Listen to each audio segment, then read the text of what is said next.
You are watching Co-op for Two, broadcasting live from Champaign, Illinois on Friday, March 12th, 2021 at around 11:30 p.m. Today we are continuing our playthrough of the Sherlock Holmes Consulting Detective Baker Street Irregulars box. We're up to case 5 now. As always, this is full of spoilers, so if you're planning on playing this game, you probably don't want to watch this. We're not going to go over the rules because you can watch the previous episodes. If someone in the chat in YouTube can tell me if the audio and video are coming through okay. And then we'll get started and read the introduction.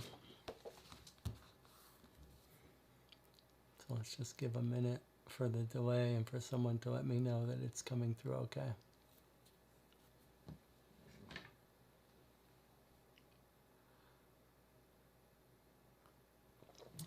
I see it says top chat. Maybe I better.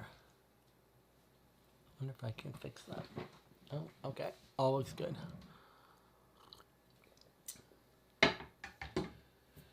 So YouTube has this choice in the chat when you're watching the chat or going live.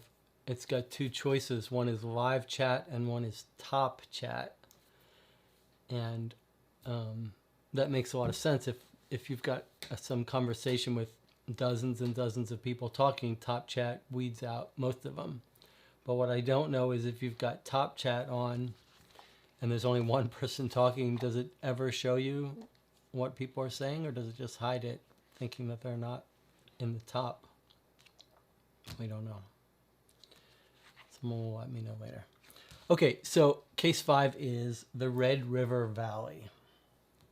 It's set June 3rd, 1889. And let's read our case. So I got my second COVID shot today, and my eyes are a little blurry, so I may need my glasses this time more than normal. Okay, Red River Valley, Monday, June 3rd, 1889. We arrive at Baker Street on an overcast June morning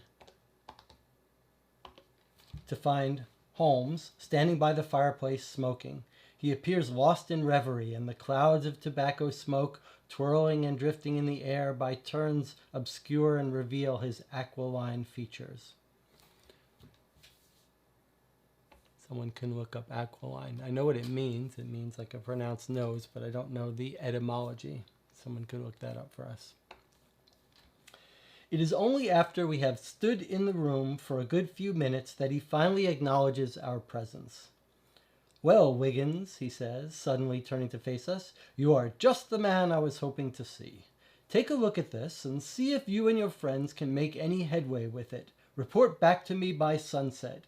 He hands us a telegram stamped with today's date. So let's take a look at the telegram here.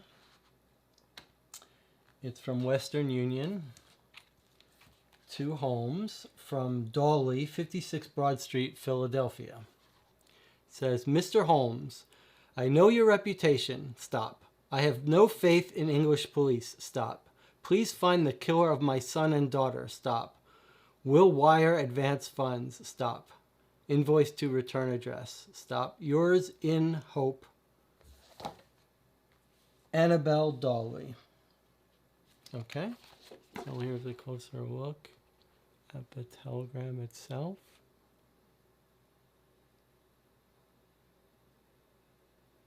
This looks like a normal telegram, but it's from Philadelphia. "Find the killer of my son and daughter." Okay, now we're continuing reading. "And this, Wiggins?" asks Wiggins, pointing at a still sealed purple envelope amongst the mail. Holmes takes the envelope and brings it to his face.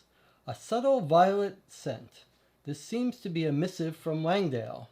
No, Wiggins. I see where you're going. You must focus on a single case.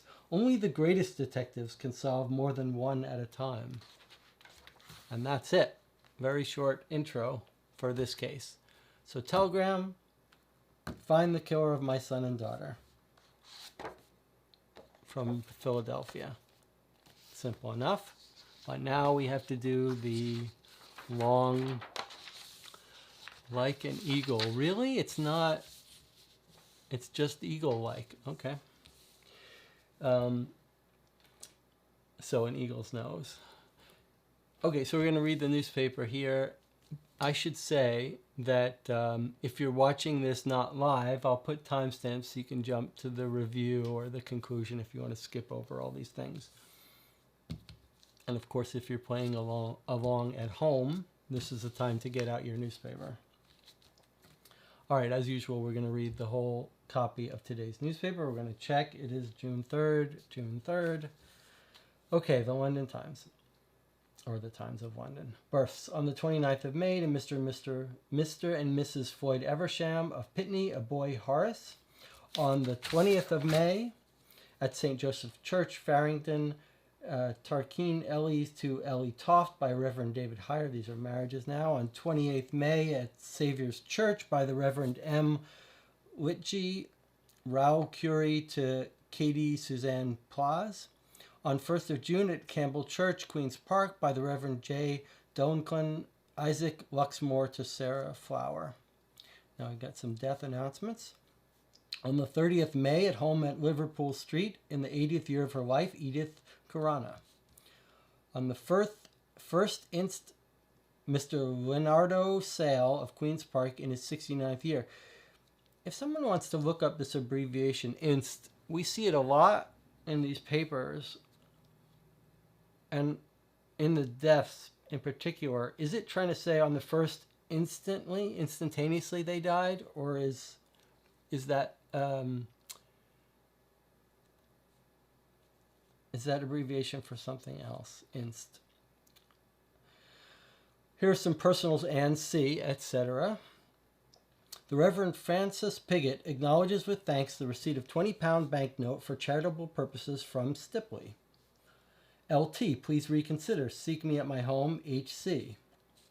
Dale Florists, general and specialist services, rare and exotic flowers and plants available for purchase on order. 25 Kensington Road, Southeast.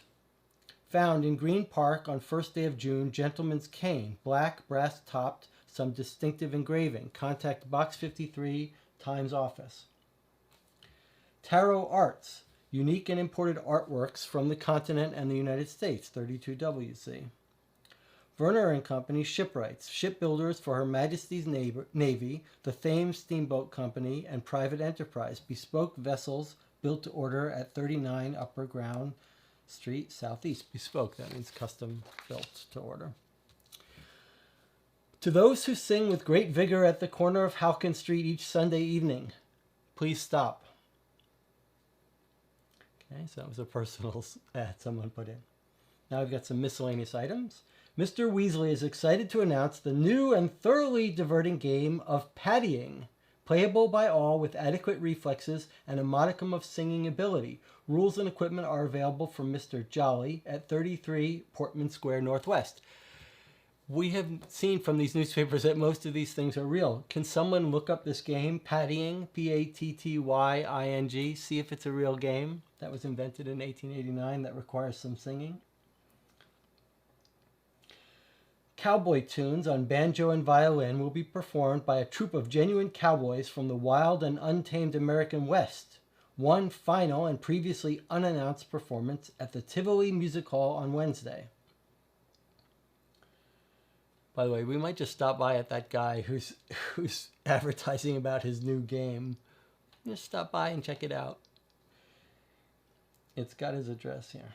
Okay, here's another miscellaneous ad. Mr. Flowerstone begs to announce a new novel in the style of Mr. W. Collins' The Woman in White, featuring hauntings, deaths, and most shocking encounters. The Woman in Pink, £1, 16S. Interested parties call at 49 St. John Street, EC. That might be a real book, too, The Woman in Pink. Here's Situations. The name of the game is Paddying, P-A-T-T-Y-I-N-G. Okay, well, maybe it's not a real game. Or it's too obscure. Okay, Situations. Mostyn & Williams stockbrokers announce immediate hiring of new staff. Experience of financial markets and work with eminent clients essential. Apply in writing to Mr. R. Mawson, 86 Lombard Street, EC. Gardener wanted, with a particular knowledge of Boudlia, to attend to substantial gardens in Lambeth. Apply to Mr. Graham Nelson, 52 Kensington Road. Cook required, must be willing and able to take up posts forthwith. Apply 43 Southwest. Murders in Waterloo. 2 bodies were discovered in an alley near Waterloo Bridge on Sunday morning, both having had their throats slit in a most ghastly fashion. Scotland Yard have identified the corpses as those of Mr. Atticus Dawley and his sister Bonnie Layton, both of whom hailed originally from the United States of America. So those are our people. Detectives did not divulge any information regarding the likely reason for or perpetrator of the crime, though when suggested by this reporter, they agreed that robbery was being considered as a possible motive. So, Dolly, those are our son and daughter here. So we'll go back to that and read it more carefully. Info above, huh? Interesting. I'm not sure how that makes sense. On the first inst, we'll have to get back to that one. You guys can debate it in the comments. Column 2 of 3 we're on now. English players take 3rd, 4th, and 5th places in 6th American Chess Congress, New York, May 31st. This might be real too. The 6th American Chess Congress came to an end today and was won by Mikhail Chigorin and Max Weiss, although Chigorin beat Weiss in their individual game. 3 of the top 6 places were taken by Englishmen. Final scores to 6th place were as follows: Mikhail Chigorin from Russia, Max Weiss from Hungary, Isidore Gunsberg from England, Henry Blackburn from England, Amos Byrne from England, Samuel Lipschultz from the USA. Okay, here's another item in the paper. Peter Earl Hughes, deceased, pursuant to the statute 22nd and 23rd Vic Cap 35, entitled An Act to Further Amend the Law of Property and to Relieve Trustees. Notice is hereby given that all persons having claims or demands against the estate of Peter Earl Hughes, merchant, late of Kensington, London, who died on the 18th January this year, are hereby required to send the particulars of their claims in writing to us on or before the 31st of August next, after which date the executors will proceed to distribute the assets of the deceased to the people entitled thereto. Dated this 2nd day of June, 1889, Laham and Nast, solicitors for the executors, 94 EC. Strike of Bryant and May's match girls. The girls employed in the matchmaking works of Bryant and May, Fairfield Road, Bow, to the number of 1,300, ceased work on Thursday last and marched out of the factory. There is, as yet, no sign of a resolution to the dispute. Furthermore, the very reason for the dispute is unclear, as a number of explanations for the strike have been given. One version is that the girls were arbitrarily fined for trivial offenses. However, the manager now states the strike was brought about by the summary dismissal of one girl, Miss Mary Turner, who refused to obey an order. The girls say the order, to do with how the boxes are filled, was an attempt to extract more work from them by requiring them to fill 2 boxes instead of 1 at each cut of the machine. Nearly all are paid by the piece. That's called piecework. Sometimes when you talk about a certain job, you might say it's a piecework job. That means people are paid by how many pieces they can assemble. The Social Democratic Federal Association have taken up the women's cause warmly. Okay, next item. Sir Edgar set upon for 4th time in fortnight. On Friday last, Sir Edgar Staple, MP for Chelmsford, was spotted in the street and set upon by irate men and women as he left Aldersgate Station on his way to Westminster. They were heard to shout, "You will see us starve, and let our children work," as they chased Sir Edgar, who escaped in a hackney carriage. Sir Edgar has been an outspoken advocate of the new children's charter, which will impose constraints upon the times at which children can work and the type of work they are permitted to carry out. The bill has faced opposition from within Parliament and from factory owners who say poor children need to earn money for their families, and the bill will leave many penniless. Sir Edgar says poor children will benefit from the bill and claims the factory owners fear losing a source of cheap labor. Last week, Sir Edgar stated he would abandon his regular route into the city in an attempt to evade his persecutors, who he claimed were in the pay of the factory owners. He may now reconsider that accusation, as he appears to be set upon by the public no matter which route he travels. Inst is an abbreviation for instant.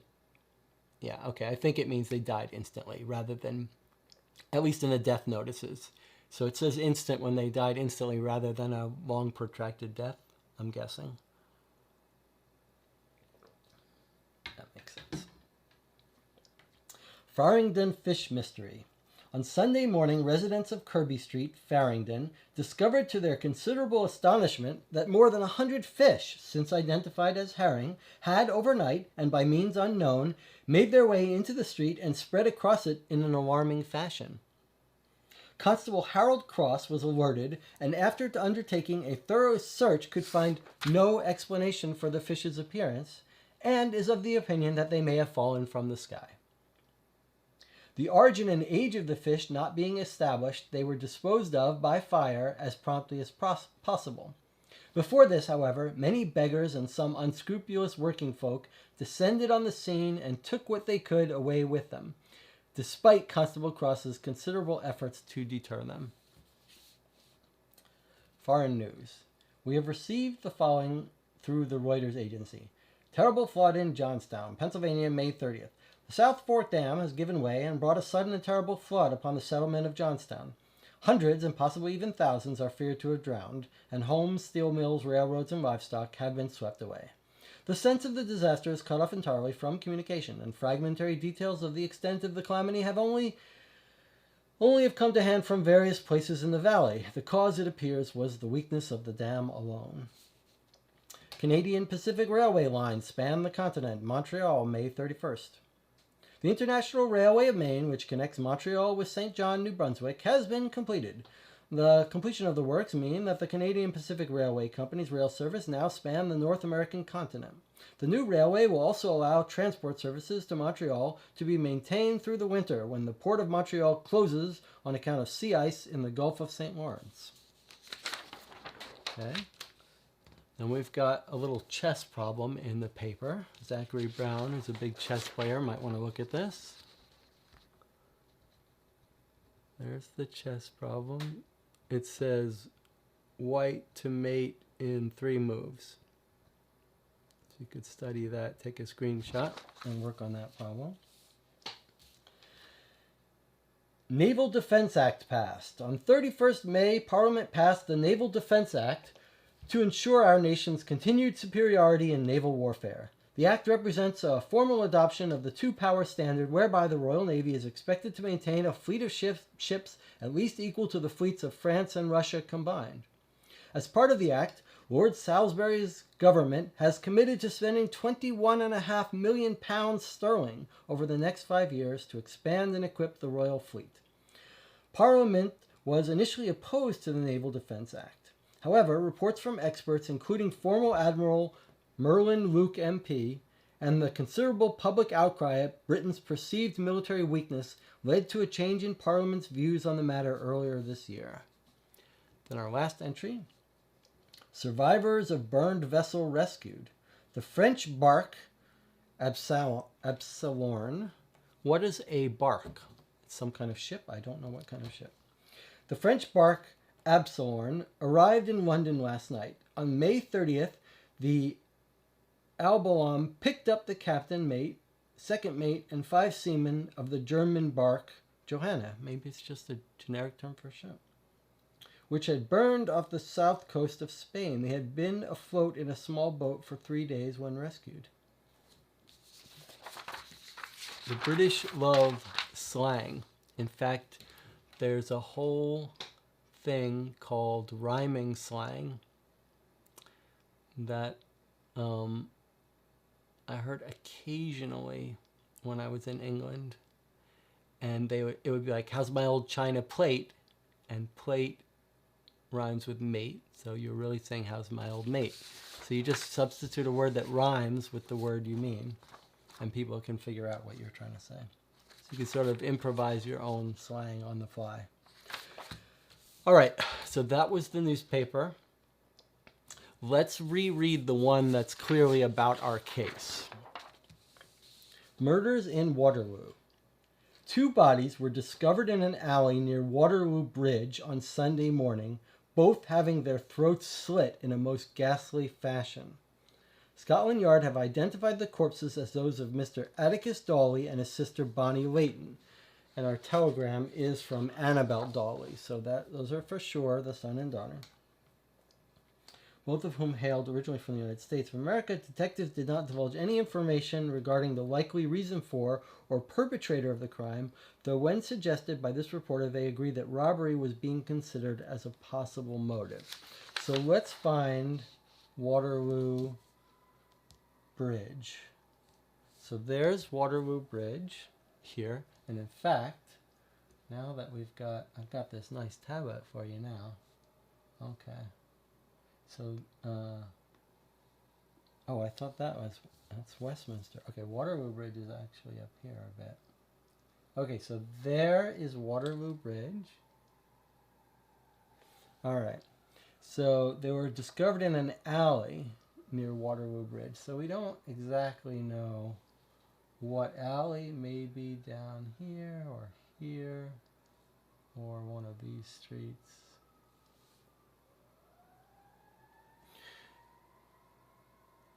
Okay, so let's put a little marker there on the board. If you remember, our system is I'm going to put a gold marker, meaning we can't actually go to Waterloo Bridge itself. We have to go around it in order to look up a clue, because Waterloo Bridge itself doesn't have a clue number.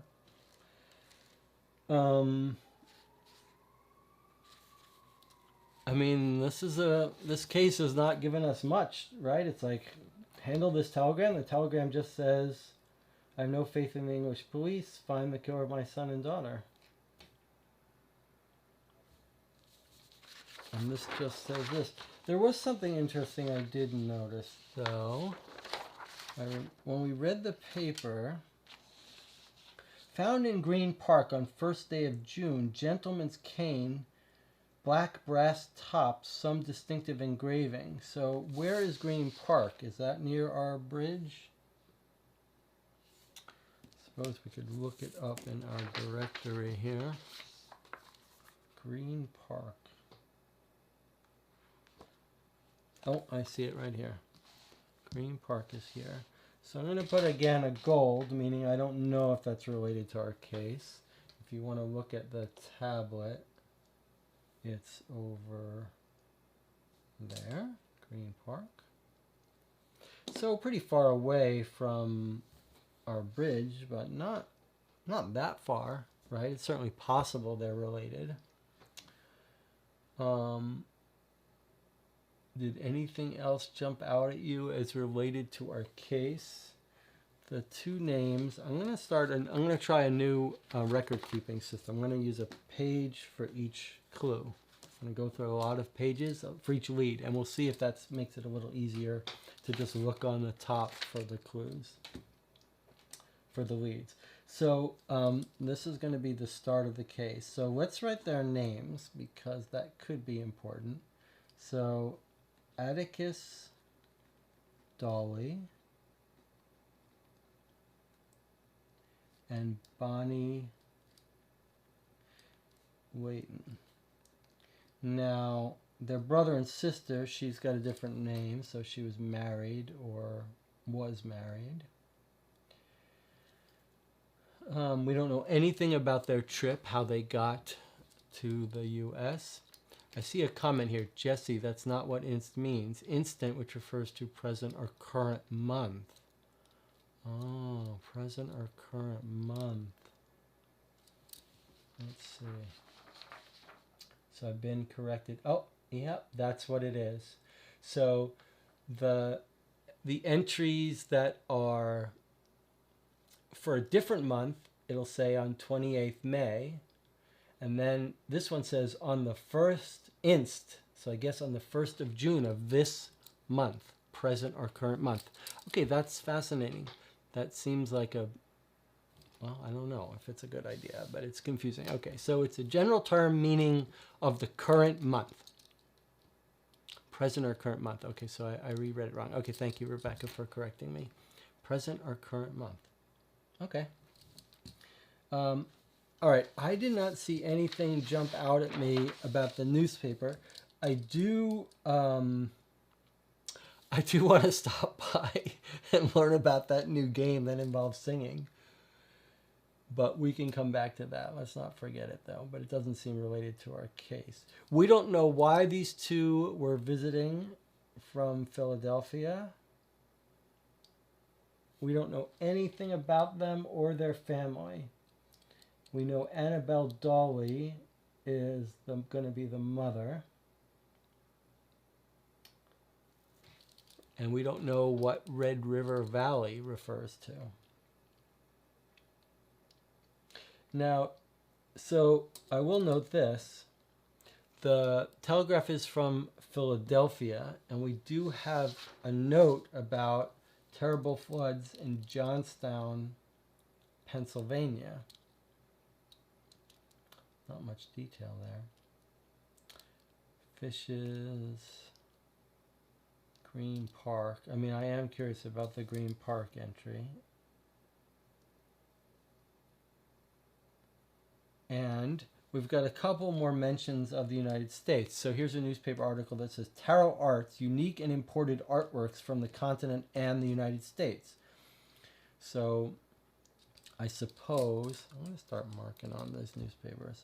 I suppose that if we need help, if we have to start poking around to find out why they were visiting, then we might look for things just related to the United States stuff.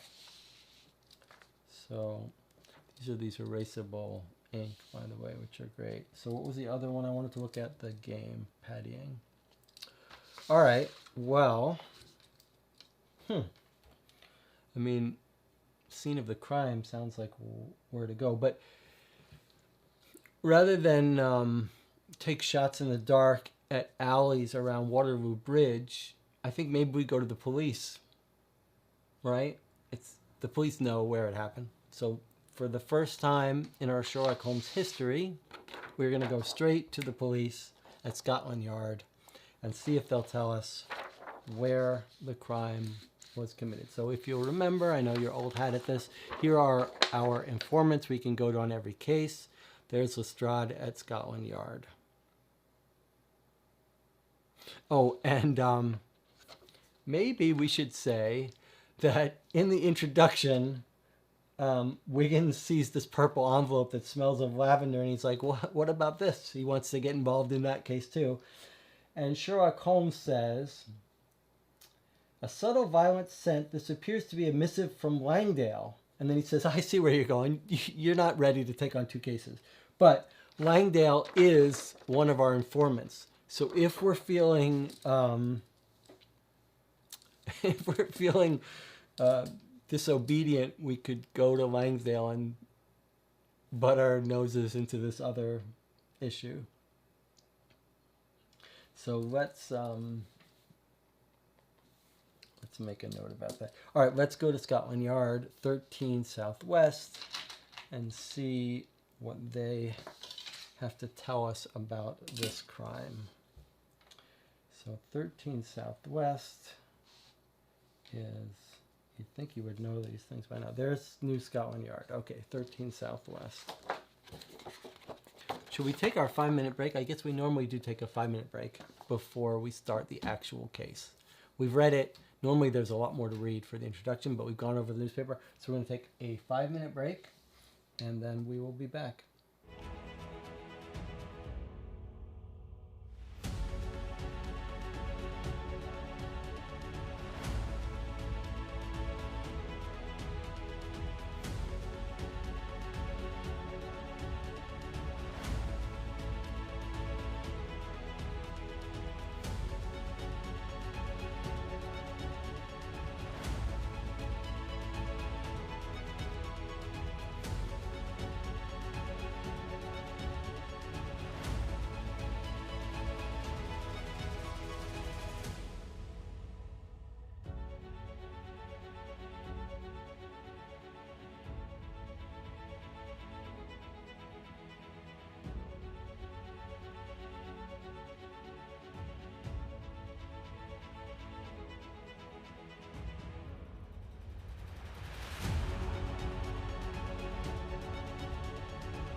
And we're back, ready to take turn one of the case. We're going to go to Scotland Yard and see if we can get more details about this crime. So 13 Southwest.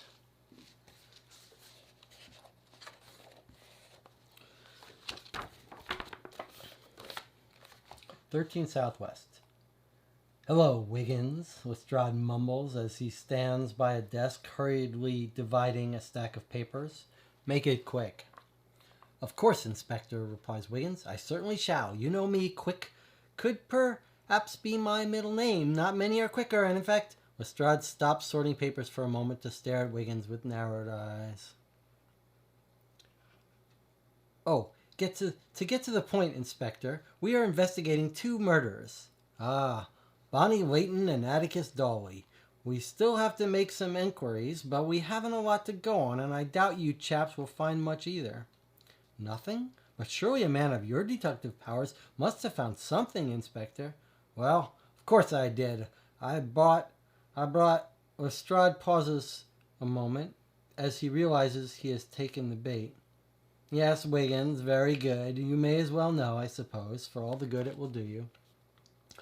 We brought in Jasper Stokes, a known mugger who we've never been able to pin a conviction on. He was seen in the area on the evening in question, but we got nothing out of him, and it was a long shot. The killings aren't really his style. He normally holds them at knife point, and only on one occasion did we suspect he might have killed a man. Add to that the fact that only one thing was stolen, one of Bonnie's rings, and Stokes starts to look like an unlikely suspect.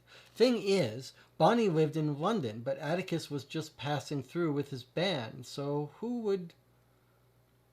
Inspector Lestrade, shouts a tall, muscular constable, and Lestrade turns his attention to the man and grabs a stack of papers. Sorry, Wiggins, that's your lot, he says, and walks off quickly across the room. So, we went to 13 SW, which is Scotland Yard. And we heard that they brought in Jasper Stokes, pickpocket,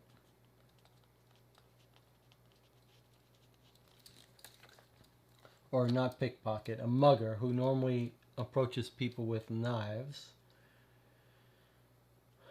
who may have killed someone at some point, but only one thing stolen.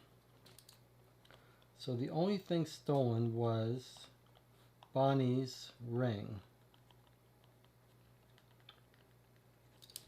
Okay. The other information we learned was that Bonnie lives in London.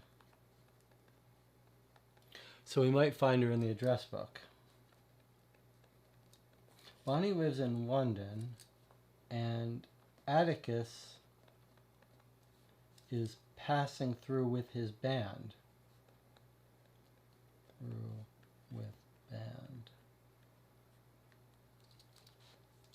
So maybe at a performance hall. Is there anything in the newspaper about a band?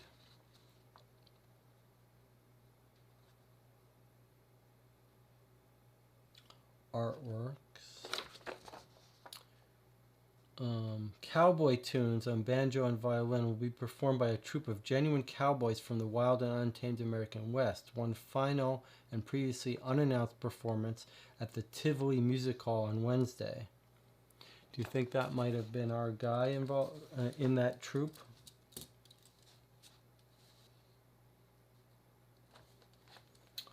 Let's put a little marker there.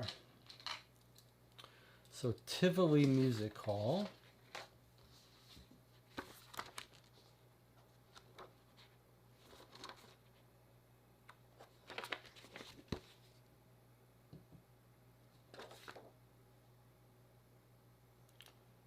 Tivoli Music Hall, 23WC.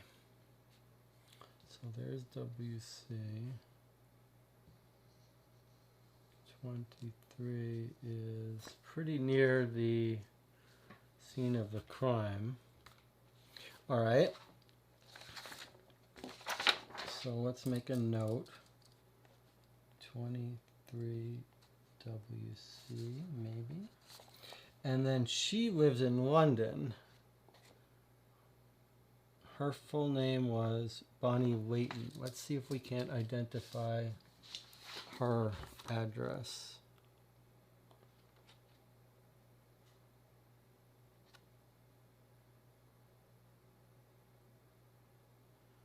I don't see a Layton. Okay. So we don't know where she lives. We could look up Jasper Stokes. They let him go? They let... it doesn't say where they let him, whether they let him go, but it does seem like it's not going to be him. But he was in the area, right? So he might have seen something. Stokes Jasper, 47 Southeast. 47 Southeast. So we could go talk to him and hear his alibi. We don't know anything about that ring or why someone would steal it. Bonnie Layton. We don't know anything about her. And she's not in the directory. I'm just double checking. Yeah, she's not in the directory. And she's not mentioned anywhere. She didn't get married, right? Okay. And I am curious about that thing found in the park too, just in case.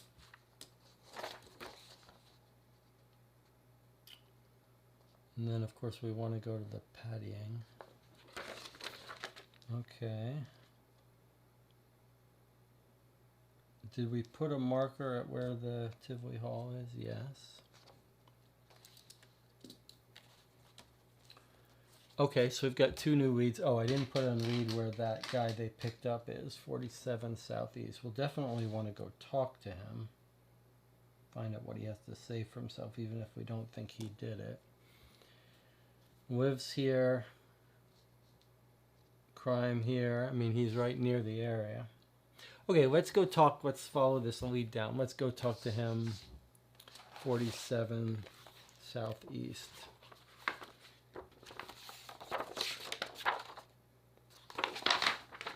.47 Southeast. Jasper Stokes is a large man who squints incessantly as he speaks. His narrow, twisted face contorts in a different way with each word he utters in a slow, drawling tone. I was having a drink in the Georgian Vulture and minding me own business, that's all. Told these bobbies who came round I seen nothing and I done nothing, so no reason to bother me no more. How long were you in the Georgian Vulture, asks Wiggins. Hours. Long time. Drunk there. Went home. Saw nothing. Nothing at all? Nothing after you left the inn? He shakes his head violently. Were you drinking with anyone? Some people. Sat a while with Teddy Bilter and some blonde woman he had with him. Now I'm tired of saying the same stuff, so you get going with you. He closes the door. Okay. So 47 Southeast is Jasper Stokes. Okay, so he tells us a couple things, right? He told us he was drinking at the Georgian Vulture, so we might find that inn and go stop in and see about his alibi. But he also says he was drinking there with two people. So he was drinking with Teddy Bilter, B-I-L-T-E-R, and a blonde woman who was a friend of Teddy's.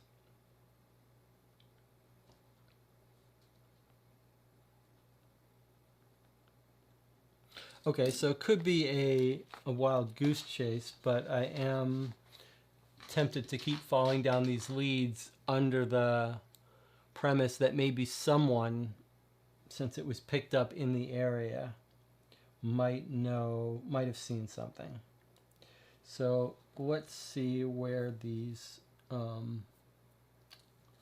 we went, we didn't go there, we went to his house. Okay, so let's find the Georgian Vulture. How's that for the name of a pub?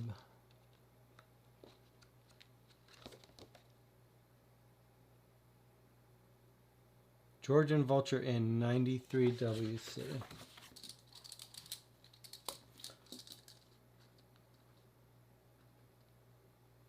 I like this new note-taking system. Okay, 93 WC is right in the vicinity of all our trouble. And then Teddy Bilter, let's see if he has an address or if he's just staying in a lodging house or something. Yeah, he's not in our book. So I'll just put not available for now. Okay, let's go to the, I mean, we might as well follow this lead out. Let's go to the Georgian Vulture and see what we can find there. 93 WC.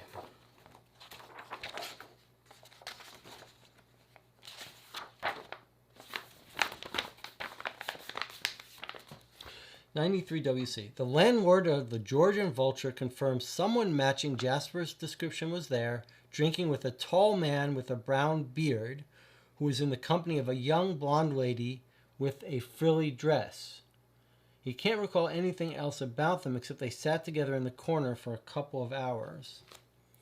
All right, well, let's just note that Teddy is tall with brown beard.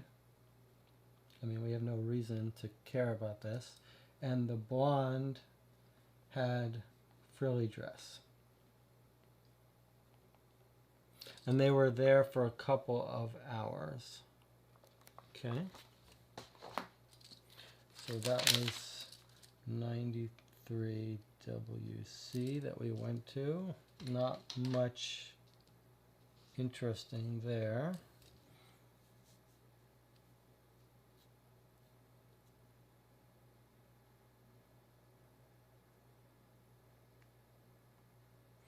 Okay.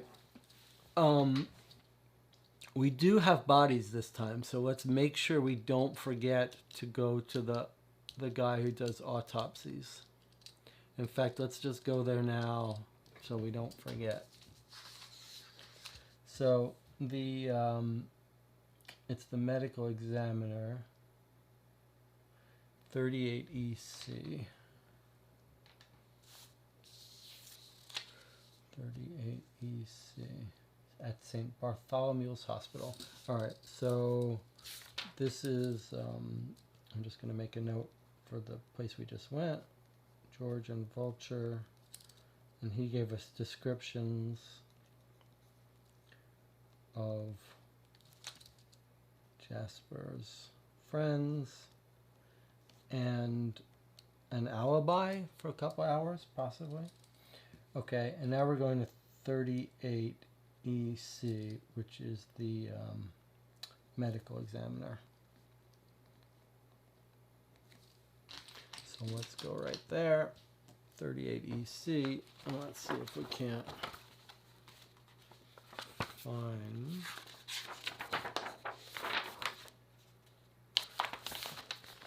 Okay, medical examiner. We enter to find Jasper Meeks leaning over a table on which we assume to be a corpse is covered by a gray cloth. Jasper Meeks is the medical examiner, no connection to Jasper Stokes. We find Jasper Meeks leaning over a table on which we assume what we assume to be a corpse is covered by a gray cloth. Jasper is holding the arm which extends from underneath the cloth and examining the hand. The flesh is pale and bluish, and the fingers twisted in strange directions. We stand and watch this gruesome scene for a moment as Jasper turns the hand one way, then the other, and then notices us. "Oh, it's you," he says, dropping the arm back under the sheet. "I was just re-examining the corpse of a woman recently murdered." He pauses, then adds, "And I'll wager it's the very same murder, or rather murders, that you are investigating. I know the police have gotten nowhere yet. Yes, Dr. Meats, answers Wiggins. If it involves anyone called Dolly. Jasper nods. It does. Bonnie Layton, maiden name Dolly. And as you may have seen, he says, gesturing at the cloth, 3 of her fingers were broken on the left hand before she was killed. There was also a deep cut on her face and rope marks on her wrists and ankles, all pre-mortem. She was tied up for a few hours before her death, and she had a ring missing. How do you know? She was wearing one ring when her body was found, and Mr. Murray has it now, along with the rest of their personal effects. But on the index finger of her left hand, there is a very clear discoloration of the skin in a thin band and minor bruising to the flesh just above. It suggests to me that she was wearing a second ring, which was taken off shortly before her murder. No longer than a day before, I'd say. Jasper moves over to his desk and consults some papers. Bonnie's brother, he says, reading his notes, Atticus Dolly, was 26 years old, according to his passport, and she appears to be of similar age. Both she and her brother were killed by having their throats slit with a sharp knife, most probably the work of a professional killer. They were found in an alley in Waterloo at 5 a.m. on Sunday morning, and I'd say they were killed sometime between midnight and 4 a.m. His fingers weren't broken, but the fingertips of his left hand had slight indentation marks, as if from wire. We nod thoughtfully and look back at the lifeless shape beneath the gray cloth, wondering what Bonnie Layton had seen in the hours before her death. Meeks follows our gaze. I found that they don't speak, I'm afraid, he says in a low voice. However long you look, they take their killer's name to the grave. He pauses and looks down at an old locket he has just lifted carefully from his desk drawer, and after a moment he adds sorrowfully, along with so much else. All right, so we learn a couple things here. We learn their age, around 26. That's not very important, surely. But we did learn that they were both bound, right? So he says 3 fingers broken for Bonnie. 3 fingers broken on left hand. Before she was killed. Yikes. That's painful. And then she has a deep cut on her face. And then rope marks on wrists and ankles. So she was bound up pretty good. All pre-mortem. So cut on the face pre-mortem, bound pre-mortem. Kind of weird. And then he says she was tied up for hours before her death.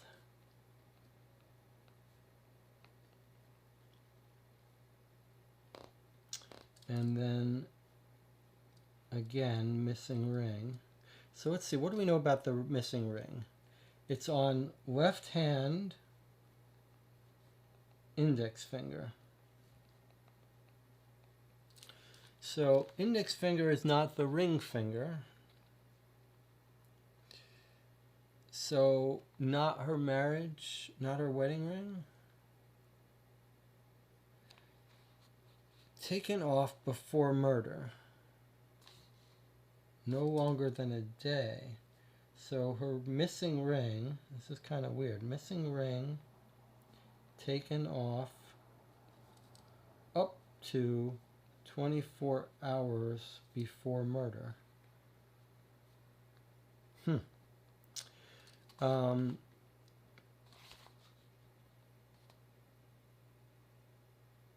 Found in an hourly water. Okay, so he says they were found at 5 a.m. Sunday, which is yesterday. Found at 5 a.m. Sunday, killed between midnight and 4. Well, lots of clues in this one place. Midnight and 4 a.m. And then his fingers, not broken, but his left hand fingers bound by wire.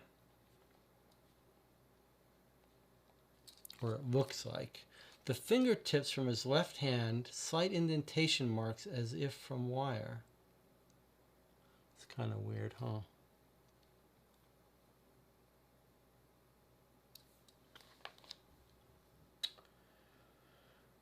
Okay.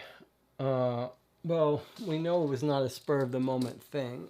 They were held for hours, possibly bound, fingers broken all before death. I mean, that's a little weird. If you just wanted the ring, you kill the person and take the ring. But now it's sounding like the ring may have been removed before these killers got her. Or killer got her. And maybe they were trying to make her confess where... Okay, stop. I mean, this may have had nothing to do with the ring. She may have taken off the ring a day earlier and then all this happened. But the broken fingers sound like, and the cut on the face sound like maybe they're trying to make her talk and reveal information.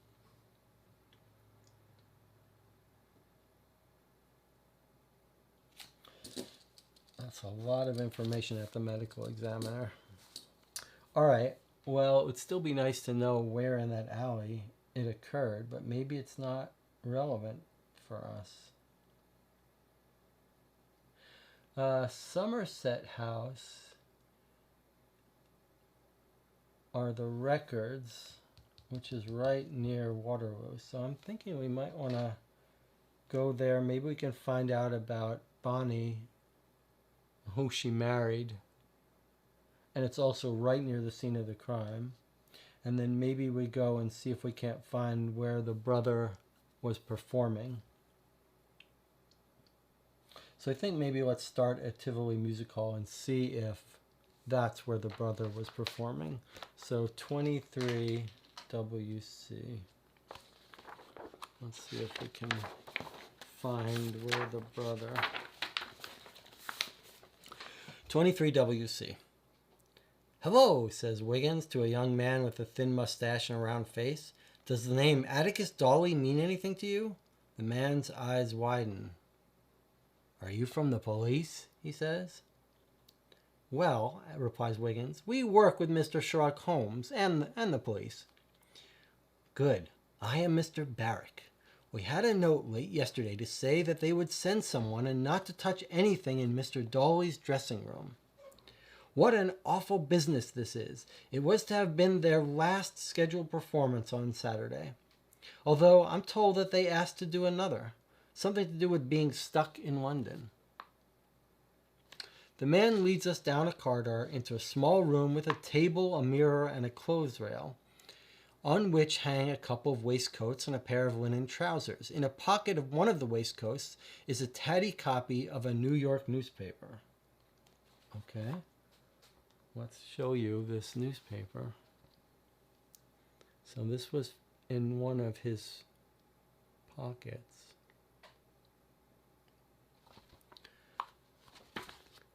Oh, there's a lot more to read. Okay, we'll return to this newspaper in a second. This is clearly an important place. 23 WC. This is Tivoli, which is the brothers band was performing. Okay, let's read. Okay, in a pocket of one of the waistcoats is a tatty copy of a New York newspaper. Against the wall is a banjo case. On the dressing table is a pen with blotting paper and an ink pot. Metal finger picks for banjo playing and an empty glass. that smells of whiskey. "Hello, what's this?" says Wiggins, noticing something lying near the glass. It is a silver lady's ring set with a single emerald. "So, Mr. Dolly used this room before his final performance on Saturday?" asks Wiggins. Mr. Burke nods. "And how did he seem on Saturday night?" "He seemed perfectly fine," responds Mr. Burke, "until a visitor came." "A visitor?" "A tall, dark-haired man. He didn't give his name, but asked to see Mr. Dolly urgently, just before the concert was due to start. I told him it was impossible, but when I came to give Mr. Dolly his 5-minute warning, I found the visitor had ignored me and was in there with him. I asked if everything was okay, and the man said, Mr. Dolly had just had some bad news, and I could see he had. He was white as a sheet. So we need to cancel the concert, I replied, but Mr. Dolly shook his head and grabbed my arm. No, it will go ahead, he said, but his hand was shaking. I looked at the other man who appeared surprised or perhaps angry and said, You should come now. But Mr. Dolly shook his head. People will have questions, he said. I will need to explain, and they will worry. The man thought for a moment and then said, Very well, I will watch from the wings. Mr. Dolly nodded, then said something about the lyrics for a song and sat down at his desk to write. I went to make sure the rest of the band were ready and the concert began. Mr. Dolly didn't play as well as usual and seemed distracted.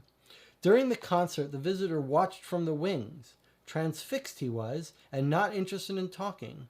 Then when the performance was over, they went back into Mr. Dolly's dressing room for a moment, then left together. Why did they come back into his room? Mr. Dolly had his banjo, and he put that back in its case and left it here. Did he always leave it here? No. He normally took it back to the Crown Inn with him. All the band are staying there. And when did the rest of the band go? Where did the rest of the band go after the concert? I don't know, although I think Mr. Kedge, Troy Kedge, went into Mr. Dolly's dressing room for a while. Thank you, Mr. Burke. You've been most helpful. We head to the exit and then quickly lower our caps and duck to the side to avoid being spotted by Constable Griggs and Peterson, who are just coming in as we make our way out. All right, well, there's lots of stuff there. If you're a note taker, you got lots of work in this case. All right, so let's look at this again. So we found where this guy is performing. Remember, he's visiting from America to perform. So we found an American newspaper.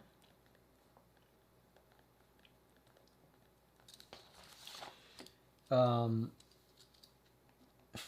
May 11th of this year. It says, miscellaneous. I need my glasses for this one. Mr. Hallisey's Loner's amazing flavor enhancer makes food taste delicious. Just add the tiniest pinch to any and all foods, made from crushed juniper seeds, wild almonds, and various secret ingredients. Available in New York, Boston, Chicago, and now also London and Paris. High Stakes Poker, Friday and Saturday evenings, Leatherneck Saloon, Bar, New York. Here's a little personal thing. A.D. Letter received. On arrival, seek my lodgings. If absent, my landlady, Mrs. Hazel Price, will give my whereabouts. B.L. So A.D. is Aldous Dolly, and B.L. is Bonnie L., right? That's her name.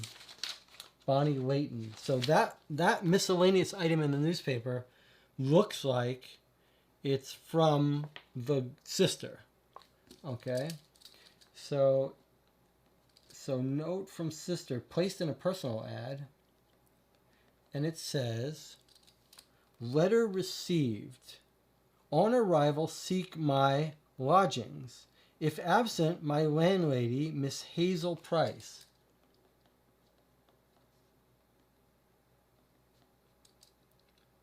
Knows where she is. Okay, so we might want to try to find Hazel Price to see where this sister was staying. All right, and then we've got a bunch of other stuff here. It says steamship departures. The Augusta Victoria departs New York May 15th, 7-day trip to London. Maybe he was on that. May, June, yeah, that give him time. Okay, the last item in the newspaper is Strider's trip. Senator Robert Strider is to travel to London this month to assist in resolving the current trade problems that have resulted in a shortage of various basic goods in New York department stores over the past weeks. Though we wish Mr. Strider luck with his endeavor, we also note that this trip happens to coincide with his wife's planned voyage to London to visit her father, the English barrister Samuel Briggs. What luck! Now Mr. Strider can accompany his wife and claim state funds to cover her fare. For Mr. Strider's sake, we hope his political mission meets with success, or awkward questions may be waiting for him on his return to New York. All right. Well, clearly the important thing there, I mean, that could be related to us, but the important thing is the sister leaving a note in the newspaper for the brother, Hazel Price. All right, let's finish our notes for this location because there was quite a bit here. Okay, so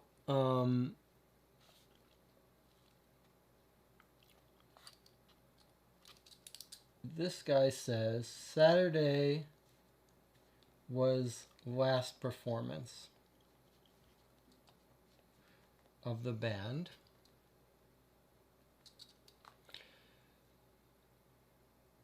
They've asked to do another. Something to do with being stuck in London. So perhaps the brother needs to be staying in London, so he says, well, let's do one more show on Sunday. Okay. Which we're given a little hint of in that American newspaper about someone taking trips for multiple purposes, right? That politician was pretending he was on a trip for one thing, but he was there for another. So maybe the brother has to go see the sister, so he's organized a trip of the band to coincide with that. Okay. Now, so there's a banjo case. There's a banjo case. A pen with paper and an ink pot, metal finger picks for banjo playing, and an empty glass that smells of whiskey. He notices something near the glass. It's a ring set with an emerald. So there's the ring.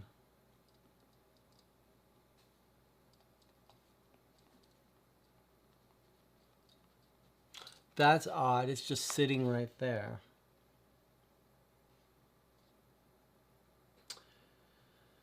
Okay, and then he says on Saturday night, he has a visitor.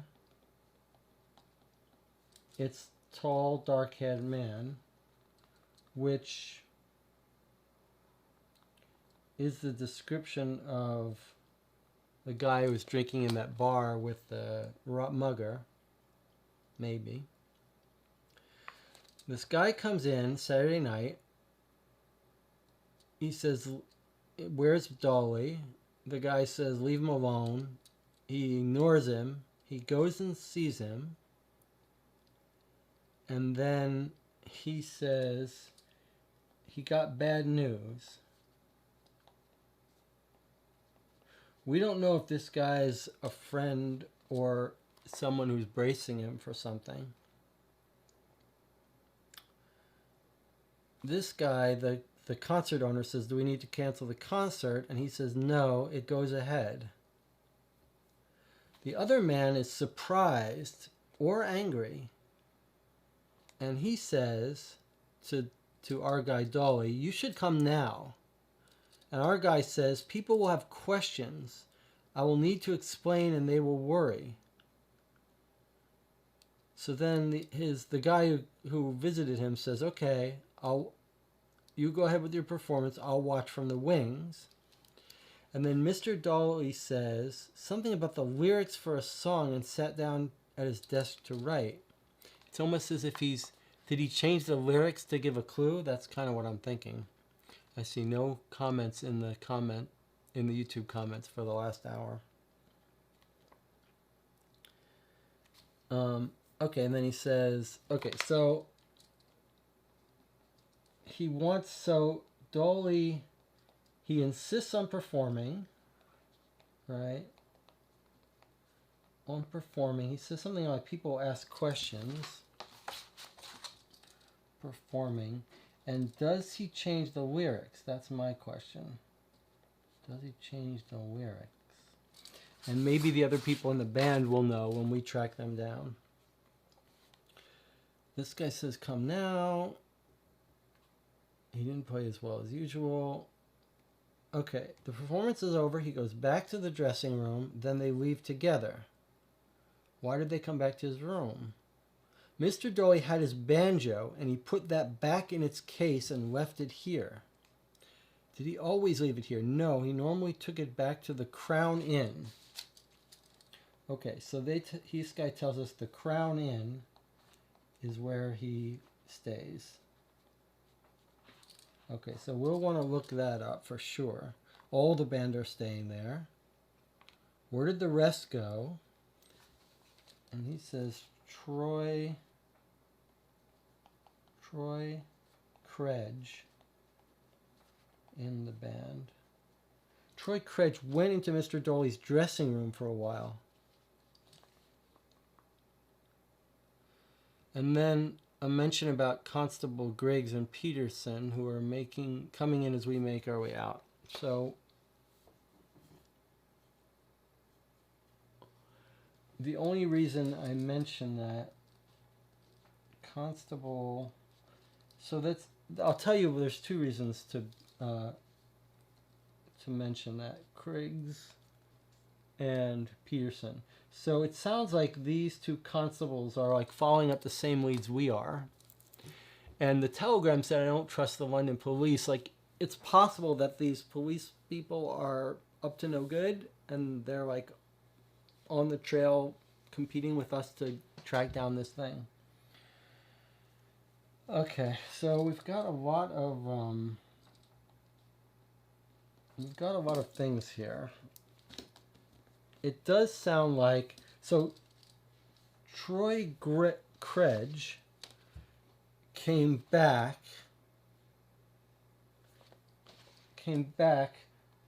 to get the banjo, I'm thinking, or something. Like this other guy who's in the band came back into the band, into the dressing room for some reason. I can't tell if it's saying that the banjo is missing its case. It sounds like it does. It says, against the walls, a banjo case. So it sounds like our guy leaves his banjo, and then the other guy comes in and takes it. So like maybe did he leave something in the banjo? I don't know, but we've got a lot of information here. So let's see if we can get the Crown Inn where the rest of the band is staying. Crown Inn is at 83 NW. Okay, there's 83 NW right there. That's where the band is staying. Now, Troy Kredge,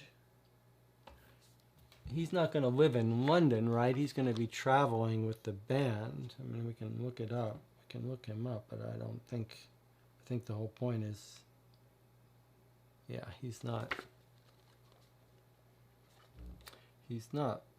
live in London. But he does, let's get rid of this, he does stay with the band.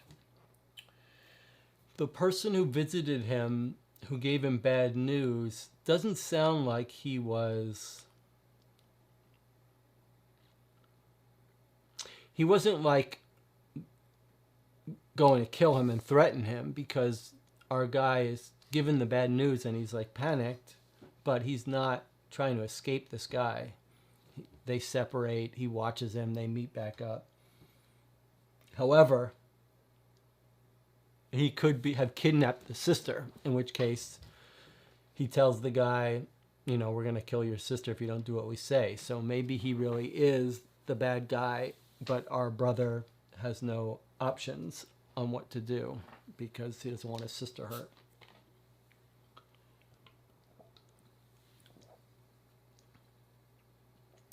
I think we should go see the band and follow this lead down about this banjo case. And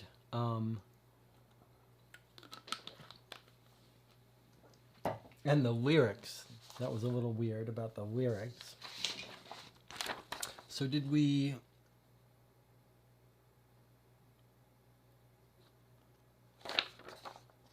Cowboy, one final unannounced performance on Wednesday. So the performance was Wednesday, so it's like they knew they had to stay in London through Wednesday. All right, let's go visit the band. 83 Northwest. 83 Northwest. We don't know what the bad news is. We don't know why there's a ring there. Oh. Okay. It makes sense. Does anyone want to guess what the ring thing is? I think the ring may be brought by the kidnappers to be like, here's the ring, proof we have her. So I think maybe they kidnap her the day before. They bring him the ring to show him. It's not like it's not an issue of value of the ring. It's more like, we have your sister. Here's the bad news. We've got your sister, and here's proof. Okay, I like that. I like that theory. That's a working theory.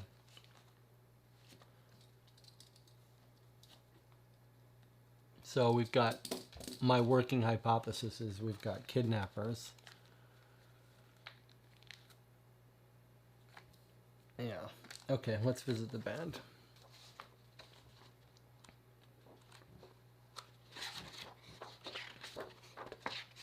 '83 Northwest.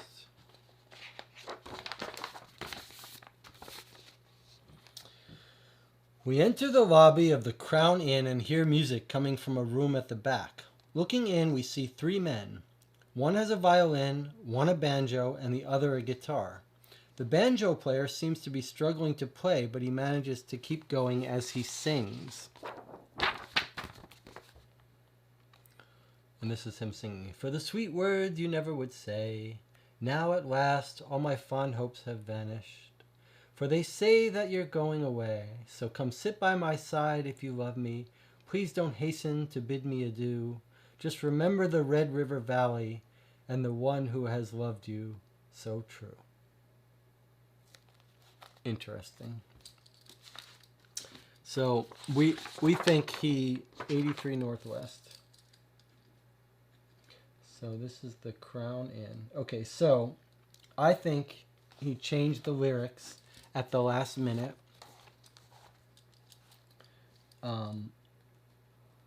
Changed lyrics. And he says, for the sweet words you never would say, now at last all my found hopes have vanished.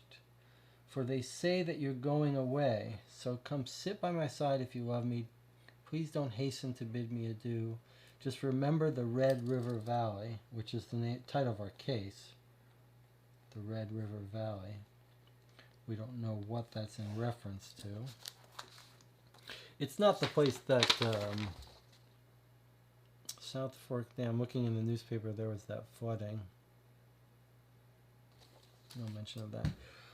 Okay. The song ends and we offer some applause and the singer nods thanks to us. At least we can entertain someone, he says with a clear American accent. Were you gents acquainted with Atticus Dawley? Asks Wiggins. The man looks shocked. You're here about Atticus? He whispers. We work for the detective Sherlock Holmes, replies Tinker, and we are looking into the tragedy. We were told Atticus was staying at this hotel. The man nods. He was. His name is Bill. Bill Kane. Atticus was our singer and banjo player. The banjo is not my instrument of choice. Those as passed for marshals in these parts came and spoke to us yesterday night and told us of Atticus's murder. Which room was Atticus in? Room 9 with the rest of us. We've been sharing, because I'm sorry to say this tour of ours ain't paying in bullion. When did you arrive in London? Week before last on the Cunard ship, the August Victoria. That was in the newspaper. It's the first stop on a tour of Europe we've planned for some time. Not the most auspicious of starts and all, I'm sure you'll agree. Saturday night was supposed to be our final concert in England, but the police told us we can't leave until they clear the matter up. I see. Okay, so the only reason they're still in here because this guy got murdered. Oh, this guy says... I was wondering what he said, Bill Kane. Bill Kane is the guy we're talking to. The name's Bill Kane. Atticus was our singer and banjo player. Okay. I'm sure you'll agree. Okay, Saturday night was supposed to be our final concert. The police say they have to stay. Okay. So it may sound callous and all so soon after Atticus's death, but we got to live on something. So here we are learning the songs with me singing and picking the banjo, ready for an extra concert, the Tivoli, scheduled for us. The Red River Valley is always possible, so we... It was Atticus's favorite song, interrupts a tall man with long blonde hair, his face stony. The first he ever learned, back in 78. That it was, Troy. Okay, that's the guy that the Tivoli manager mentions. That it was, Troy. Bill lowers his head. But like I said, it's the most popular, and however we feel about it and all, we gotta play it. Was Atticus's behaving oddly at all on Saturday? Asks Wiggins, changing the subject. Seemed right as rain to me up until the concert, says the brown-haired man, putting down his violin. He didn't play as well as usual, and he seemed to get some lyrics wrong. But when we finished, he said something had happened to Ronnie and then left. Bonnie, his sister, and then left. So we guessed worrying about her was the cause. Where did you all go after the concert? Mac and I, says Bill, indicating the violinist, left and came back here. I had a whiskey in some joint, says Troy. Don't recall the name. We were told, says Wiggins, that you went into Atticus's dressing room after the concert. Why? Sounds like this Troy guy might be a little suspicious to us. Troy's face turns sullen. I wondered what had happened, he says, trying to work out where he'd gone and all. And did you gents know Atticus's sister? Bonnie, responds Troy, becoming alert. She helped organize our concerts here. Bill gives Troy a strange look and then says, a lovely girl. He gave him a strange look. And did Atticus have a wife or fiancée? Bill and Mac laugh. Atticus married? Asks Bill in disbelief. No. He had a way with the ladies, though. He was courting a young lady in New York, Susie, I think, before we set sail. Then there was the lady on the ship voyage, Eddie. I'm sure I saw her attend several of our gigs, too, though she didn't seem to speak to Atticus. He wooed them with tales of his exploits, says Mac. Exploits? Asks Wiggins. Bill laughs. Oh, yeah, he used to work for a detective agency in the USA. Pinkerton's, it's called. Famous real detective agency. He worked for them for a few years before giving it all up for music in '85, shortly before I met him. He had some good stories, and I think he wrote one up that made headlines of a newspaper once. He helped to break up some powerful gangs and put a noose around the neck of some real nasty folks. And you believed his stories? Bill nods. He worked for him, I'm sure. You see, he wasn't concerned with appearing to be a tough guy and all. Normally he'd say he gave it up because music was his real love. But one night, after a couple of whiskeys, he said to me, Bill, I tell people I left because I'm a musician at heart, but really I think I'm just a coward. I couldn't hack it. So he wasn't cut out for the work, and he weren't afraid to admit it. That don't sound like a liar now, does it? Wiggins nods and asks, are you sure he wasn't still working for Pinkerton's? Bill looks surprised. Yeah, well, I suppose he could have been, but we traveled all over the place for our gigs, which Mac here arranges for the most part. And we don't encounter many folks you'd call serious criminals. So if he was still working for the agency, well, it just wouldn't make sense to me how or why, that's all. Mac nods, and Troy just sits staring into space, his face unreadable. Well, thank you, gentlemen, says Wiggins, and good luck with the rest of your tour. Circle J. So, there's a lot here, but so here's the first one I noticed. We come in, the replacement banjo singer is singing the lyrics to the Red River Valley song. And he's trying to learn it, right? And then it gives us the lyrics. But then he says that our guy, that they know this song well. It's a crowd favorite.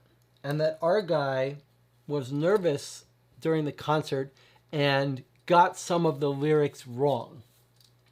So what we need to know is not these lyrics that this replacement singer, but what were the wrong lyrics our guy sung.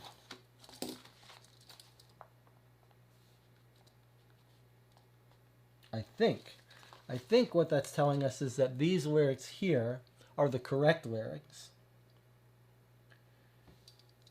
It was the first song he ever learned back in '78. It's our most popular. And however we feel about it, we always play it. And then he says, he didn't play as well as usual. He seemed to get some lyrics wrong. He said something happened to Bonnie. So, I don't think we know what lyrics he got wrong, but we'd like to. I like to ask these people what lyrics he got wrong, but we can't do that. Okay. Now, there's more information here. This guy, Troy, is very suspicious. So, Troy Kredges is his name. He went for a whiskey that night after the concert, but he doesn't know where. We do catch him going into the dressing room, which our manager told us, and he's acting suspicious. Troy's face turns sullen. I wondered what has happened.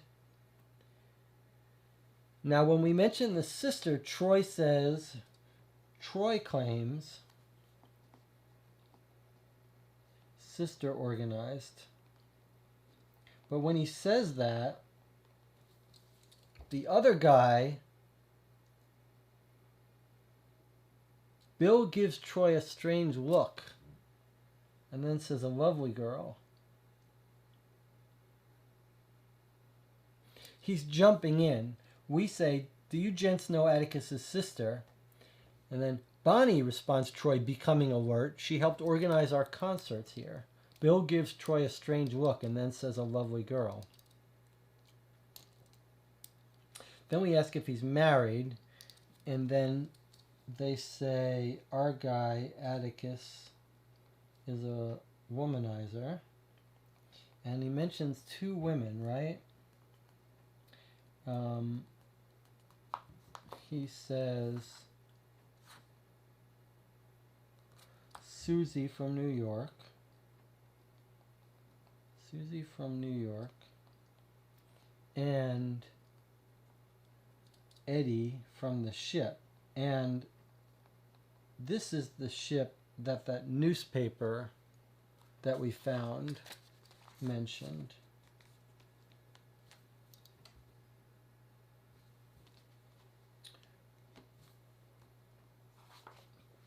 Let's look at that again. Or first let's figure out if there's anything more here.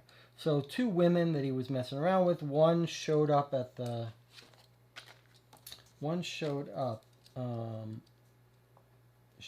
Eddie attended the gig.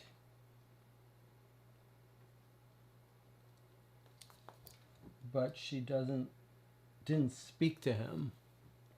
Like, are they following him? Is she part of the group that's following him? Okay, and then another thing is does he work or worked for Pinkerton? And furthermore, they say that there was a newspaper headline that he got famous on. Is it going to be a headline where he took down a robber and kept the money? And they're trying to get the money from him?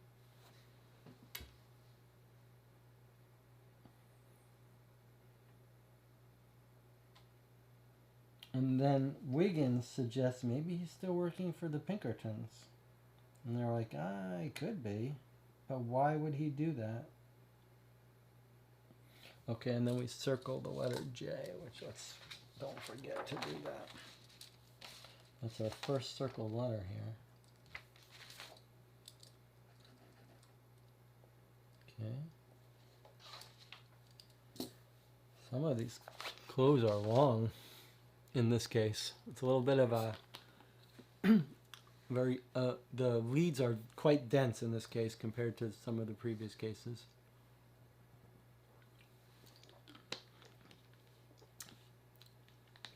Now, this guy, Troy, who's so suspicious, what does it tell us about him? 83 Northwest.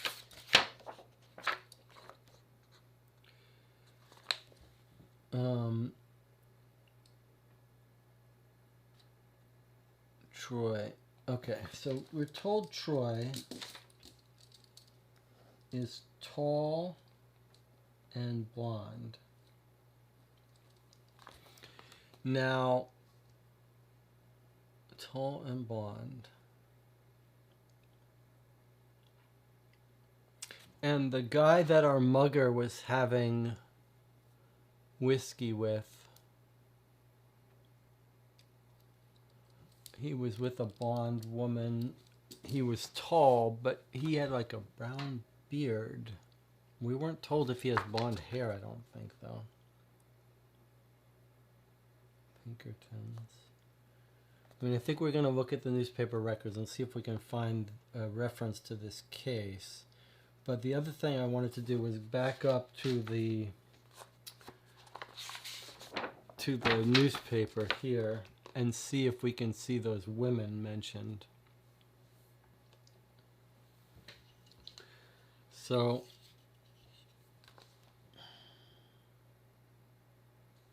Senator Robert Striders traveled to London on this boat. This is the boat that they went in. Mr. Strider, his wife's planned visit to London to visit her father, the English barrister named Samuel Briggs.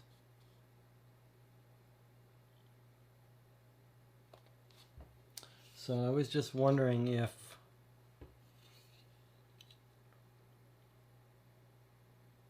the trip coincides with his wife's planned voyage to London. So I just want to find out if the wife is one of these women that our guy was chatting up. So maybe we should make a note in case.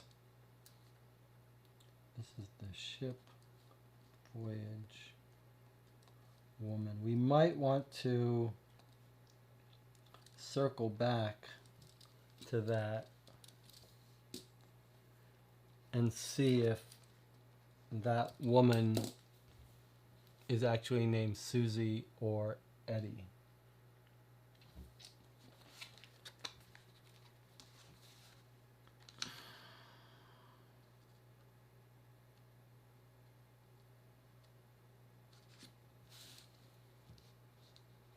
So this place, Somerset House, was not a real clue. It was just nearby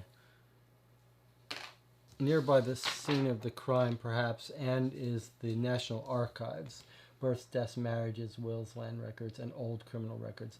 I do want to go there to see if we can find something about this, our Bonnie, where she was married. But more importantly, we got the clue in the newspaper, she says, about AD, letter received. On arrival, seek my lodgings. If absent, my landlady, Miss Hazel Price, will give my whereabouts. So Hazel Price, let's see if we can track down where Hazel Price is. Maybe she runs an inn, or maybe she's in the directory. I think we're pretty sure that the sister was kidnapped, but we don't know why. Hazel Price, 65 Southeast. 65 Southeast. Okay, let's go to 65. I'm not really counting these. 65 Southeast. All right, let's go visit Hazel and see what she can tell us about Bonnie. 65 Southeast. I mean, we know she's going to have gone missing at some point. 65 Southeast says, circle the letter B. B for Bonnie.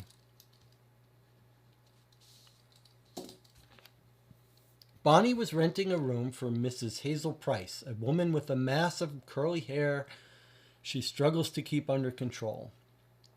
We sit opposite her as she rearranges a hairpin in an attempt to subdue some rogue strands, but instead unleashes a whole new load of hairs from the tangled fray. Embarrassed, she tries to make the error look intentional and leaves the pin awkwardly balanced across her head. Bonnie was a lovely girl, she tells us. She moved in here 3 years ago, just after the untimely death of her husband. They came from America together to work in theater. He was a director. She never said how he died, but I think he was young. She was only 24. She stops and begins to cry, and Wiggins offers his handkerchief. Why is life so full of tragedy? She asks. None of us has an answer, and we wait in awkward silence until she continues. Bonnie was so happy that she had managed to arrange concerts for her brother's band. She had not seen him in 5 years, but from the way she spoke, they were clearly close. Did Bonnie have any valuable jewelry? Asks Tinker. She had a gold wedding ring, which she continued to wear and treasure as a reminder of her husband, and another ring which she loved, looked like an emerald in a silver band, which her brother had given her when she left for England. Can we look in her room? Asks Wiggins. Bonnie's room is sparse, but with a touch of homeliness in 3 paintings that adorn the walls, each signed Joseph Corn. They portray aspects of American rural life. I wonder if that's a real artist, Joseph Corn, Q-U-A-R-N. Someone can look that up in the comments. They portray aspects of American rural life.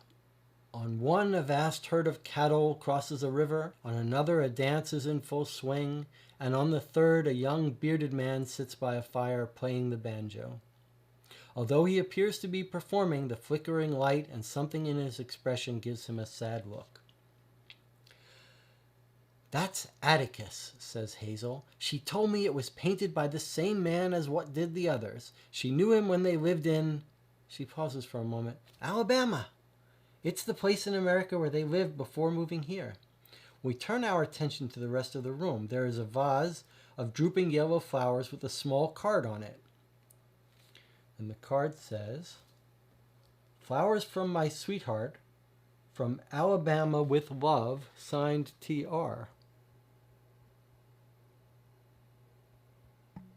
That's interesting. TR, who's that? From Alabama. T is Troy, but not R. His name is Credges, right? I got to make sure that my bad eyesight doesn't ruin one of these cases for us. So we might have to look up 23WC and make sure it's really Troy. So the guy's name, Troy Kedge is his name. Troy Kedge is the guy. It's not an R, but I mean, how cool would it be? We've talked about this in these detective games before. Like, eyewitnesses get things wrong.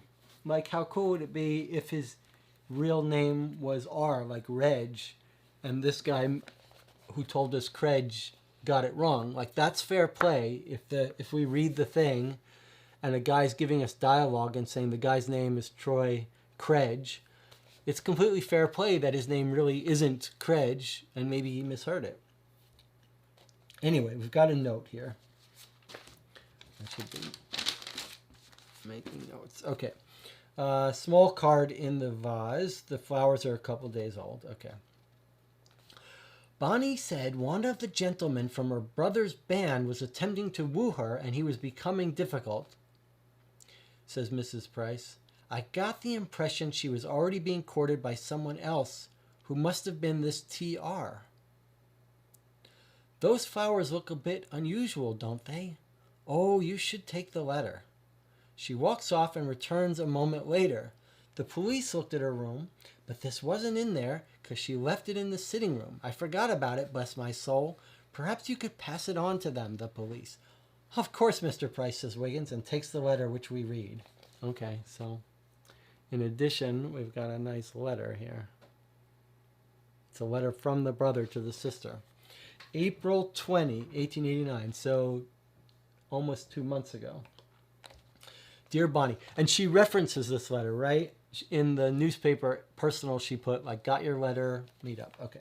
April 20th, 1889. Let me just put my 65 Southeast. We circled B. This is Bonnie's lodging. Okay. And before we read this letter, let's recall what this landlady's saying. She's saying she's being wooed by two people. Someone in the band who's becoming difficult, and someone else named TR. So, who is TR? And this makes us less suspicious of Troy, right? Like, and makes more sense about how, like, if Troy is trying to woo her, then that's why he doesn't want to say stuff about her. But he's not going to kidnap her if he's trying to woo her. He's just a creep. All right, let's read the note. The letter. Dear Bonnie, I hope this letter finds you well. It has been far too long since we last conversed in person, and I have felt, it must be said, a measure of guilt that you have had to endure so much with no family to comfort you. So what did she have to endure? We don't know. Her husband dying. Therefore, it is with a great excitement that I put pen to paper to send news that soon you will be setting eyes on your dear brother again. I will arrive in London on May 22nd. There will be much for us to speak of, I am sure, and I suggest we have supper at that place you have written about and which you are most fond, Simpson's near the river. Okay. So that's where they're going to have dinner. I don't know why that's relevant for us if it was so long ago. God's blessings be with you, and may our reunion be the first of many new promising events to come. Your loving brother, Atticus. P.S. I am touring. In the interim, if you want to contact me, go through Frank.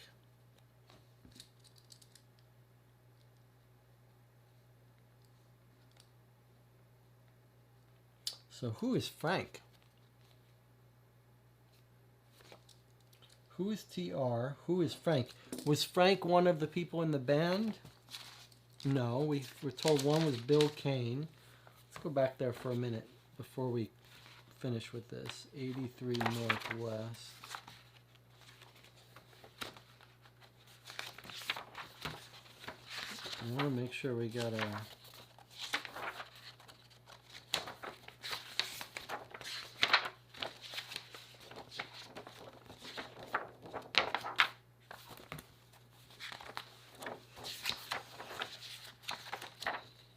Okay, so we go to the Crown Inn. I've just gone back to the Crown Inn. I want to see names of people. So we talked to the bandmates. The person singing is Bill Kane.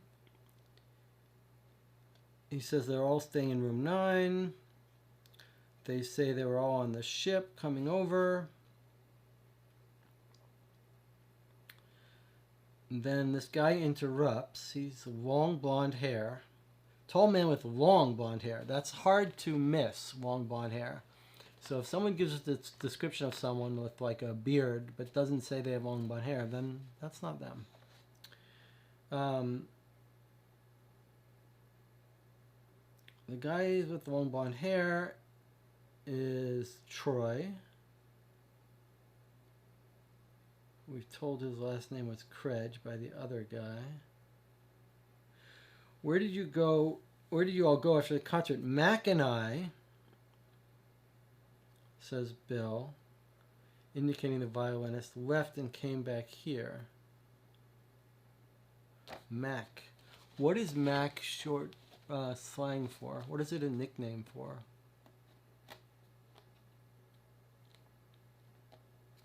Mac is someone's nickname for a name. Don't you think? Someone in the comments can tell me what Mac is short for. Otherwise, we've got Bill Kane and Troy Credge. Doesn't sound like Frank. We don't know who Frank is. Okay, so now we return to this letter. So the other thing we know is Bonnie's husband died, and maybe that's what he's talking about, her suffering. But it seems clear that they're pressuring, like if they kidnap the woman, it's to put pressure on him to give up something. So we don't think it's something she has, it's something he has.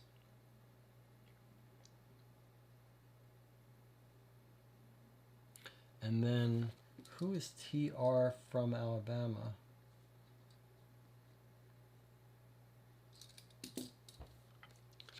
Okay.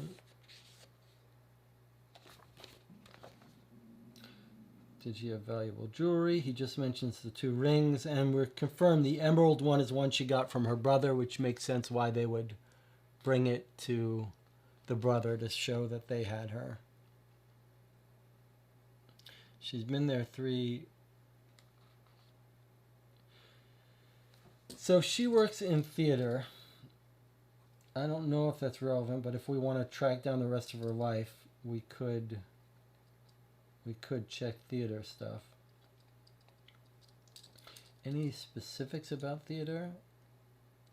And this guy does says she managed to arrange concerts for her brother's band. So I guess maybe she did manage the concerts, but the guy, Troy, when he jumped in, he didn't mention that he had a relationship with her, or that he was trying to court her. He's just like, oh yeah, Bonnie, she tried to arrange this.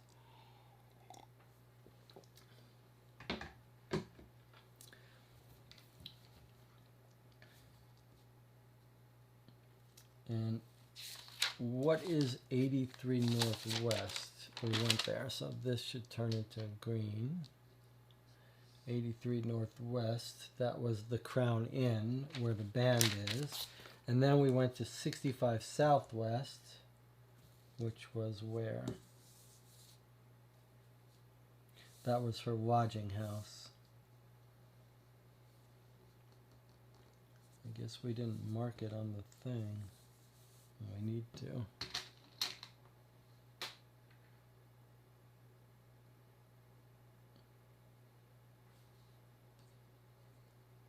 There's 66. There's 65. Okay, so that's where Bonnie lived, all the way down there. This one's spread out quite a bit.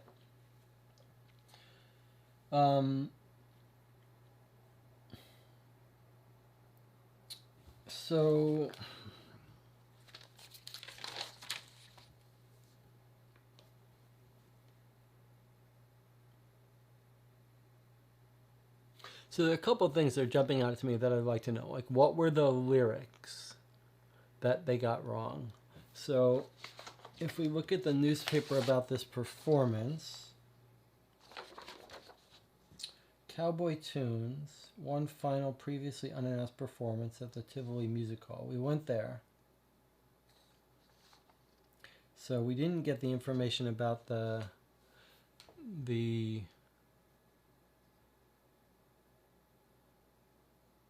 we didn't get any information about the lyric there. What about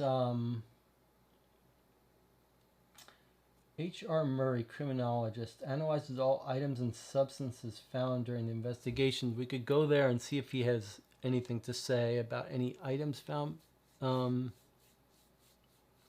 It seems like we might go there later. Like, I think it's going to want us to have something to bring to him to analyze.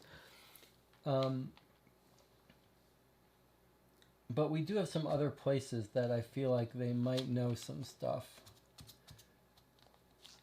For example, the lyrics to that song, which might be known by the librarian.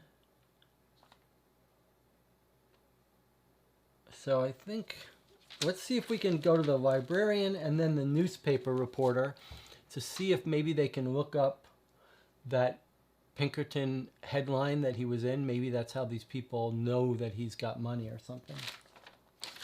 So I say our next thing is the librarian, which is 5 Southwest Librarian. Okay, 5 Southwest. Which is their London Library. Let's see what we can get here. Okay, there's no 5 Southwest. Kind of odd, but there isn't. Nothing there. Okay.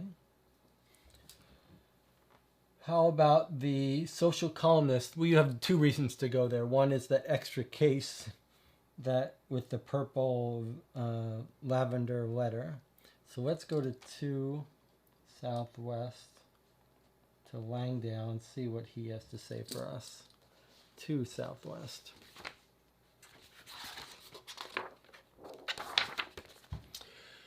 We ask for Langdale, but are told by one of the other members of the Societies Club that he hasn't been around since Saturday when he took ill.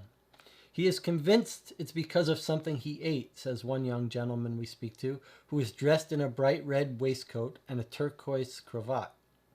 When I saw him briefly on Saturday, he looked awful, said he'd eaten some eggs from Spitfield's Market and herring from a fishmonger on St. Cross Street, and he thought one of those was the culprit. I believe he complained to the police and the Association of Public Sanitary Inspectors, and they are investigating the matter, as apparently there have been some other similar cases recently. It feels like this might be our bonus case that Holmes told us don't get involved in, but I feel like this game might be telling us, like, your secondary case is to figure out what this guy ate that got sick. So let's just write down that he got eggs from Spitalfields. So this guy got sick on Saturday. Okay. He got eggs from Spitalfields Market. And then he got a herring from St. Cross Street fishmonger. So he doesn't know which one made him sick. So that's going to be our little side mystery. All right. Well, we can get rid of this now. All right.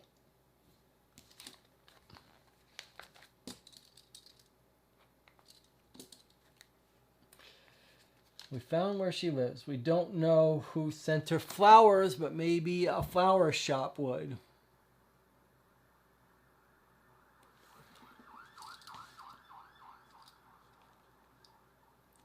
Let's follow up on that idea.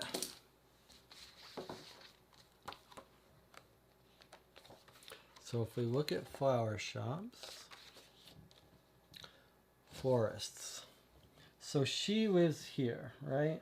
So probably it would be a flower shop near her. So in the Southwest neighborhood. There's 31 SW. Which is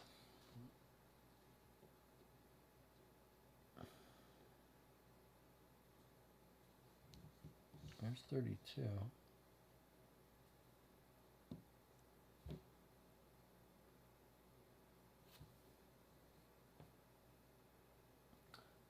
$37, $38, $33.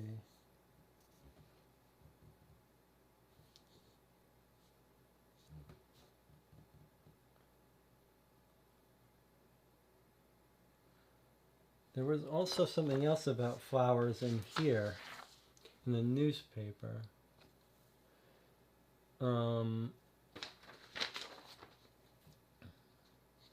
Dale Forests, 25 Southeast. Rare exotic flowers and plants.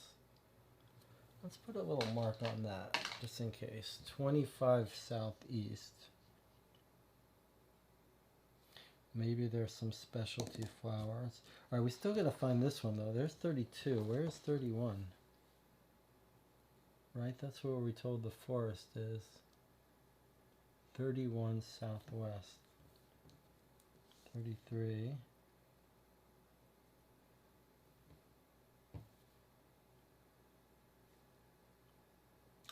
Usually they're right next to each other sequentially, but not always.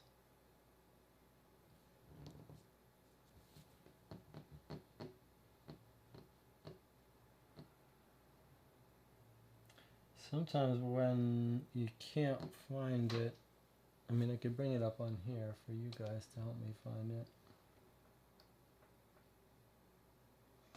Oh, there it is right there. So right across from Victoria Station, 31. Okay. All right, let's see if we can track down these flowers to see who her other suitor was. I'm not sure exactly why, except if the other suitor is tricking her to going someplace where they can capture her. So let's try 31 Southeast, and then, do we know what kind of flowers they were? 65 Southeast is where we ran into her. Flowers from my sweetheart from Alabama with love.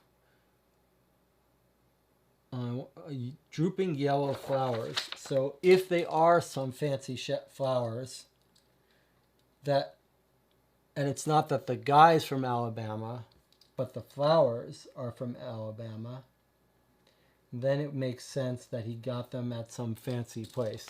So first we'll check the forest nearby, and then we'll see if it gives us a hint that we should be looking for some fancy forest.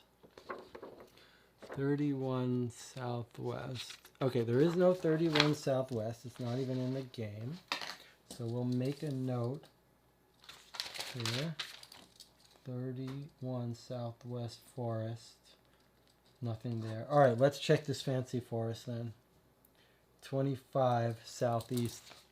This is going to be our flower shop, I'm sure of it.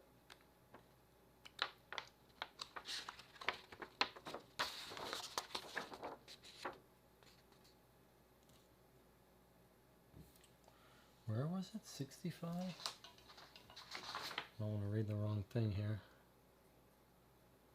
Forest. 25 Southeast. Okay. Oh, it's here. Then what's this? But I'm going to leave this here until I figure out what this is. But 25 Southeast. Do you have the circled B? If not, you learn nothing. Well, we do have circled B. We have Bonnie's information. Okay, here we go. It's always nice to find these clues that require us to have letters we have. And we're going to call this the fancy forest.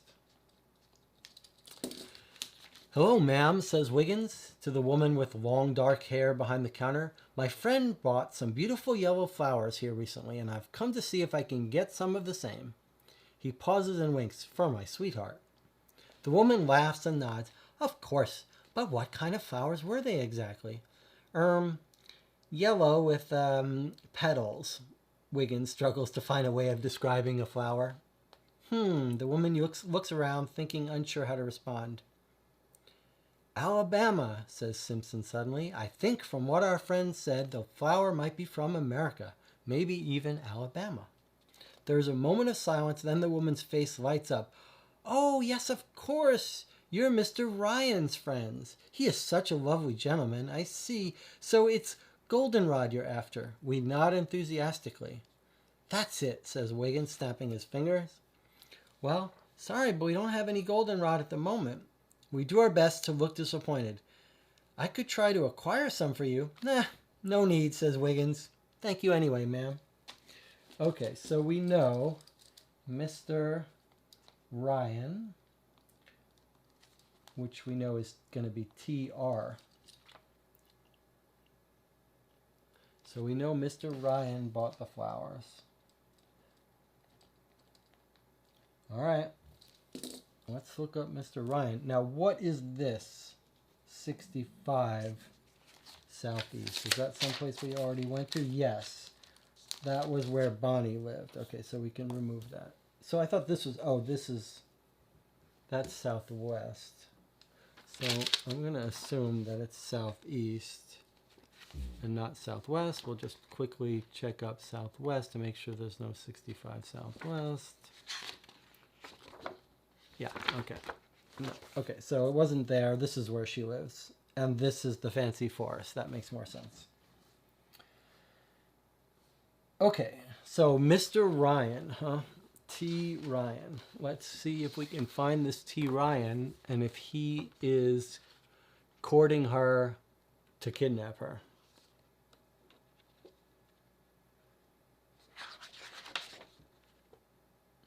Timothy Ryan lives at 75 Southeast. So he lives right near the Palace of Amusements and right next to her house. Okay, 75 Southeast. Let's see what Timothy Ryan has to say for himself. 75 Southeast.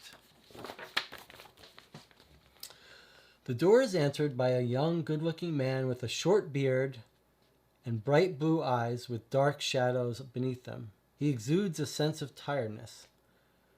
Mr. Timothy Ryan? Asks Wiggins, and the man nods. We work for Sherlock Holmes and are investigating Bonnie Layton's death. A sudden change comes over Timothy Ryan. His eyes become alert. Good Lord, he says. Then you must find the murderer. The police will get nowhere. They are useless. He reaches forward and grabs Wiggins' shoulder. We'll do our best, responds Wiggins uncertainly. We're hoping you can help us. He stares at us intently for a moment before responding with, of course, come in. He stares at... Okay. We sit in a well-furnished drawing room. In front of us, on a polished oak table, is an open copy of the day's Times next to a half-empty bottle of gin. When did you first meet Bonnie? Says Tinker. 1 month ago at the Drury Lane Theatre. I do acting. On occasion. Amateur, you understand. By profession, I'm a pawnbroker. I was trying for a play. She was there, also to audition. The play was Pandora's Box. I did not get my part. She got hers. But we had spoken and we remained in contact. We met and conversed on a number of occasions. I recently sent her flowers for the first time. He stops talking and his eyes glaze over. Did she talk about America? Did she mention her brother? Her brother. He was killed too, wasn't he? She loved him. She missed him. He used to do dangerous work, she said, but no more. What kind of dangerous work? He shrugs. And were you aware of any rivals for Bonnie's affections? Someone in her brother's band. She didn't like him. Can you think of anyone who might have wanted to kill her or Atticus? Nope. I only met Atticus once after watching him perform at the Tivoli. He was very good. There was a song I liked that he sang about a valley. He and Bonnie talked about that song and a woman he used to play it to. An old sweetheart, I assumed. What was her name? Samantha, perhaps? He stops talking and stares at the bottle of gin. We'll continue our investigation, says Wiggins. Thank you for your help, Mr. Ryan. As we walk off down the street, we glance back and see Timothy Ryan standing stationary at his window. There's a little illustration here. I'm not sure what they're looking at. It's us, the two kids. They're going over something. Newspaper or something. All right, well, I would thought he was almost going to tell us what words of the lyrics got wrong. So what does he say? He says he met her, like if we're trying to track down more, he met her at Drury Lane Theater. If we want to track down her last moments, then tracking down where she worked might be a good idea. And she was in Pandora's Box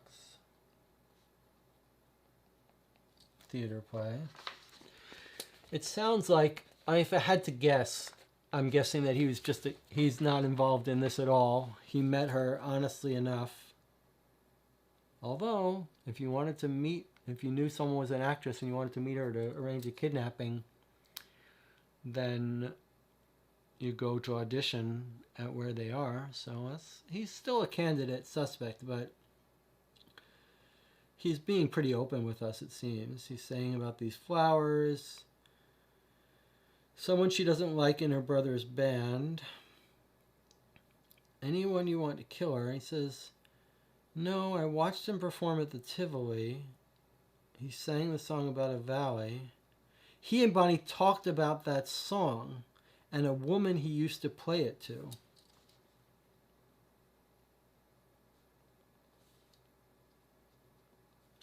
That's a weird comment.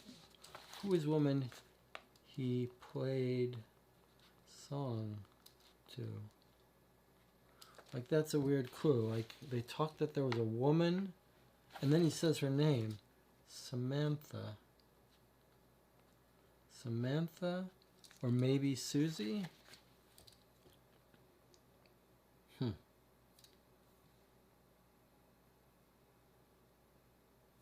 That's weird. I don't understand what the connection is between that part about who he was singing. All right, well, that was sort of a dead end, TR.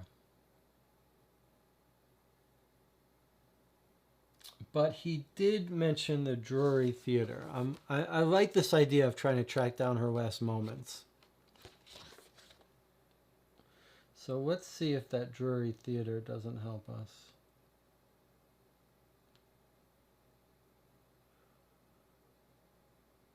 Drury Lane Theater is 31 WC. We went there.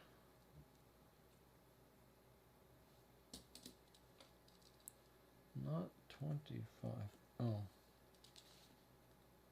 Fancy Forest. Okay, this was 75 SE that we just went to.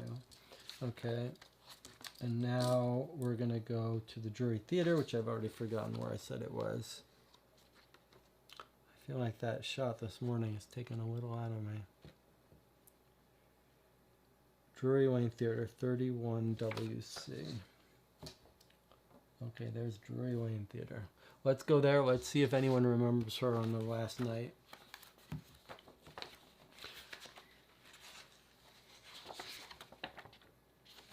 (31 WC). Drury Lane Theater is not currently open, but we notice a poster by the door advertising the Box of Pandora on 24th to 30th June and listing the cast as Marisol Basilio, Jeremy Tupman, Ethel Creasy, John Taggart, and Bonnie Layton. Well, that makes it harder to, like, if we're going to track down her last appearance. I mean, if we're trying to find out where she was, I don't want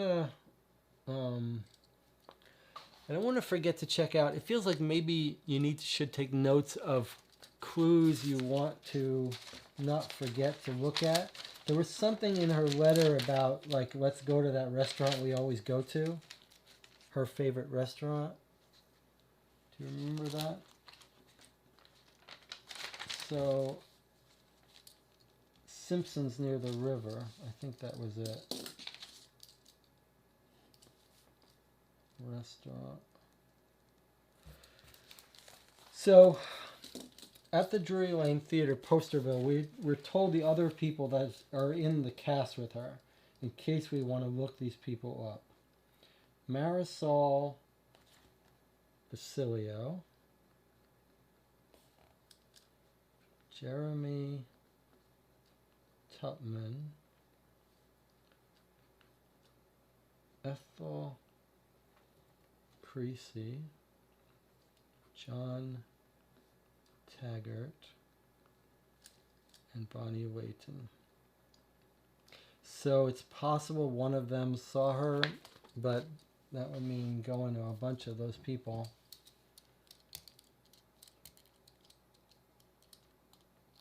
Although it's possible they're not going to be involved in this, right? They're actors. That's too big a coincidence. But we might want to visit these people. All right, let's see if we can. I don't want to forget to go to this restaurant, Simpsons near the river.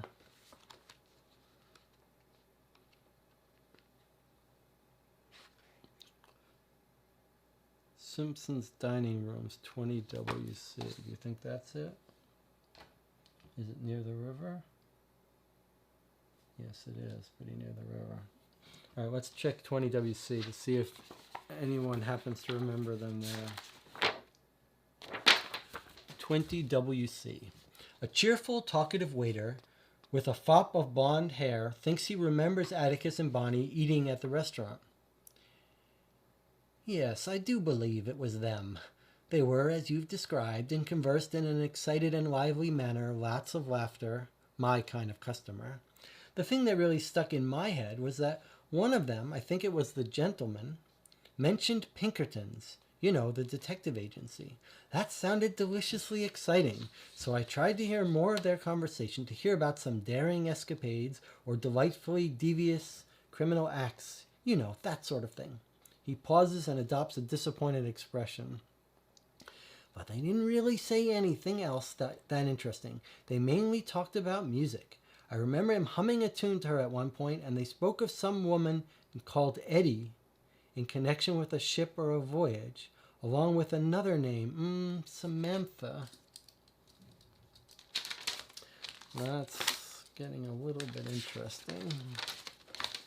Sounded like she was some old sweetheart of his.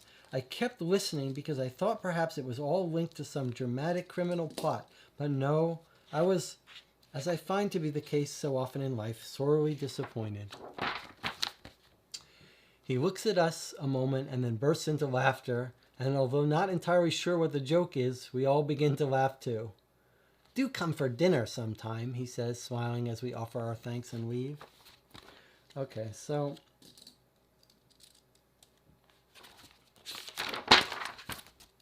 this was 20WC, which was the Simpson restaurant. Okay, and he again mentions, he says, they spoke of a woman named Eddie in connection with the ship or voyage. So remember, Eddie is a woman he met on the boat. And then he says Samantha, which we are told is the old flame that he sang that song about.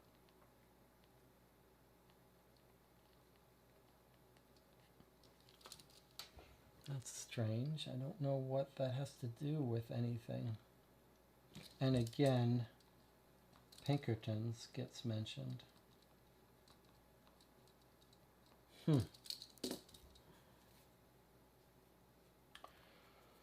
Well, I do think now that we're going to have to track down that that newspaper clipping he had about the boat. There was a mention of a senator or something going with his wife. Like, we may have to investigate that a little to see if Samantha or Eddie are related to that guy.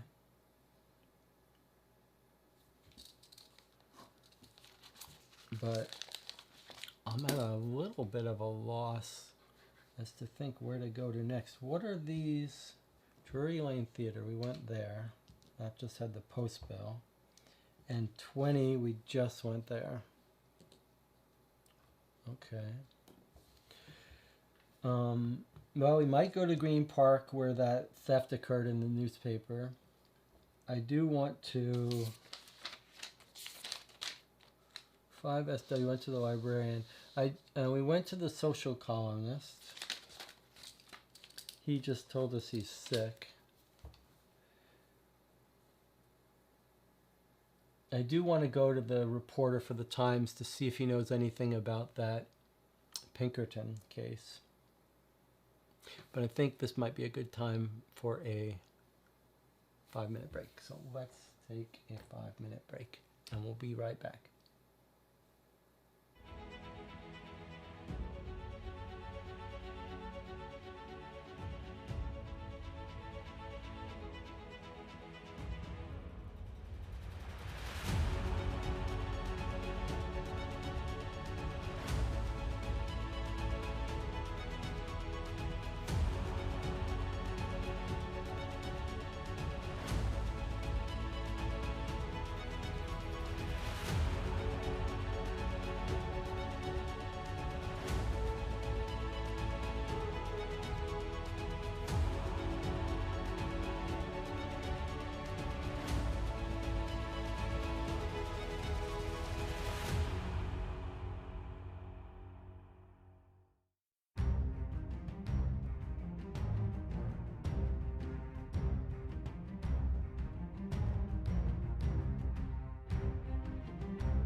Okay, we're back. You're watching Co-op for Two. Continuing case 5 of the Baker Street Irregulars box called the Red River Valley.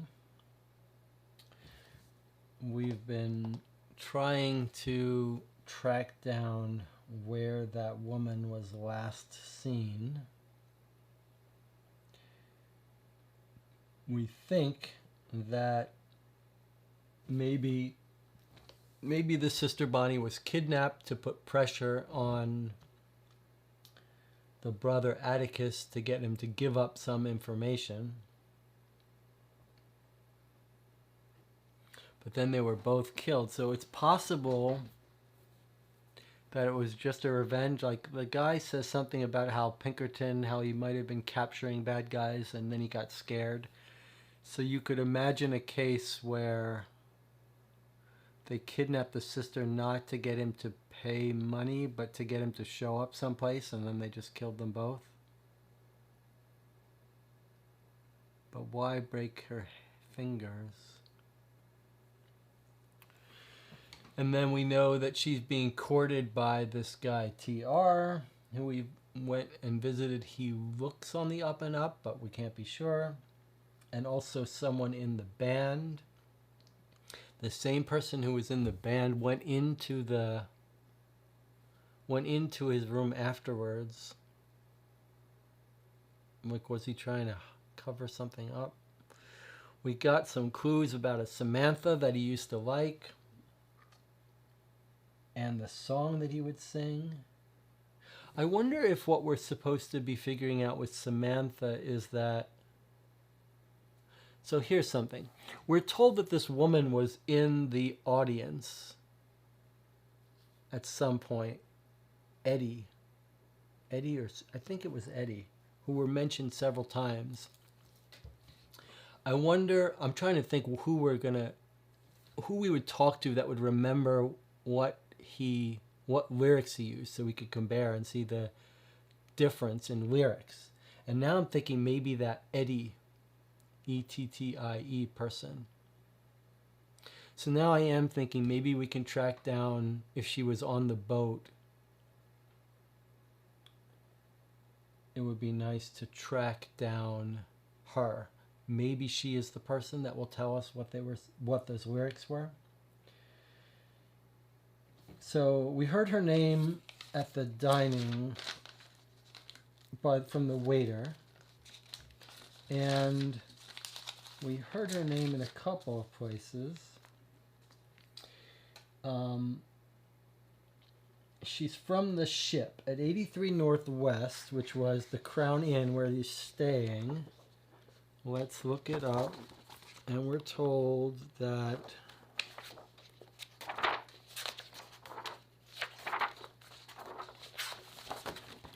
we're told about Eddie. Let's see if we can't find that. Okay. It says our guy Atticus is kind of a womanizer. He flirts with ladies. He was courting a young lady in New York, Susie, I think, before we set sail. And then there was the lady on the ship voyage, Eddie. I'm sure I saw her attend several of our gigs too.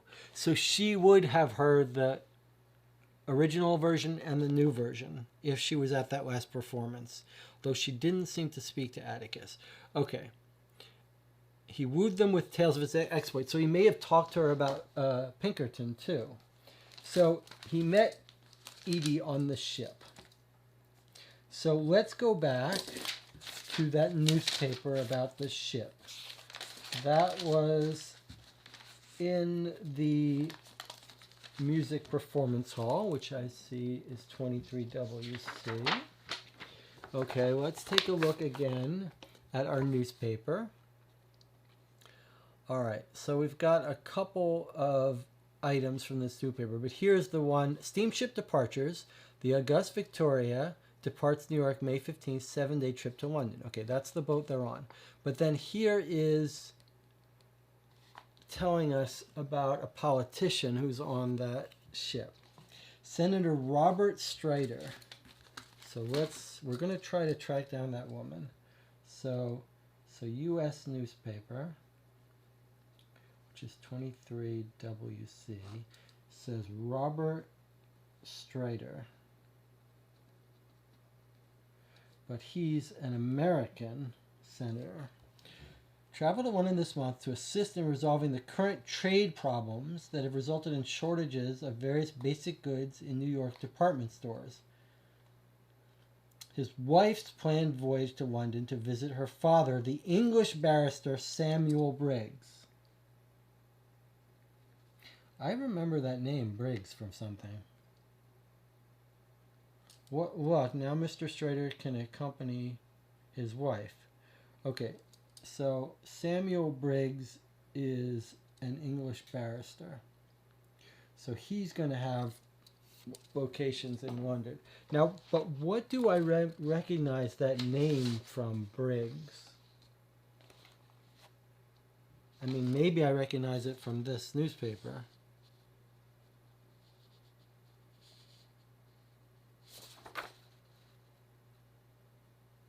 Hold on, sorry, something just occurred to me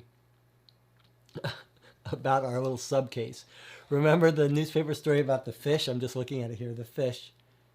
Is the fish what made that guy sick? They picked the fish off the ground, right? Because Sunday morning,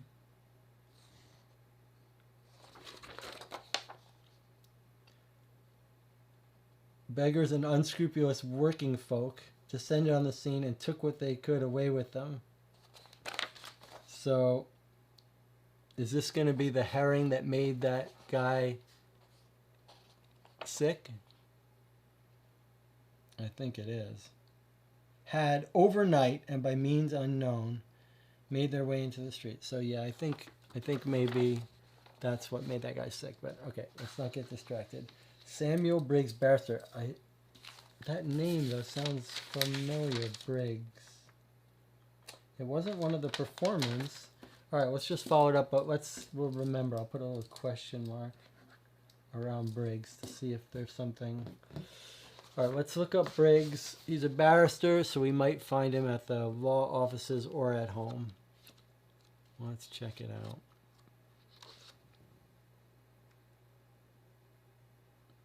Briggs S 52 Northwest.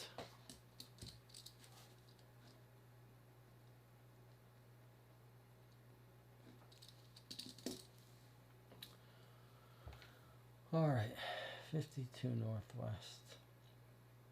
So we've still got leads that we're following down. That's his home. If we don't find him at his home, we'll try him. We'll try at work. 52 Northwest.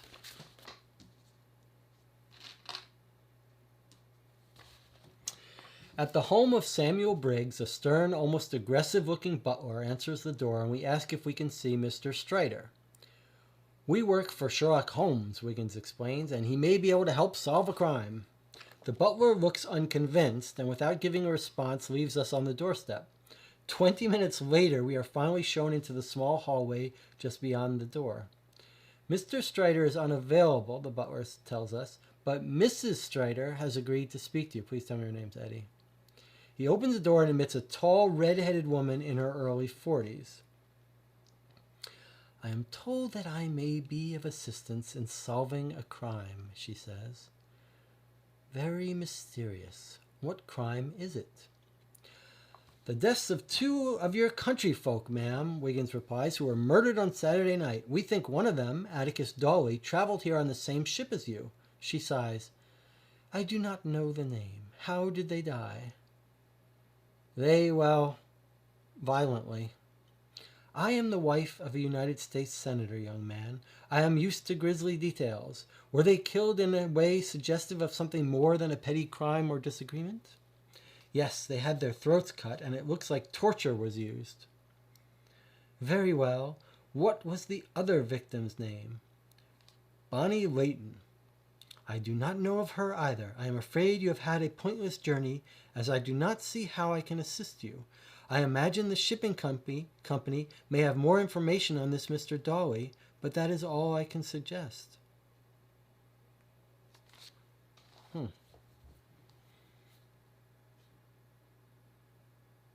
The shipping company.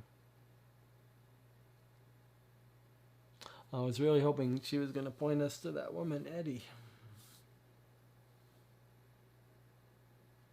It's probably not her, right? Because he's like 26 and she's 43. But I was thinking maybe it was her daughter on the boat. Okay, but she's clearly telling us. It was 23 WC. Okay, so then we went to 52 Northwest. And we've got Mrs. Stryton. Mrs. So we go to the home of Samuel Briggs. And we get Mrs. Strider. Right? And the husband's not available. She doesn't help us. But she says, I don't know who these people are. She's curious about how they were killed.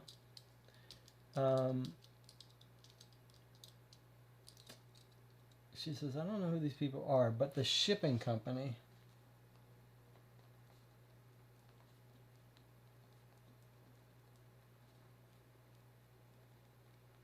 Does she mean the company that ran that boat? I keep going back to this newspaper we see. 23WC. The August Victoria on the Cunard line. Okay, let's write this down. The August Victoria on Cunard line. I also think there has to be a better way to make notes about leads we want to follow up on. I was thinking...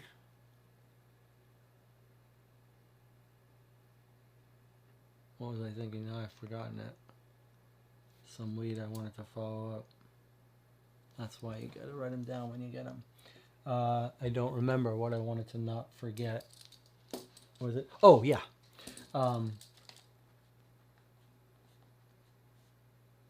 We could check that barrister's work. I mean, we didn't see the barrister there.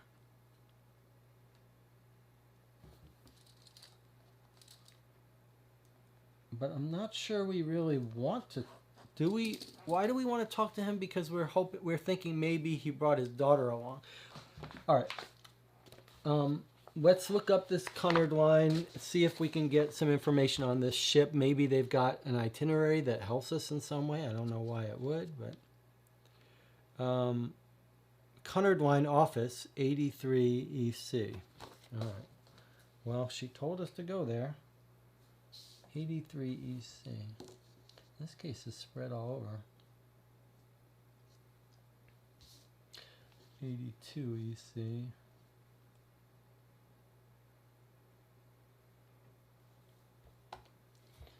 Where is 83 EC? It would make sense if it was all in the water. 84. There's 83. Okay. Let's go talk to the boat line. Maybe they can tell us Eddie. Maybe they'll give us her full name of Eddie. Okay, good. That didn't even occur to me, but that makes a lot of sense. The boat line will know what her full name is. 83 EC. Okay, this is good. I feel good about this, about her telling us what was different in the song.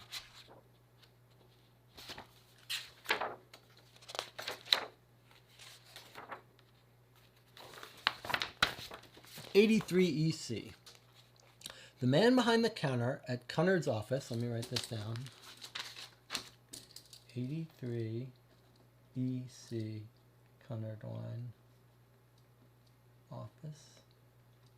I guess this is, if you're playing with two people, you'd have one person in charge of keeping better notes. The man behind the counter at Cunard's office opens a drawer and pulls out the passenger list for the August Victoria, which arrived in London from New York on May 22nd. Someone else asked to see it recently, he says, so it was still near the top. Who asked to see it? Asks Wiggins. A tall, dark-haired man who said he had a brother on the ship. He came in last week and again this morning. His brother was supposed to have met him somewhere, but apparently never did, so he wanted to confirm that his brother had traveled here. He didn't say why he wanted to see that list again this morning, but he was very insistent, and not the kind of man you want to anger.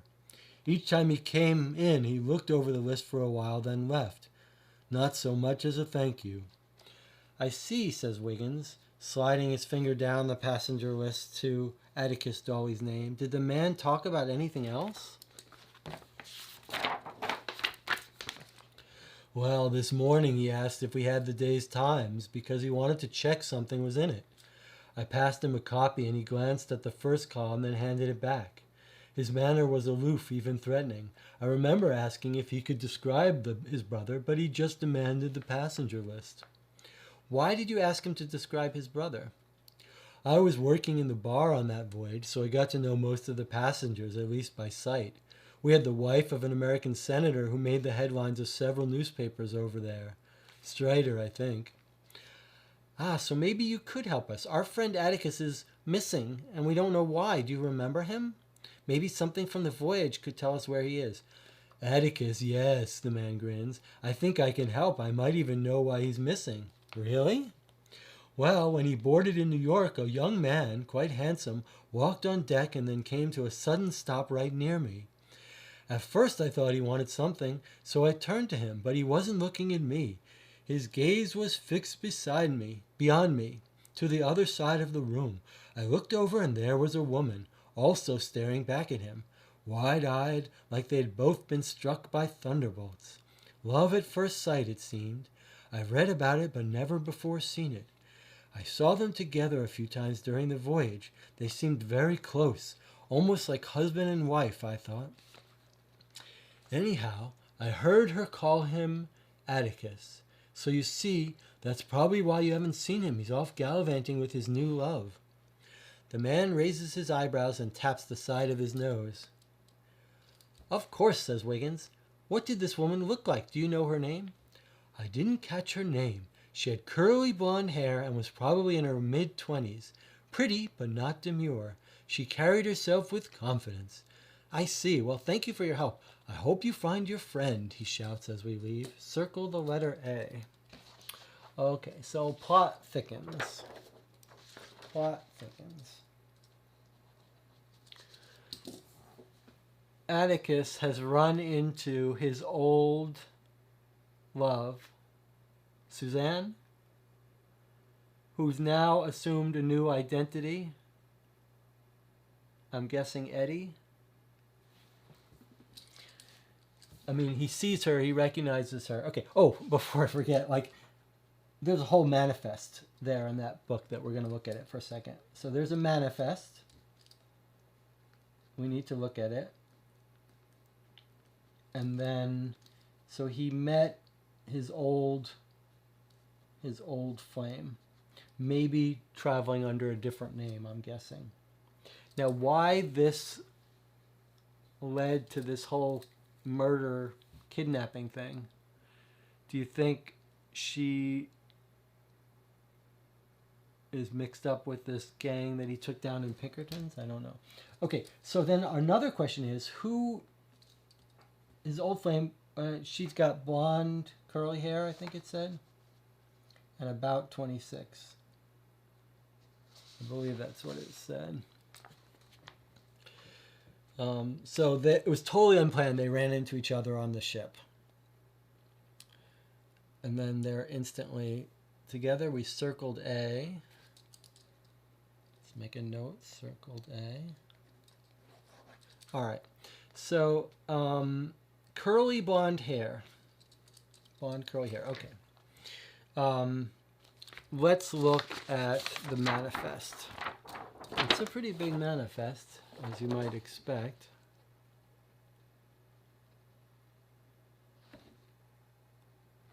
Okay, there it is. It's just the one page.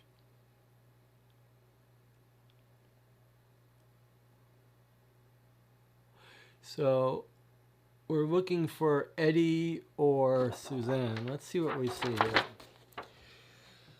Okay, J.H. Baker, Ethel Brody, Booth Bushell, B. Kane, that's the guy who's in the band. Reverend Mr. Evern something. Professor Sayville, Mr. Atticus Dolly, there he is. Miss Claire something. Miss.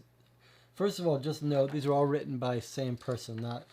So this is just someone keeping track of it. It's not. That's not their signatures.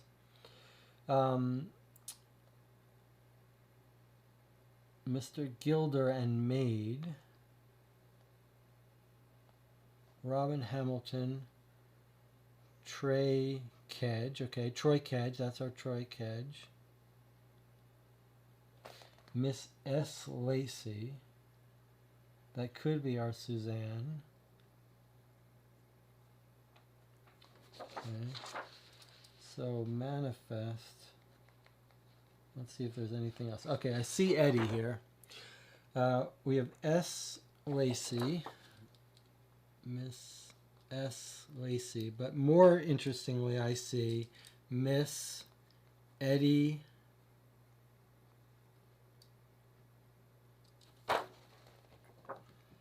W-A-T. Her last name is Watt. It looks like Watt Lions, but it could be anything with W-A-T. Do you think, whoops, sorry, do you think these names are in some order? Mrs. Strichter and Maid. So that's another, like, okay, so Mrs. Strichter, if we think she's coming under a different name, then the maid could be the person that's traveling under a different name.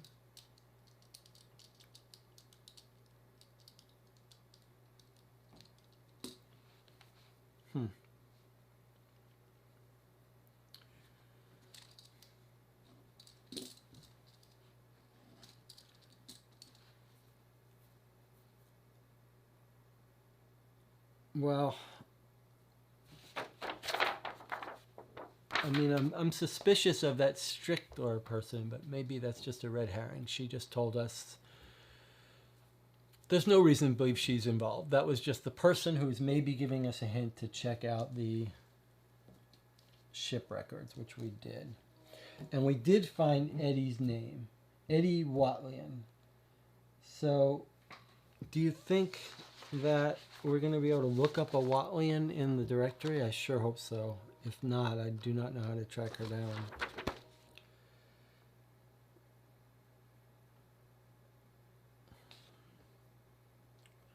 There's no what.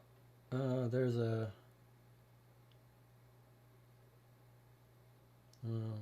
There's no Watlian. There is a Watkins though. Is it Watkins? It might be Watkins. Let's take a look at it together. So there it is. Eddie, does that look like Watkins to you? Eddie Watkins?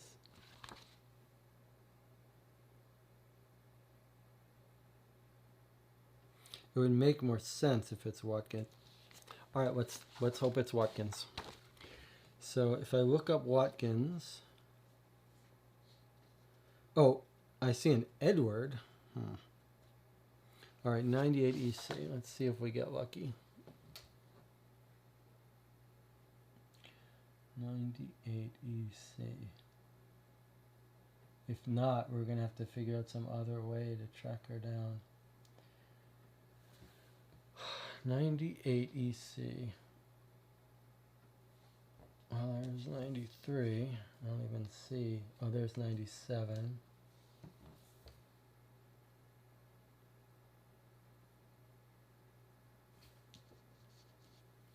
97, 96, 94.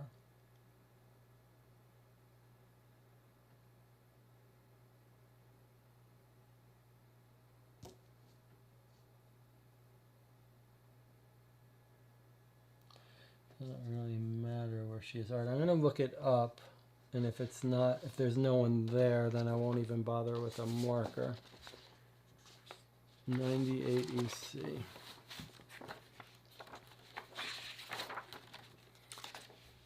I really hope this is.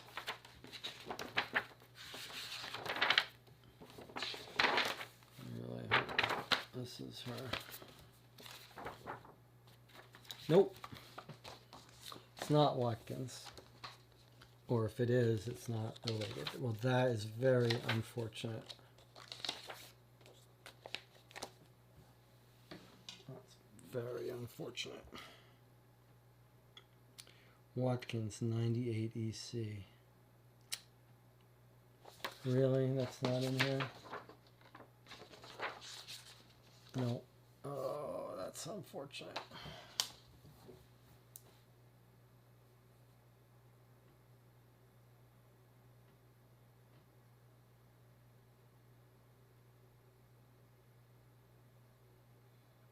We've got her full name.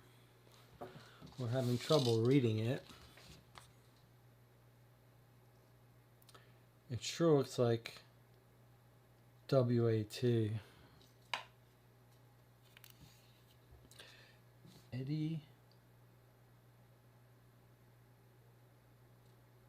Miss Eddie W-A-T. I mean,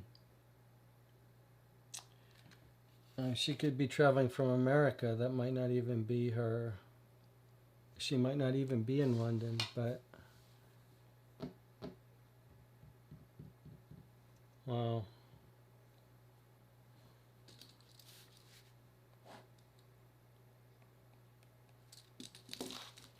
That's rough. All right, let's see if she might be mentioned in the newspaper.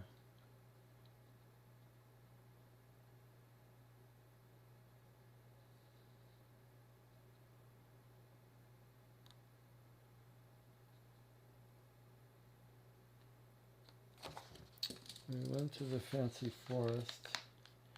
We haven't been to Green Park yet, or the imported artworks. Shipbuilders.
I mean, surely this manifest has got a big clue in it for us. And there is our woman, Eddie.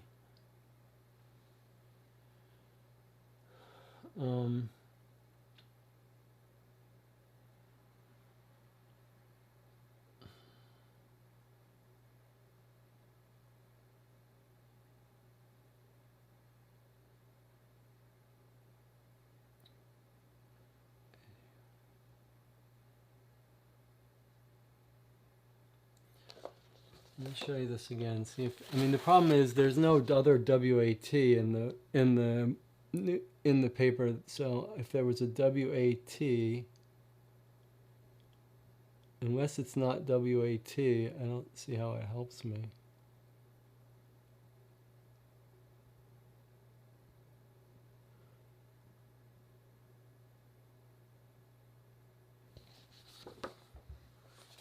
Right, I mean we looked up.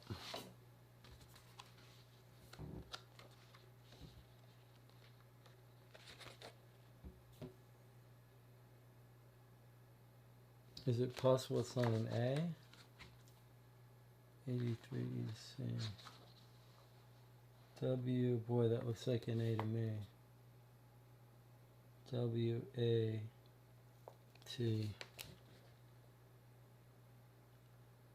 But not Watson, right?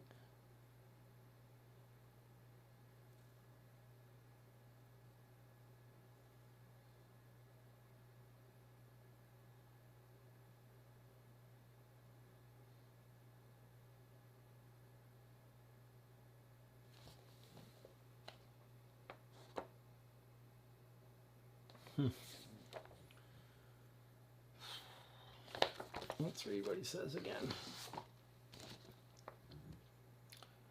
Okay, and then I guess we should write down our clue, or in our notes, who is looking at manifest. So he says someone else came. Someone else looked for it, a tall, dark-haired man. Tall, dark man. And he comes back. Not the man you want to anger, so it seems like maybe maybe some guy in the criminal underworld. Then he comes back again and wants to see it again. He asked if we had the day's times. He wanted to check something that was in it. I passed him a copy and he glanced at the first column, handed it back. So he sees something on the first column.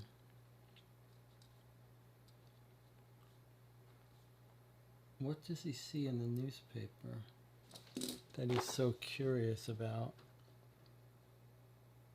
He glanced at the first column, handed it back, and then he asked, can you describe what he looks like? And he says, just give me the passenger list.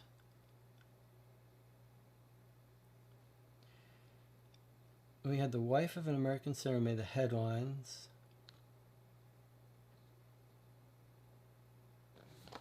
And circle an A. Okay, so if he's looking at this newspaper, there was an entry here. LT, please reconsider. Seek me at my home, HC. Let's see if we have an LT or an HC in that manifest. I mean, maybe he knows about some secret message there. LT.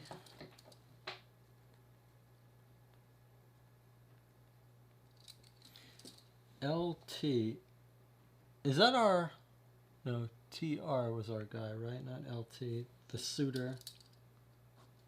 LT, HC. Let's see.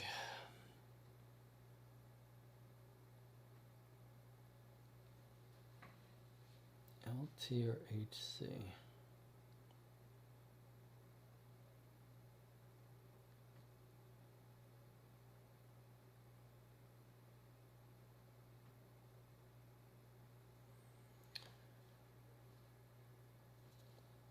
HC.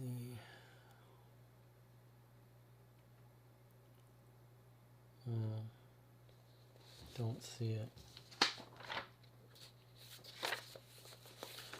He looked at the first column. Okay. On the 20th of May. What time is this ship sail?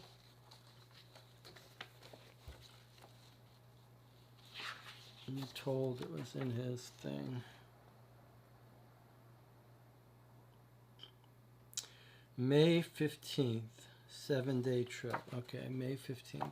So if we look in our newspaper, first column, we see a birth to Floyd Eversham.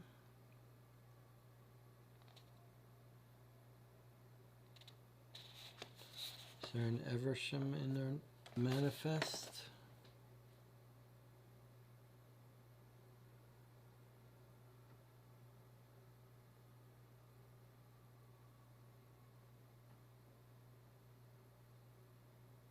No. Okay, there's a marriage. Tarquin Ellis to Ellie Toft by Reverend David Heyer. So Toft and Ellis. Is there anyone who's traveling over for that?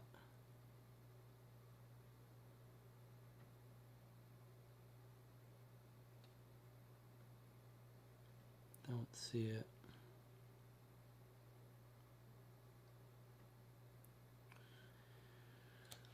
Okay, June 1st, Isaac Luxmore to Sarah Flower.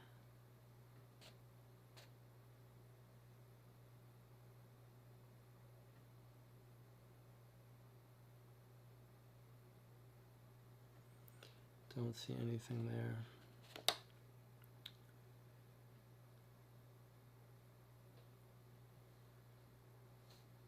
there. LT, please reconsider. Seek me at my home. HC. LT.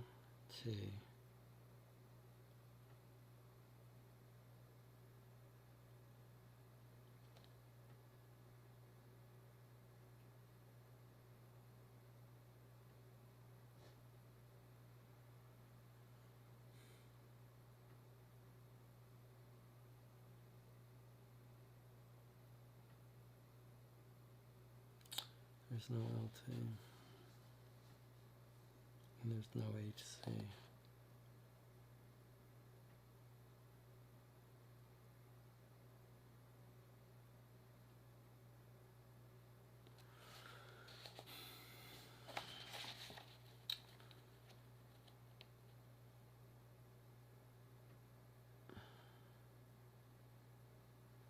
Tarot Arts, unique imported artworks. Werner and Company. I mean, maybe we'll go visit the artworks. Tarot Arts. I don't see that person in the thing. Okay, all right, let's be clever about it. We're looking for some clue to unlock the mystery and help us track something down, but story-wise, it would make more sense that he sees this guy who comes in, who's this criminal, finds our guy. Maybe what he's looking at in the newspaper is the same ad we looked at about cowboy tunes on banjo and violin will be played at the Tivoli Hall. So maybe that's exactly what he found there too, although I don't know why he would need to look at the manifest again.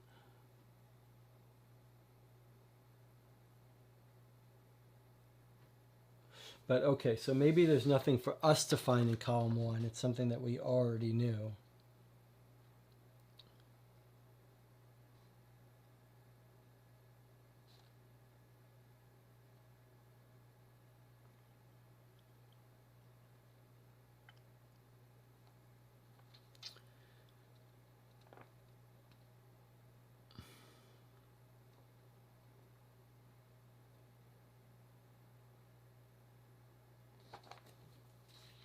But that doesn't help us.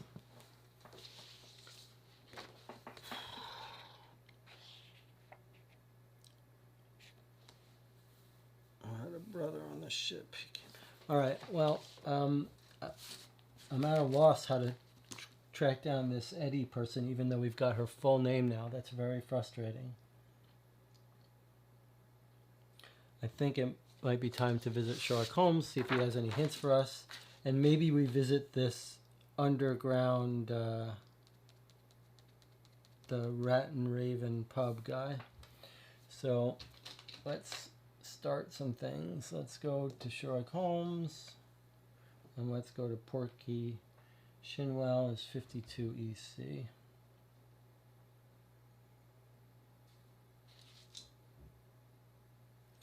And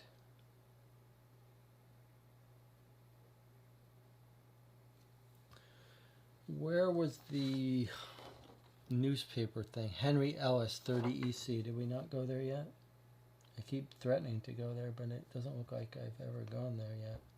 The newspaper guy. Okay, so we're going to go to the newspaper guy first, see if what he has to say for himself. Then we'll make our round trip to Sherlock Holmes. 30 EC. Henry Ellis is busy and unable to speak to us. And now here's a little red comment. However, you can ask the desk clerk about specific entries or articles in today's Times. To do so, locate the first words, including the title of the item or article in the list below, and read the relevant entry. The list is in alphabetical order. If there's no entry for the item you're interested in, the clerk does not know anything more. So then it's got, we'll just give you a quick look. It's got more information about each item that appeared in the Times. That's going to be hard to avoid looking at stuff we shouldn't. But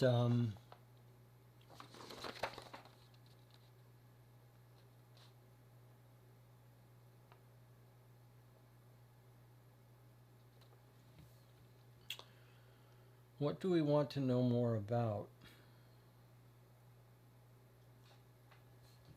I mean, clearly a murder, so let's start with that. Murders in Waterloo. We got some additional information. They had their throats cut, but they also suffered other injuries, broken fingers. The police arrested someone for interrogation, a villain known and sought for some time for violence, a bloke named Stokes. But considering the condition of the bodies, it was not a simple fight. It's more like a premeditated operation, that's all I can tell you. It's like revenge on this guy. Oh, what do we need to know more about, though? All right, let's learn about this pattying game. Mrs. Weasley. Well, I do like a good game, so I may go and find out more about it myself. The gentleman who placed the advert was a cheerful fellow in bright clothing and long blonde hair tied at the back. He didn't stop humming. Who is our long blonde hair person? Was that Troy?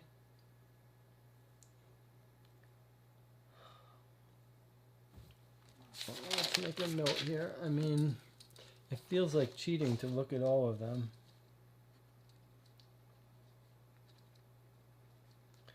And that's awfully weird. So we looked at murders. I guess these should maybe take up time. Each one doesn't say. Locate the words. It's in alphabetical order. It doesn't say it cost us time, but I'm guessing that's the idea. So that this would penalize you for score if you cared about that. Let's see if he knows anything about LT, please reconsider. Maybe there we've got some names of someone. LT. I remember the gentleman who placed the message. He had placed messages with us more than once, I believe. A man with a well-groomed mustache and broad shoulders. Well-groomed mustache. That's like half the people in London.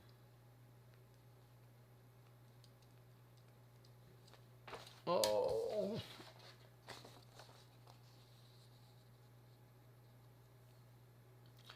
Deceased. Peter Earl Hughes, merchant, who died on 18th January. I mean, is it possible that that estate is somehow relevant to our thing? I guess 94 EC. Let's look if there's anything here about it. Peter Earl Hughes. I know that Peter Earl Hughes' estate is worth a considerable sum. He was an important figure in the transatlantic trade between Britain and the USA and made vast amounts of money exporting and importing goods.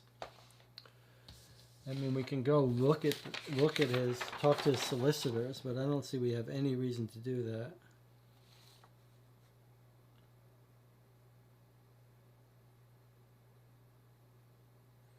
What we want is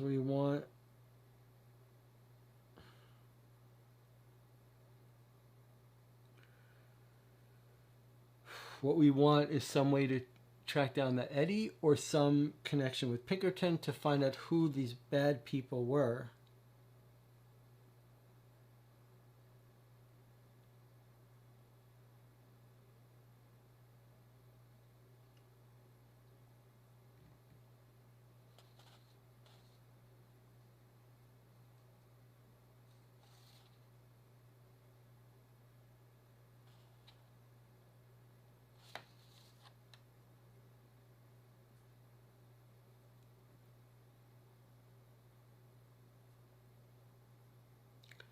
I don't know why we would look at any of these other newspaper articles.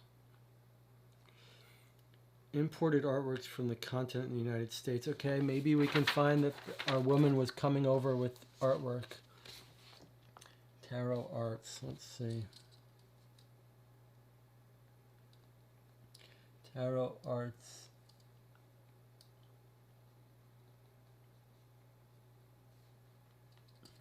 tall man came in yesterday to place that advert. He asked us to run it for a week.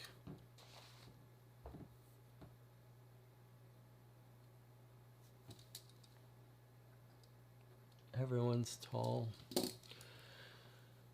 All right, I think we're done here at EC. I'm going to leave it. It's here. I'm going to leave it pink because we can go there and learn more about it, but learn more about items. But I'm not going to look at them because I have no reason to, and I don't think we should if we don't have a reason to. But since I'm trying to find out where this woman went to, I think maybe we should go to the places that someone on that ship might have been going. So let's check out 32WC. And then if we find... There's 32WC. And then that was the...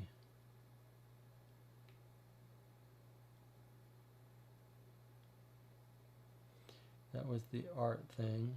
We might go to Green Park now. See if that's related to our case in some way. I guess I'm gonna change that to red so that we do go there, just in case, since we're running out of leads here. I'll put a marker on this one saying we might want to go back there. All right, let's go to the underground person. We may want to go back to that initial... Remember, they caught the mugger, and we traced him back to hanging out at a bar with a blonde woman. Is that our blonde woman? Is that... Was Eddie the blonde woman? Yes. Or the girl he hooks up with is curly blonde hair. I think I want to look at that in very early clue. Because actually we were given someone's name. So it was 47 Southeast.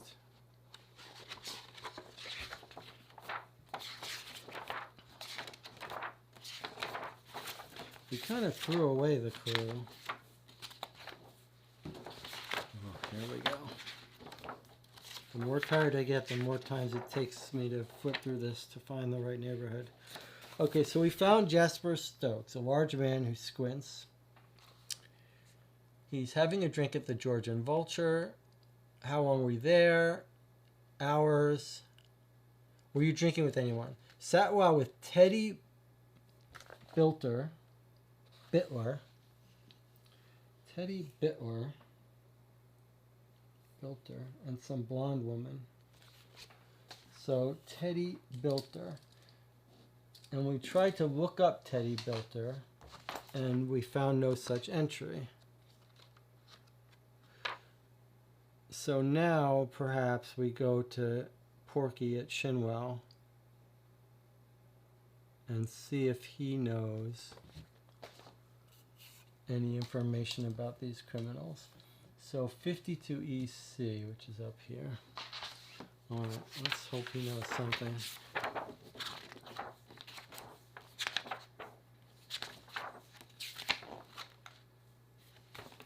All right, well, it's a long paragraph. Hello, mateys, shouts Porky with a grin. Hello, Porky, replies Wiggins. We're looking into... Porky suddenly raises his hand and silences Wiggins, then leans forward. I think I know what you have come about. You need to speak to Benjamin Criff. He was there on Saturday night. He saw something. All right, well, this is good that this guy has given us some information because we sure need it. 52EC Porky. Okay, so he says Benjamin Criff.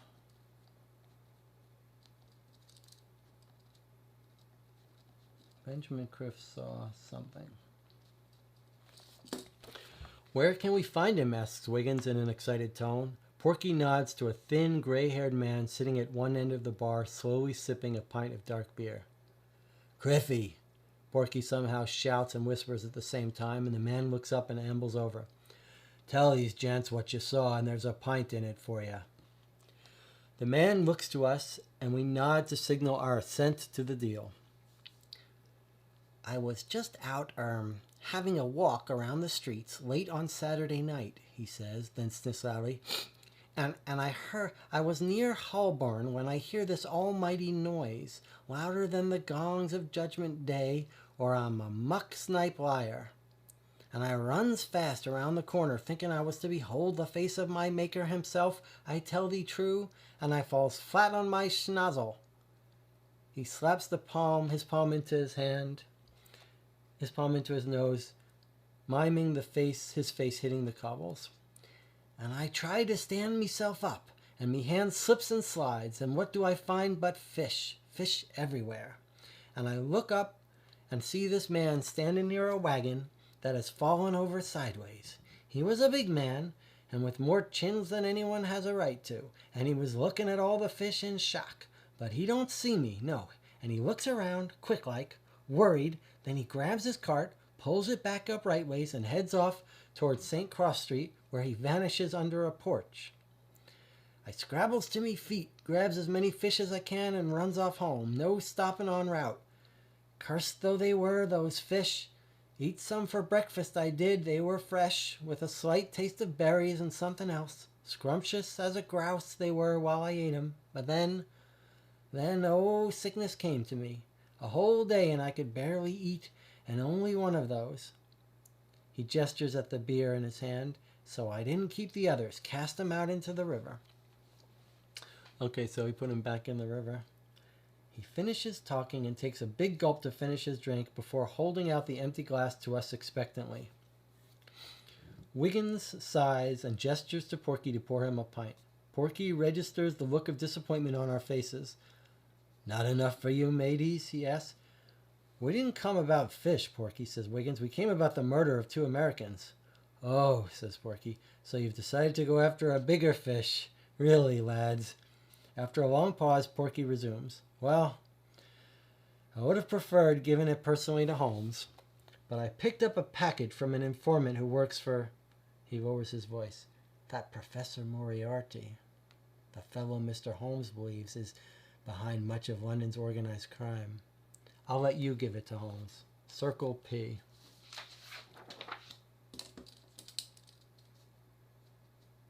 Okay. Do you wish to open the package once you have left Porky's? If yes, read on and circle letter M. If not, go elsewhere.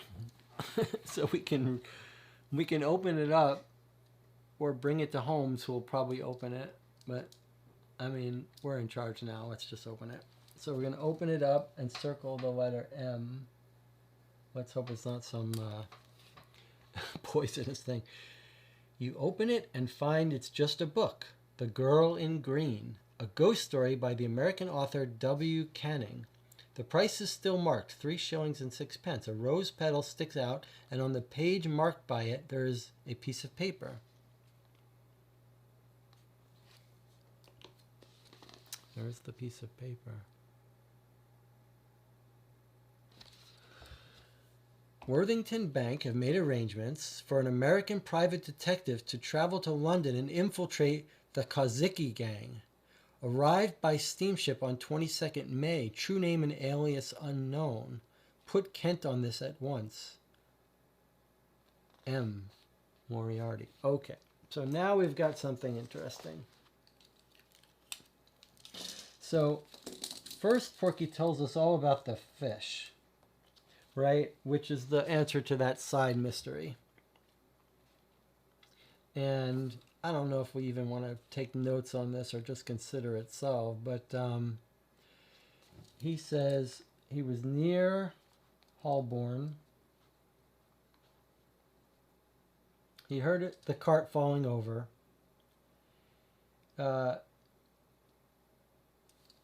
He runs over. There's fish everywhere. The guy looks around and then heads off. The cart heads to St. Cross Street.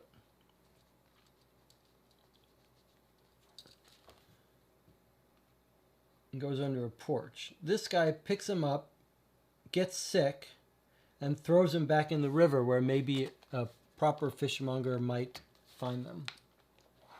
So I think this tells us, helps us wrap up that fish case. But the more interesting thing here is that he says he picks up a package from an informant who works for Moriarty. So we've captured this little book from Moriarty, with a letter from Moriarty. The Girl in Green. It's interesting because there's a newspaper article about that new novel, The Girl in Pink, so we might want to check that out. But let's look at what the note says.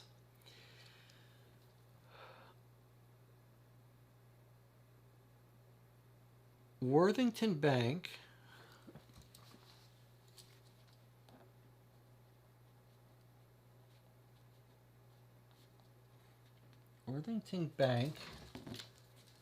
sent American Detective.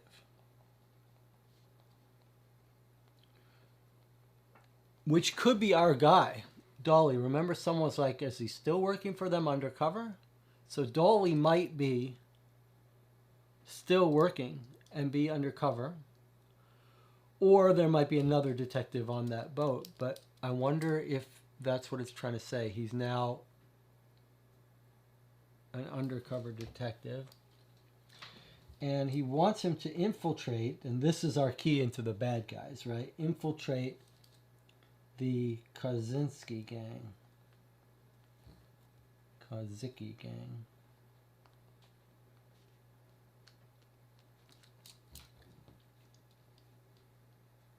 And then it says put Kent on this.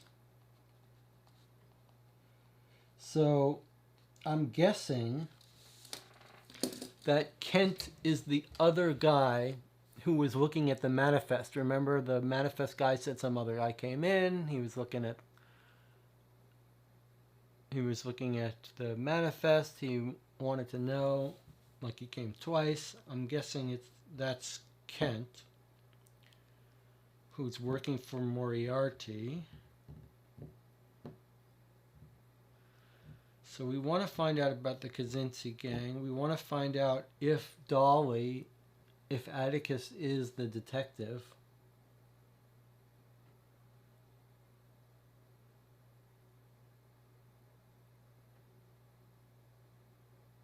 And what does it have to do with him finding his old girlfriend?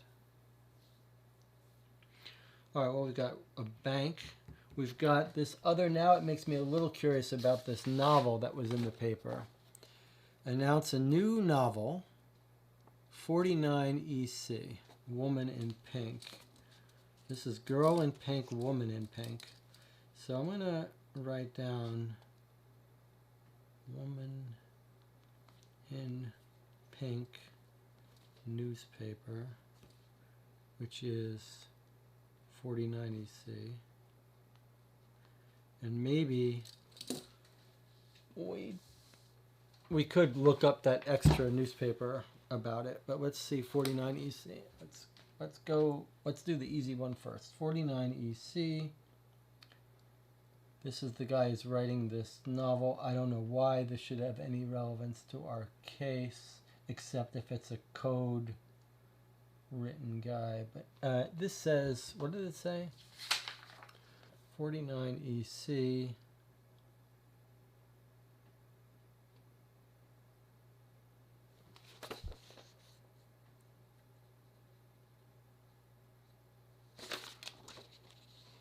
He's announcing a new novel in the style of Collins' Woman in White. The Woman in Pink. I think this is just flavor text, but let's check it out.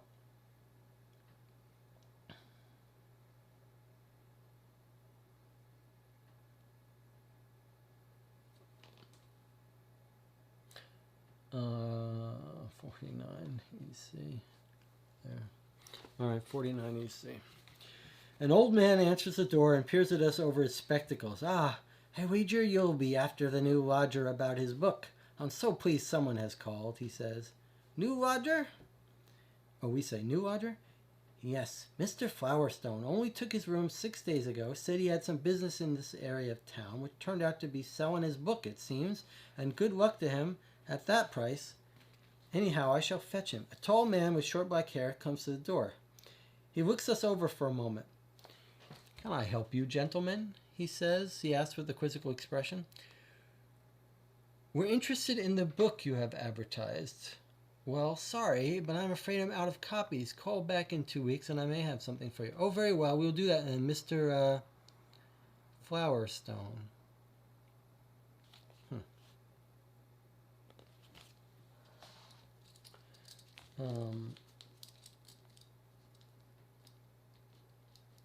Flowerstone. I mean, we could see if there was a Flowerstone on that manifest, but I don't see how that helps us much.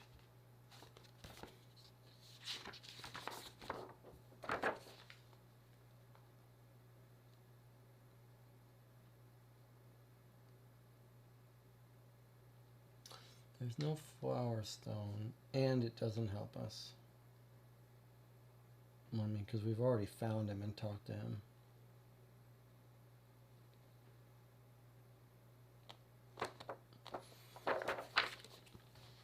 And it's just his book. It's just his book. Unless he's trying to set up some secret meeting. I mean, we could go to the newspaper. I mean, just for the hell of it. Let's go to the newspaper and see what they say about that guy who put his book ad. I remember the gentleman who put in the advert, a tall man with dark hair, came in yesterday morning. Can't do anything else because I didn't hold out much hope for him trying to sell a novel at an unbelievable price. We don't know. Does he say how much he wants for it? £1, 16 cents. It's too much for a book. All right, that's not relevant to us. All right, but we got more stuff in there, right? We've got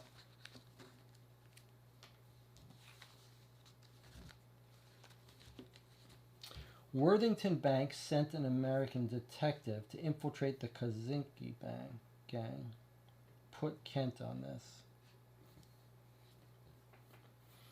Worthington Bank. I mean, is there... Let's see if that's a bank that's got a branch in London. But they're from America. Well, there is. 67 Northwest. Let's see if they'll tell us that our guy was a detective. That would break the case wide open. 67 Northwest. Worthington Bank. Worthington Bank. 67 Northwest. Okay. It would be nice if they revealed that our guy was a detective. Do you have a circled M? We do. After stating that we have some sensitive matters to discuss and being questioned by a number of junior staff, we are eventually shown into an office with a short, portly, bespectacled man who introduces himself as Mr. Winchester, senior clerk. Hello, Mr. Winchester, says Wiggins, doffing his cap. We are investigating some recent murders on behalf of Sherlock Holmes and think your bank might be involved. In murder? Mr. Winchester's eyes widen in horror. Oh, no, well, not directly, grins Wiggins. We mean you may be able to help us. Wiggins reduces his voice to a whisper and leans forward. Did your bank recently hire someone from America to infiltrate the Kaczynski gang? Mr. Winchester takes a deep breath. Well, gentlemen, I am sure Worthington would like to help in any way possible with a murder inquiry, but I have to say there are two problems with your question. Firstly, I, as simply a senior clerk, am not in a position to answer it. And secondly, even if I could answer it, I do not believe Worthington would really readily release such information. Perhaps we could speak to the manager, ventures Wiggins. Winchester shakes his head slowly. Then he pauses thoughtfully and scans our faces. He seems to be weighing something up carefully. Mr. Graves will not see you.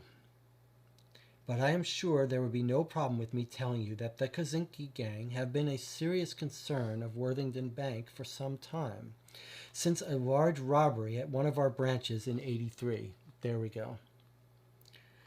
2 months ago, after a long period of negotiations, senior member of our branch finally managed to convince 3 other major London banks to join with them in funding and developing a counterattack against the gang.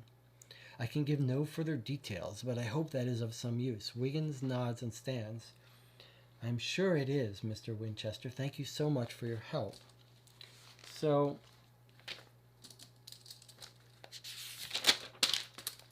at 67 Northwest at the bank, they tell us, that guy tells us, he won't tell us who they hired or why, but he did say the Kaczynski gang was the one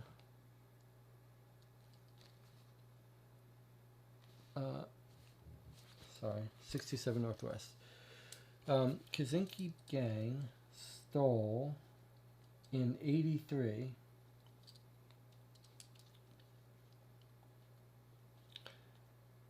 a large robbery. 2 months ago, after a long period of negotiations, senior members convinced other London banks to join with them in funding a counterattack. So,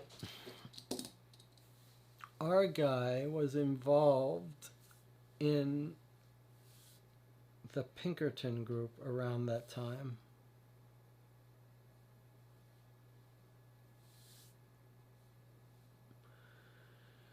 Which could mean he was the detective hired, or it could mean, I guess we should consider the possibility that he was in this robbery gang.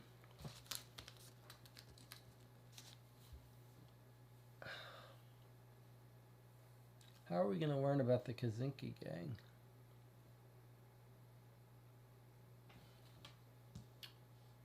What are these places? 52 was Porky, so we went there.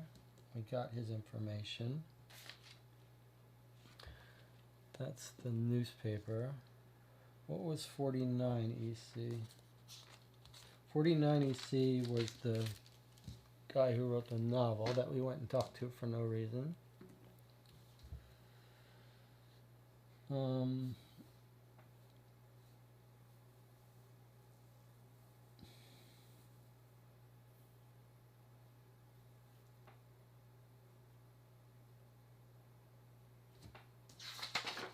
Kaczynski gang.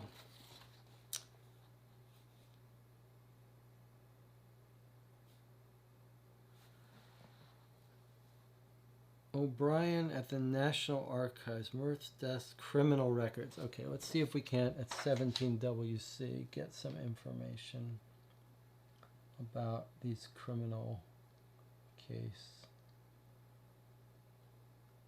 And then maybe we go to Sherlock Holmes. 17WC.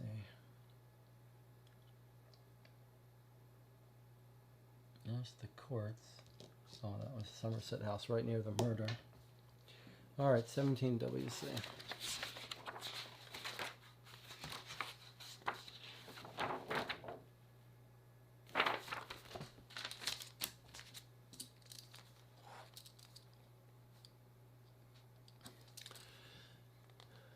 You'll understand that I only have very little information about American citizens. Ed Layton died on 20th July 1886 at Charing Cross Hospital. Cause of death, typhoid fever.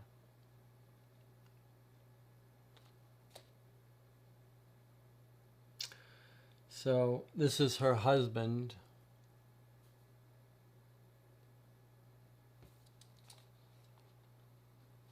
I mean, I don't know why we would go to this hospital 2 years later. Unless we think she worked there, but we don't. We think she's an actress. All right. Useless.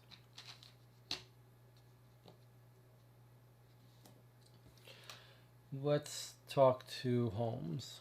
Or I guess I want to clean up these other places. Why do I have 32 WC? What was that?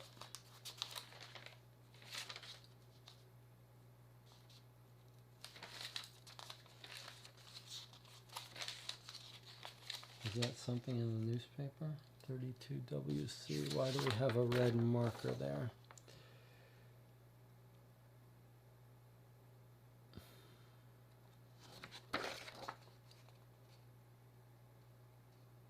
.32WC is the art importer. All right, let's go to 32WC. Maybe we can get lucky and find where that woman, Eddie, came across from. 32WC.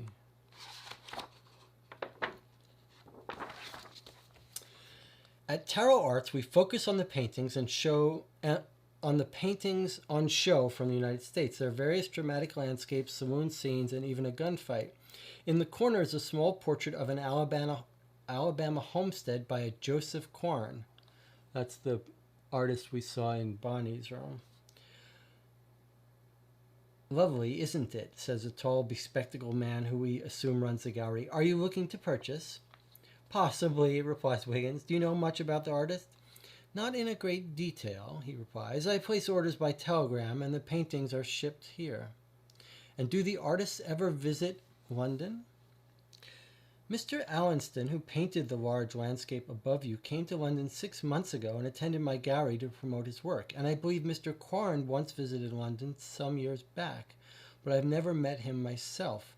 I'm afraid if you want to meet the creators of these works, you would have to travel to the United States. Oh, thank you, Wiggins takes one more look at the small Alabama painting. This one's not quite what we're looking for, though. Bye. And goodbye.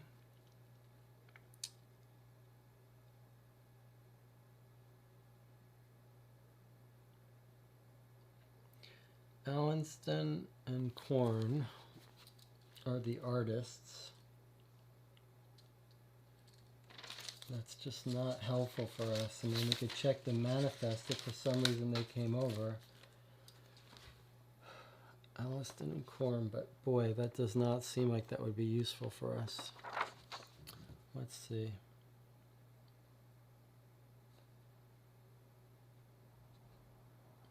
I see now that the manifest is alphabetical.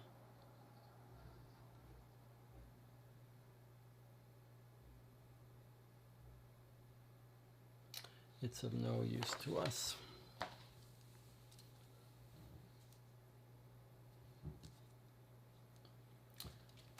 All right. Where did we just go? 32WC, I believe, is what we just went to. I don't know what's going on with these paintings. Why they're of any relevance to us.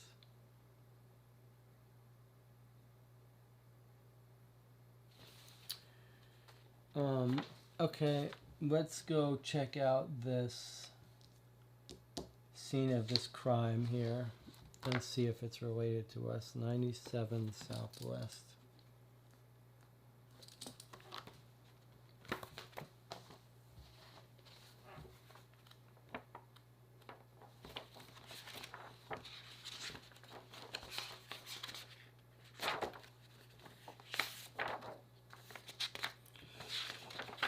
No, there's no 97 Southwest. Is that really where that crime occurred and there's no entry? It says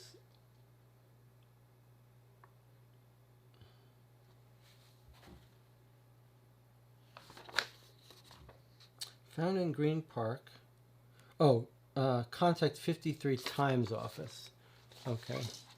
So there's nothing at 9, but maybe Times office. That's where it got left. So let's look up newspaper.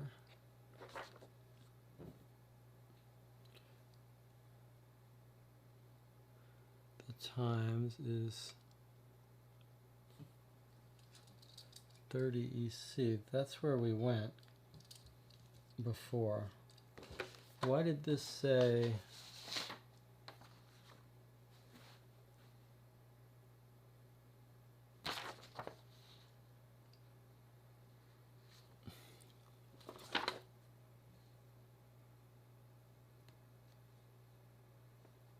Box 53 times office. Okay, well, I see now we have a reason to go to 30 EC. I don't know why we didn't look up that article. 30 EC we want found in Green Park. So let's look at 30 EC. Found in Green Park. A lady brought the cane in on a Sunday. A Miss Ellie's, I believe.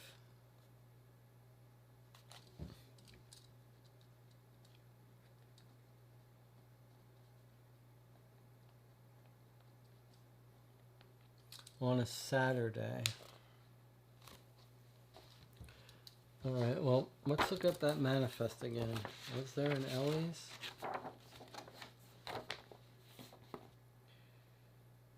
There's no Ellie's. All right, well, let's look up directory under Ellie's.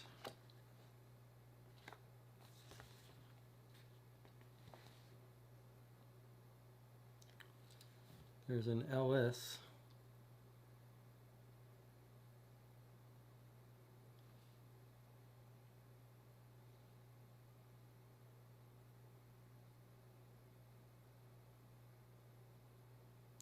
There's no Ellie's. Mrs. Ellie's. Sounds a little familiar, but I don't know where.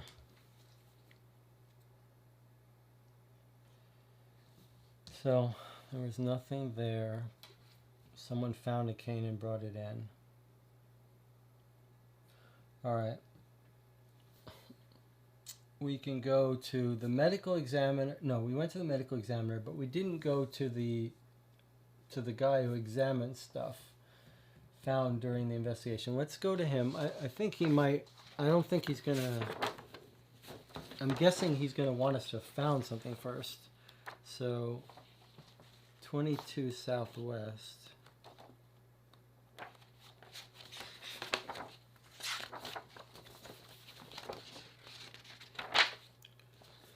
Okay, well, he doesn't want us to have found something. Let's make a marker.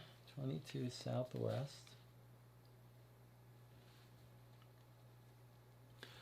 All right, let's see what H.R. Murray, the criminologist, has to say.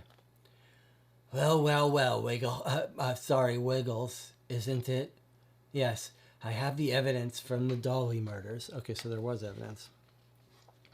Murray lifts a couple of boxes onto the desk and pulls out some bundles of clothes and a few smaller items.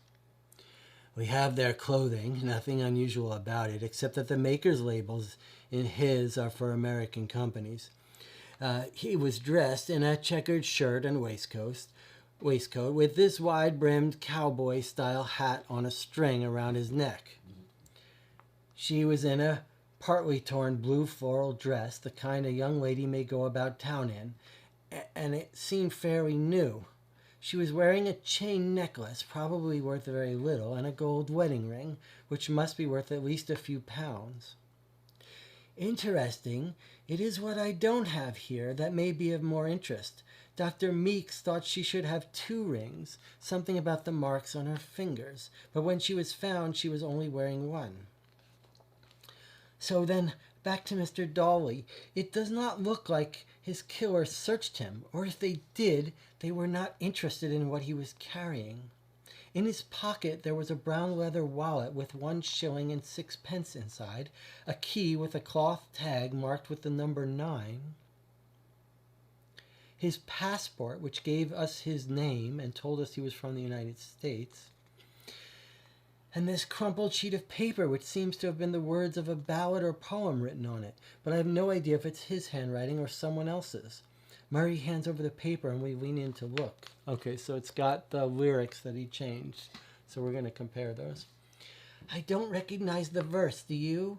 Though it does remind me of a fair little tune I once heard, To the river my love is a-going. Murray raises his head and stares wistfully into space, then to our surprise begins to sing. To the river my love is a-going, and the reeds they are saying farewell. Though our fondness is still a-growing, where it leads to no one can tell. Wiggins doffs his cap with a feigned solemnity. Then we quickly back out of the room. Apparently oblivious to our exit, Murray continues lost in song. All right, so 22 southwest is Murray, the criminologist. And he has the new lyrics. And he just confirms that they're carrying money and valuables, so it wasn't about robbery. He also has a key in cloth bag with a number 9. Now, do I remember? No, it was box 53. So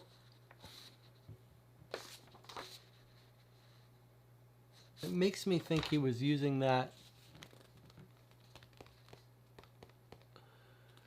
He was using it to communicate with someone, like it's a safety deposit box or a box at the rail station. Remember, there were some boxes at the rail stations.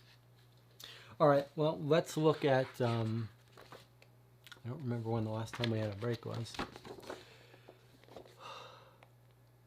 Someone is asking for his daughter, I think. Okay, let's read the comments. We'll take a little break here. For his daughter, looks like Watkins to me, yeah. How much longer is the stream tonight? Well, I'm tired, but the rule is we just stick with it till we solve it. So it could go another 3 hours. I hope not, though. It goes till we find the culprit, says Zachary. It's easy for Zachary to say that. Okay, so cloth bag number 9. We're probably looking for some place where he could communicate. He could be the detective hired. The only weird thing about him being the detective hired is there was some mention of, like, we don't know what name the detective is traveling under. And Dawley seems to be going under, Atticus Dawley is going under his real name. So that makes me think that maybe he's not the detective and maybe he was involved in the crime. Like if he was on duty during that time.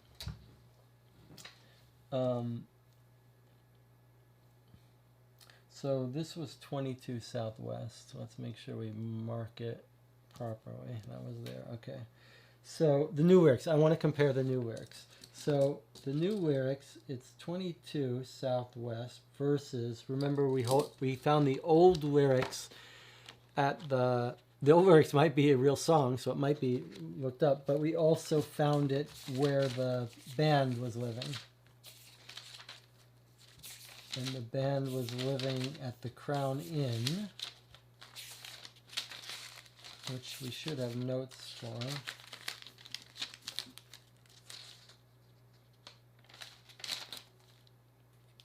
I just see in my notes here that the 2 candidates for the poisoning of Langdale was the eggs from Spitalfields or the herring from St. Cross Street Fishmonger, and that is where the cart flipped over. So I think we've got our fish case solved, even though Holmes said don't mess with it. All right, let's find where the band was. Crown Inn. Crown Inn was 83 Northwest. Okay, so let's make a note. 83 Northwest. Okay, this is kind of exciting. This seems like this is the name of the case is Red River Valley, and now we finally tracked down his handwritten lyrics. So we want to compare 22 Southwest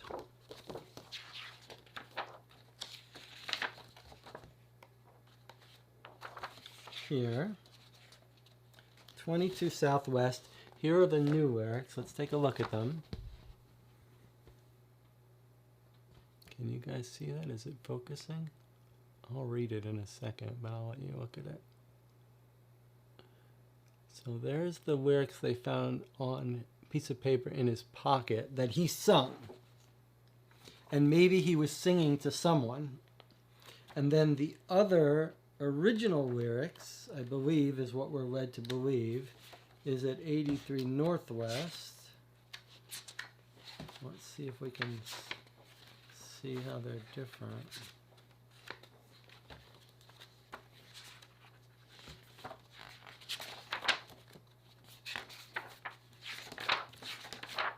Here it is. The later the night goes on, the harder it is for me to find sections. Okay. All right. So the new lyrics say, "For a long time, my darling, I've waited." I don't see that here. Okay.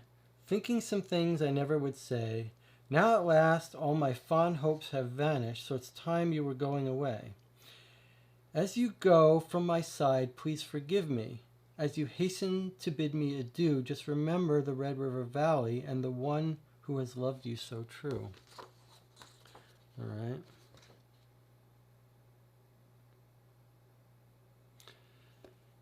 So the original song says, "Come sit by my side if you love me. Please don't hasten to bid me adieu." This one says,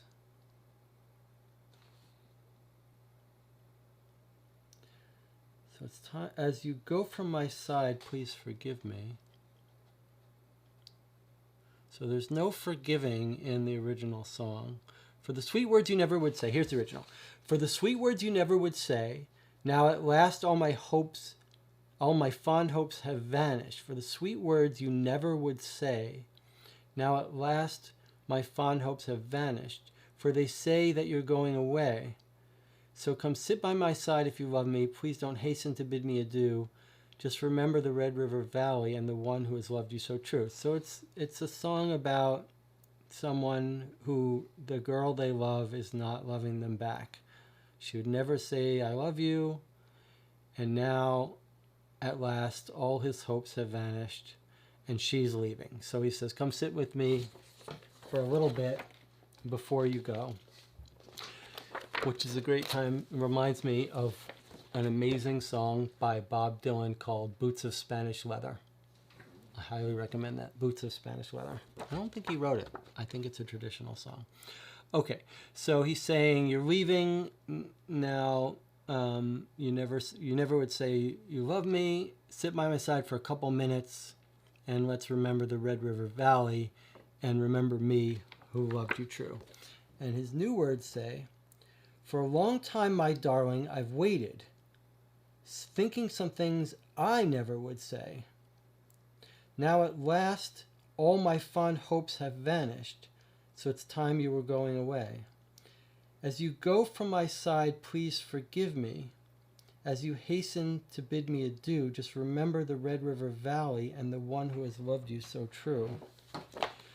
Well, I really was hoping that there was going to be something obvious, like a change in word or something.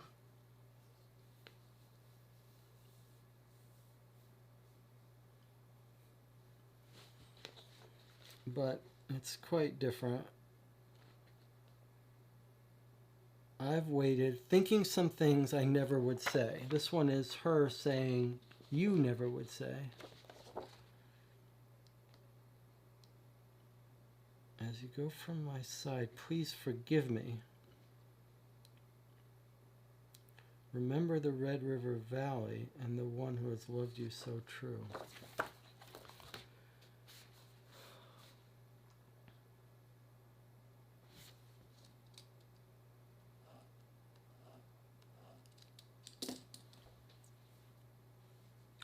They're all those paintings. Like, is he directing her to some? Is he directing someone who's in the audience? Let's assume that the person in the audience is Eddie, who is his long-lost girlfriend that he just ran into. Is it possible that the girl is the detective? That's why we can't look her up?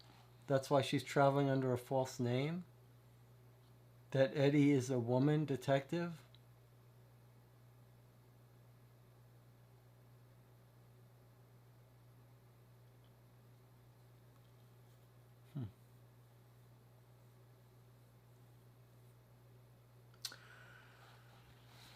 Zach has some comments here. Wikipedia, Boots of Spanish Leather is a ballad written and performed by Bob Dylan. So he did write it. Yeah, it's a pretty heartbreaking song. All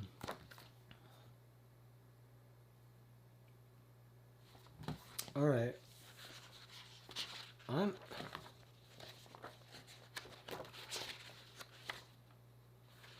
If I had to guess, I'm thinking now he's the thief. He stole that stuff.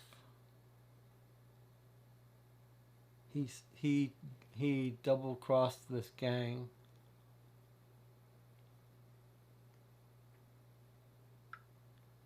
But that's not based on hard knowledge.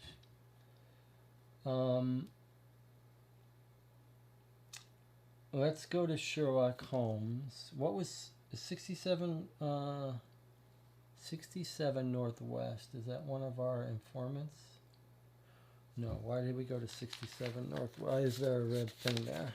67 Northwest was the bank, so we did go there. And the bank guy's like, I can't tell you anything,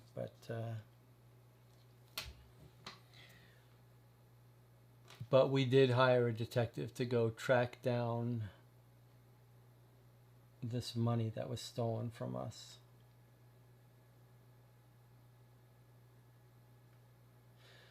I mean, we should see if this Kaczynski people are in the directory. Like, I know they're a criminal gang, but is it possible they've got some legitimate businesses?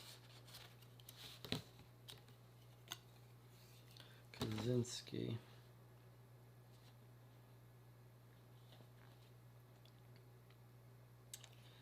There's no Kaczynski in the directory.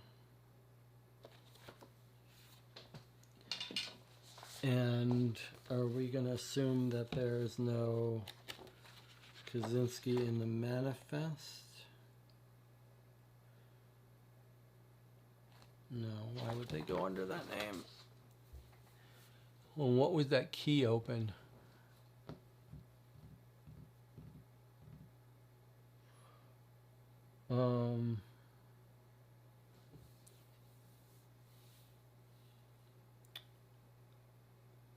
Okay, here's a thought.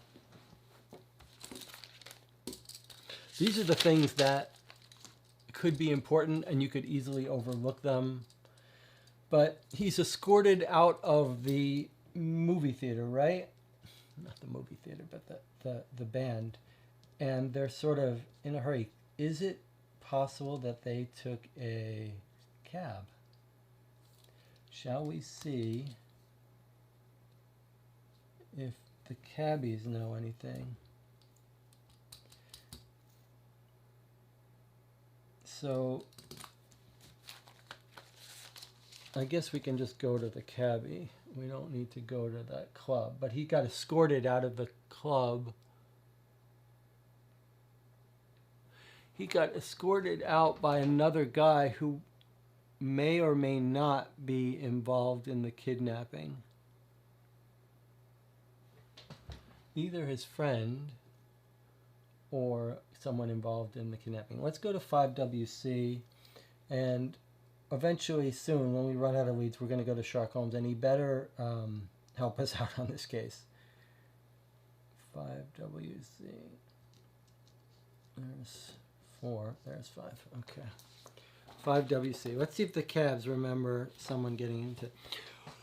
We ask around for any cab drivers who picked up fares in the main areas of interest on Saturday night, but we learn nothing that has any bearing on our case. Okay. So 5WC is nothing. That either means that they don't remember, or is it possible? So what we haven't done is we haven't searched around the alley of Waterloo Bridge where the actual murder took place, but it wasn't the murder. They were dumped there. Well, if they were dumped there, they had to have taken a cab, but no one, cabbies don't know anything. Or a boat. since it's along the river. There is an item about the custom-made boats. Is it possible someone hired a shipwright so they could move stuff? 39 Southeast. 39 Upper Ground Street, Southeast. I mean, that would be interesting if they don't take a cab. Is it possible they drove a boat and dumped it near the out an alley? Okay. 39 Southeast. There's 39 right on the river. Don't forget, for all these newspaper entries, there's also an additional information we can get by going to the newspaper people and asking them about it. 39 Southeast.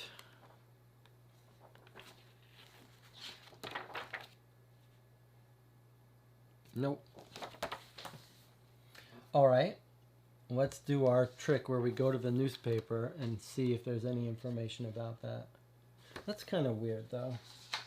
Shipwrights, 39 Upper Ground Street, Southeast. All right, let's go to the newspaper, which was Henry Ellis, 30 EC. Let's see if he knows anything about that ad for boats.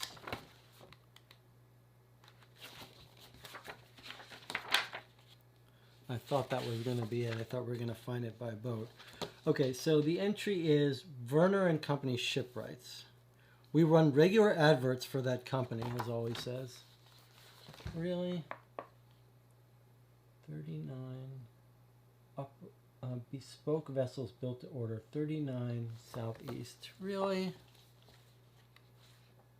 Really? That's not an entry? Nope. Well, I thought that was it. I thought we were going to find someone hired out a boat, and that's what they used to bring the bodies. But we can't talk to that shipwright. Werner and Company. I'm going to look up Werner and Company just before I let this lead go.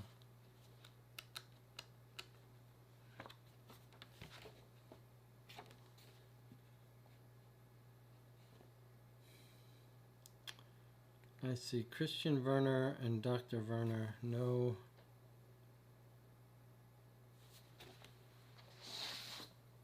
Werner and Company Shipwrights. And they're not in here. Shipwright boats. Is it just a red herring? I'm going to look up these two Werners just to make sure. There are probably not going to be entries for them. But 81 Southwest.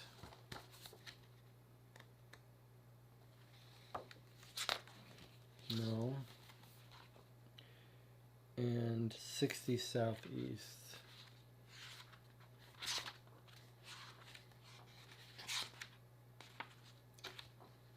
60 Southeast. No. Okay. So there's no entry for the boat people. So that's just totally unrelated to us. So that's nothing. There's nothing there. Maybe that's just a mystery we're not supposed to get into.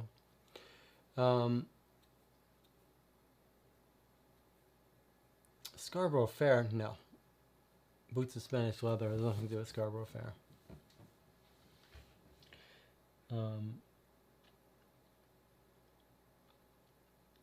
Let's go to Sherlock Holmes and hope that he's willing to solve this case for us. 42 Northwest.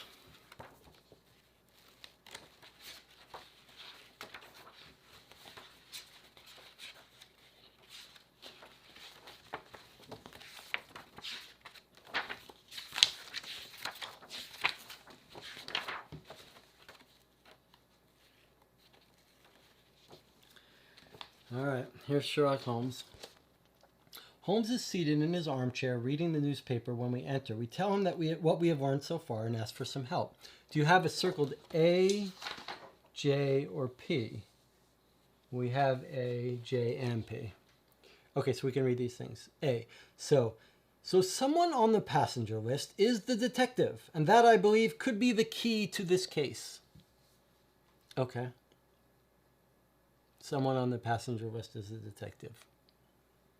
Well, I knew there was someone important there, but okay.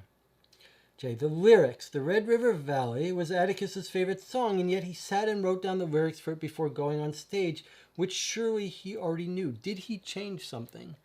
Well, yeah, he changed quite a bit, but we can't figure out why he changed it. Okay. Do we have a circled P? Yes. Do we have a circled M? We do have circled P and M. Okay. If you have a circled M, so Wiggins, you open my post. This is when we talked to Porky at Shinwell, and he said, like, here's my informant gave this to me, give it to Sherlock Holmes. It says we opened it. Okay. So Wiggins, you opened my post. My, Moriarty, an American private detective. Events are becoming interesting. It would be instructive to know who was on that ship, and the specific contents of this package are interesting, are they not? A book and a pedal. This may be some kind of coded message pointing us to the perpetrator.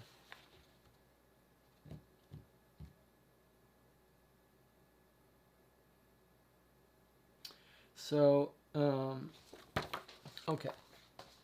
That was all that Sherlock Holmes had to say. All stuff we had already unlocked.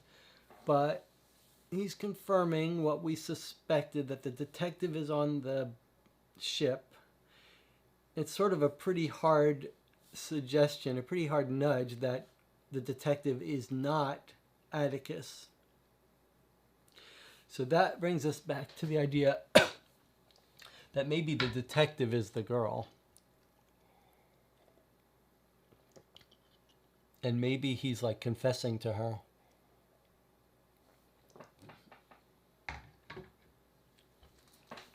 She's in the audience listening to him.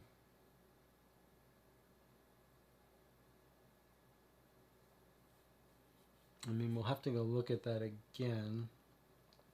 The differences in that thing. But I'm thinking he may have stolen the stuff. And maybe it's... I don't know why he's coming back to London. Maybe he's coming to London to get the money, which he has hid somewhere. In a box.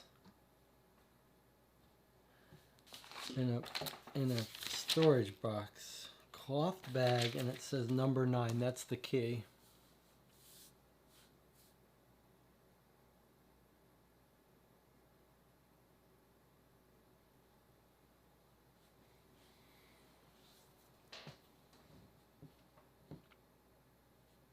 How would we track down...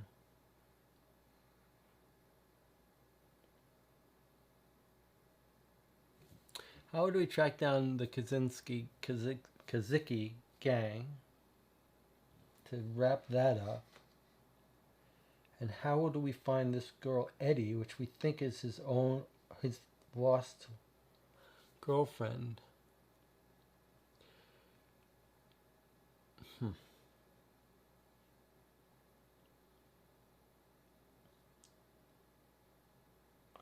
Somewhere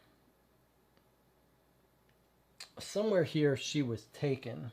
All right, let's go quickly to look at the people she was in that play with and see if they saw her.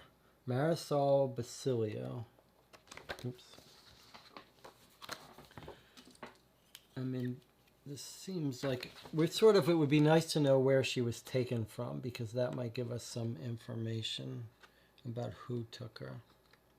So Basilio is not in here. Tupman is another person she was acting with.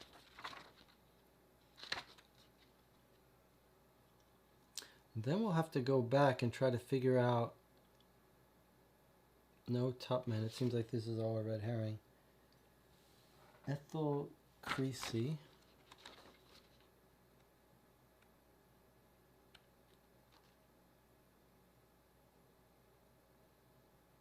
Creasy is not in here. Taggart. These are all people that were in her performance that I was hoping would be the last person to see her.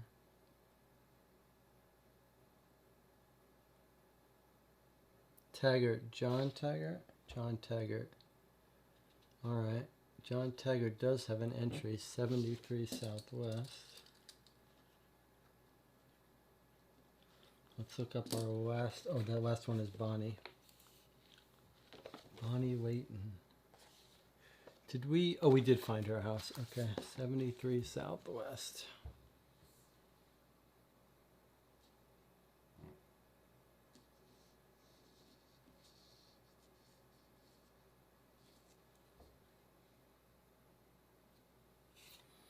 '73 Southwest. Maybe we get lucky and this is the last guy I saw her.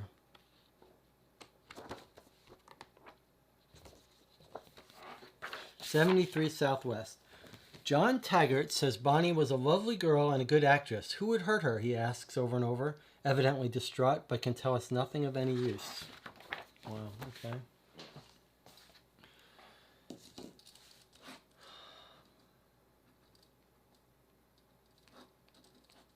Not of any use. Well, we know there's something in the change of those lyrics that's important for our case. Holmes is suggesting that there's something about the pedal and the book that's of import. We did go to that guy who's selling the other book for £1. And he's like, I don't... Well, okay, maybe we should stop. Everyone tells us he's never going to sell that book for £1, right? And yet when we get to him, he's like, oh, I don't have any copies. So I think that's telling us that that guy is up to no good. Let's go back to him for a second. So he was in the newspaper with a book similar to the book that Moriarty's paper note was in. Mr. Flowerstone, and a pedal in the book, begs to announce a new novel in the style of Mr. W. Collins' The Woman in White, featuring hauntings, deaths, and most shocking encounters. Interested party call it 49 EC. All right, let's look at this again.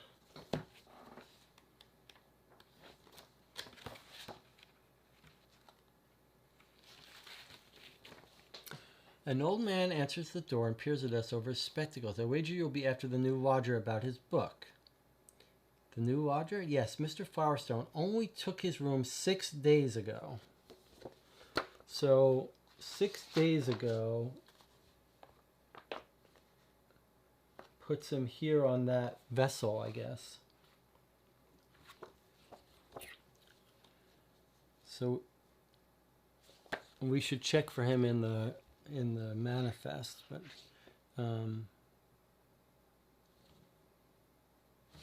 sorry, where were we?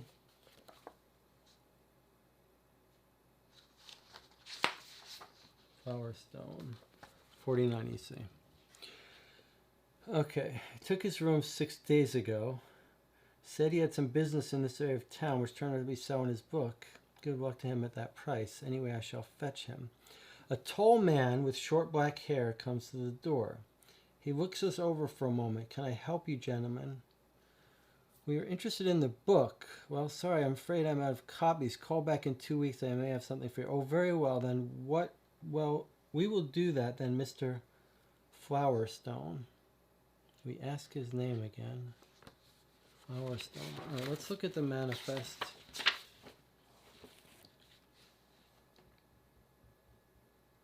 So there's no Flowerstone in the manifest. And I don't know why it would be useful if it was.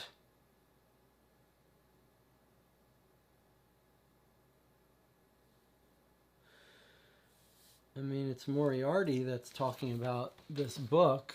So It's not our detective.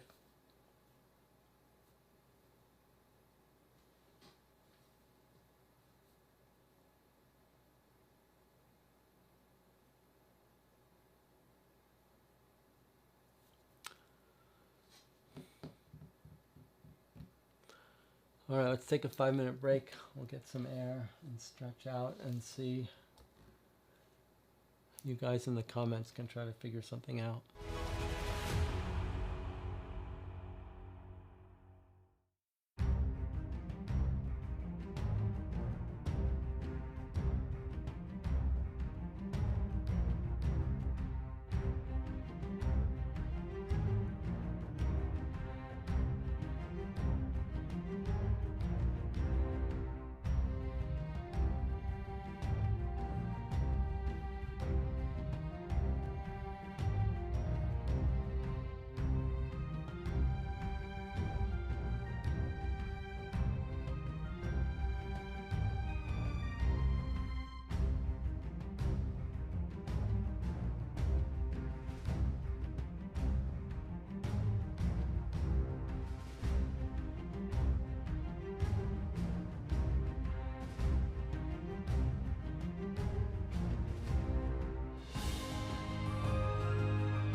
Okay, we're back. You're watching Call Up for Two.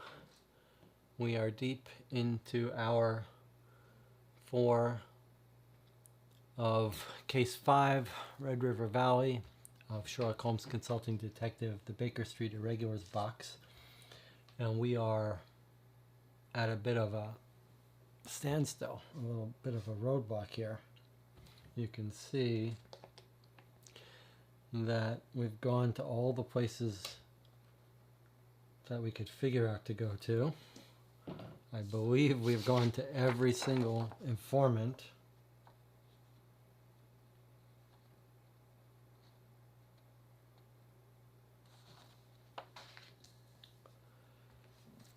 And I'm at a bit of a loss here. We know, Sherlock Holmes tried to give us some tips. He says,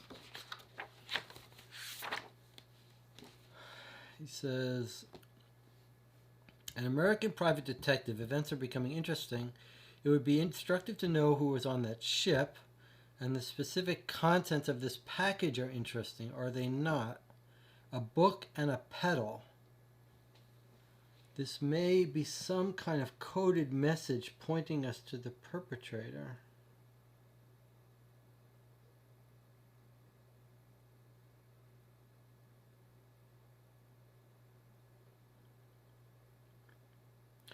Okay, so perhaps Holmes is suggesting to us that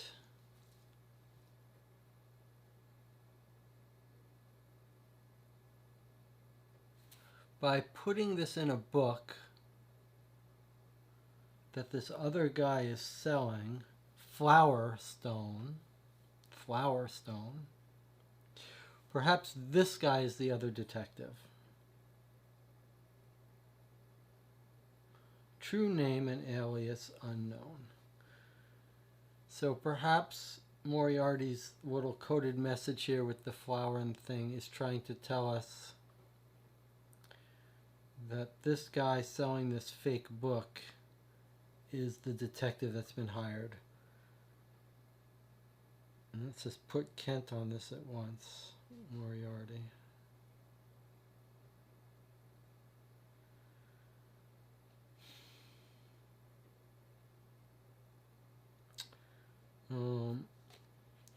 You open my post. The lyrics. Okay, here's what he says about the lyrics.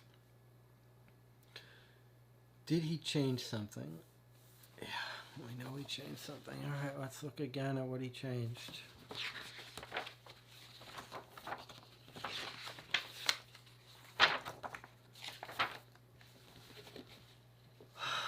For the sweet words you never would say, now at last all my fond hopes have vanished. For they say that you're going away, so come sit by my side if you love me. Please don't hasten to bid me adieu. Just remember the Red River Valley and the one who has loved you so true.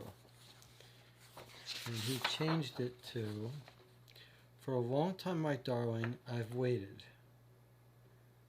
thinking some things I never would say. Now at last all my fond hopes have vanished, so it's time you were going away.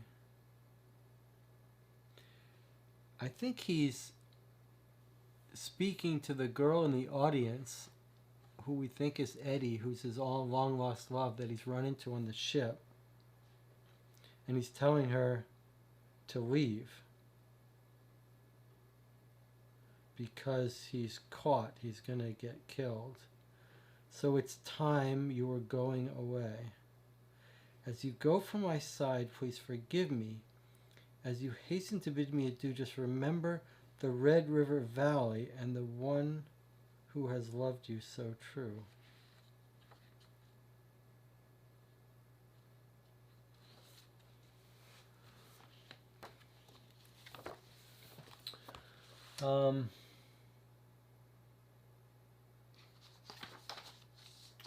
Let's look at those arts again, 32WC.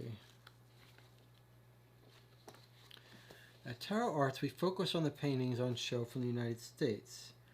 There's Gunfight, Portrait of Alabama. Place the orders by telegram, and the paintings are shipped here. Do the artists ever visit London? Mr. Allenston, who painted the large landscapes above you, came to London 6 months ago and attended my gallery to promote his work. And I believe Mr. Corn once visited London some years back. I've yet to meet him.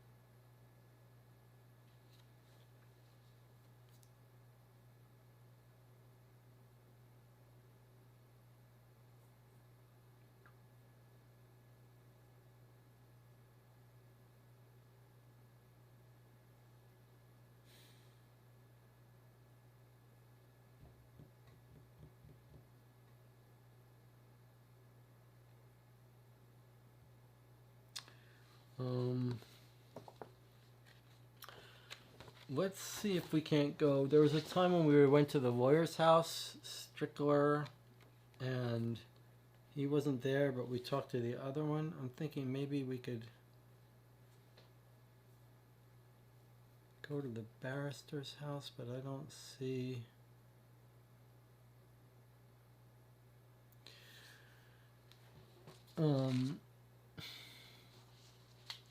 It was the American newspaper.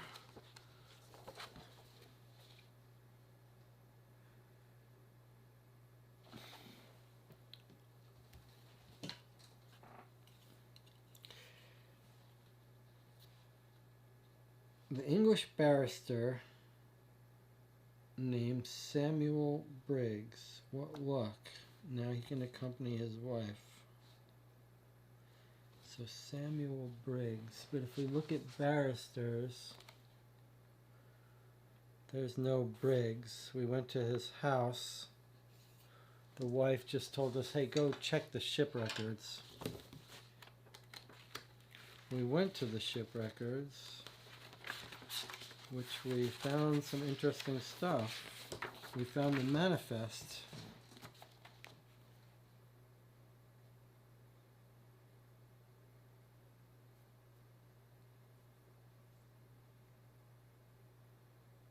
But we don't know what to do with it.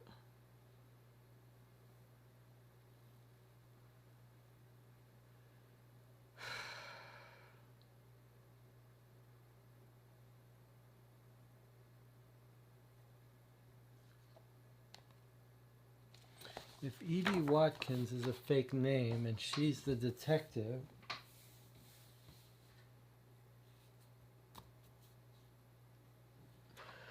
and I really want to talk to her. She is the one that he's writing to. All right, well, if he's writing her, all right, let's try to follow it that way. If he changed his lyrics to be writing to her and she's in the audience, then maybe this tells her where to go. For a long time, my darling, I've waited, thinking some things I never would say. Now at last my fond hopes have vanished, so it's time you were going away. As you go from my side, please forgive me. As you hasten to bid me adieu, just remember the Red River Valley and the one who has loved you so true. Well, where would she go? Red River Valley. Was he writing some sort of code?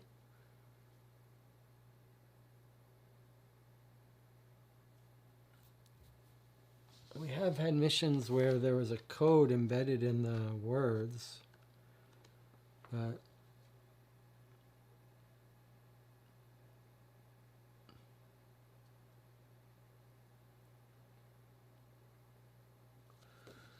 said, how did it change? But it changed a lot.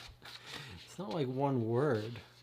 For the sweet words you never would say, now at last all my fond hopes have vanished. And here he's saying, for a long time, my darling, I've waited, thinking some things I never would say. Hopes are vanished, hopes are vanished. So come sit by my side. Please don't hurry up and leave. And this new lyrics say, get out. It's time for you to go.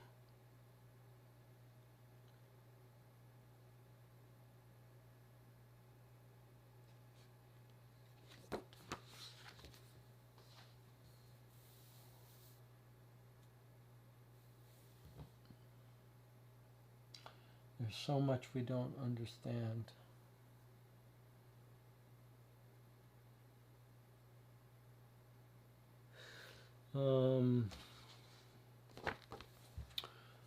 Pinkerton was the people he worked for in the U.S. They don't have a branch over here, do they?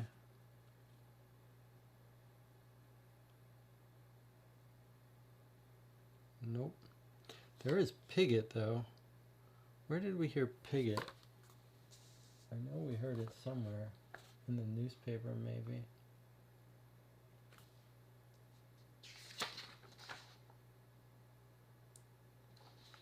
Just gonna look it up here and see what I know. There's Pigott was referenced somewhere.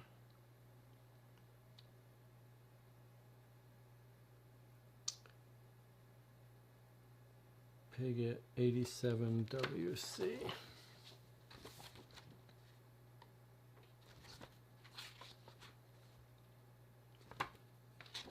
No.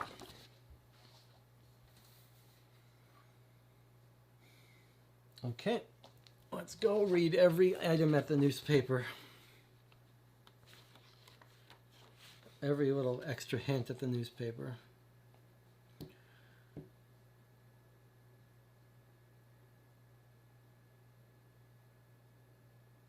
It's the chess problem. Do you think the chess problem had a secret message?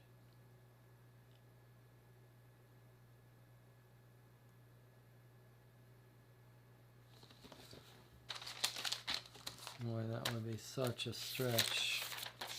I don't buy it. It says, Mr. Chandra, when we look at the chess problem that was posted in the paper, can you imagine if the chess problem was what that Red River Valley was about? Like an allusion to the problem of the chess? But it says, so 30 EC, chess problem.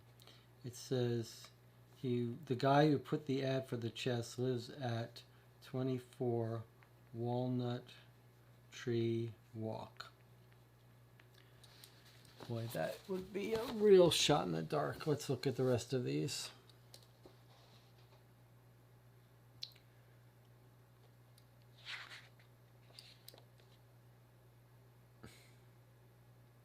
Mrs. Ellie's brought the cane in, but we couldn't find her. LT.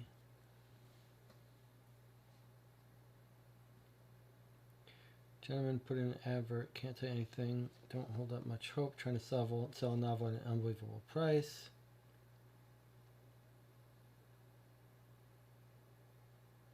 I do like a good game. I mean, maybe we go visit that stupid pattying game because we got nothing else to do. 33 Northwest.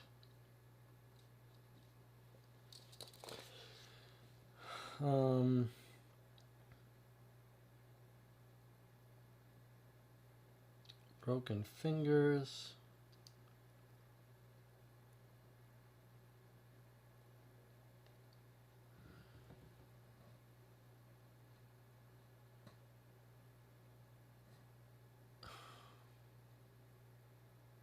The estate is worth a lot.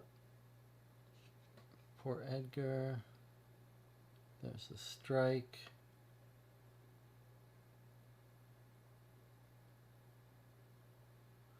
Someone came in to put the art advertisement for 1 week. To those who sing, amazing ad, still the Buckingham Garden District is peaceful. All right. 24 Walnut Tree Walk. Let's look at our 24s. That's the chess problem posted by Miss S. Shanda. Miss S. Shanda. Okay. Let's see if she's in the directory. She's not in the directory. We could look whether she came over on the boat. But surely it's just, I mean, there's a huge worldwide chess match, so why wouldn't she? It's just that's why they're running it, because of the chess match. All right, but let's look. 24 Walnut Tree. This is how we solved the last case, by looking at all, by tracking down an address that wasn't actually given to us. So here's a 24, but no Walnut Street. If we look in the southeast neighborhood for 24, there's Walnut Tree Walk. All right.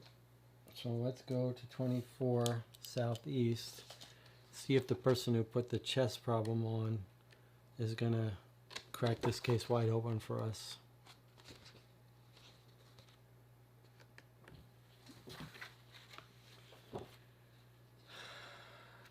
There's no 24 southeast. Southeast, no. Is southeast where we're supposed to go? Yeah.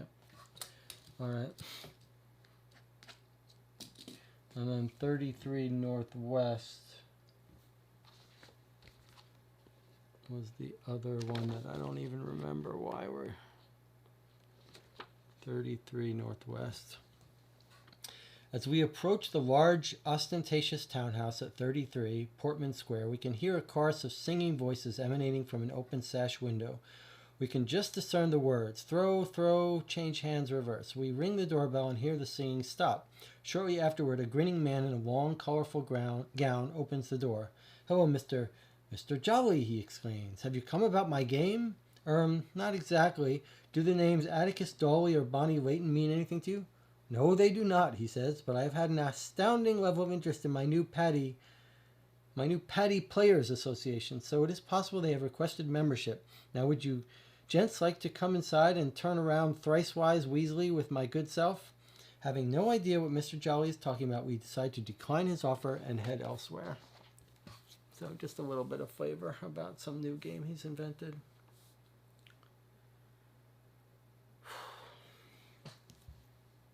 And this was Walnut Tree Walk,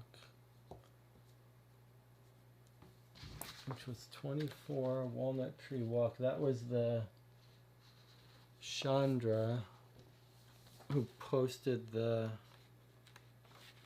chess problem.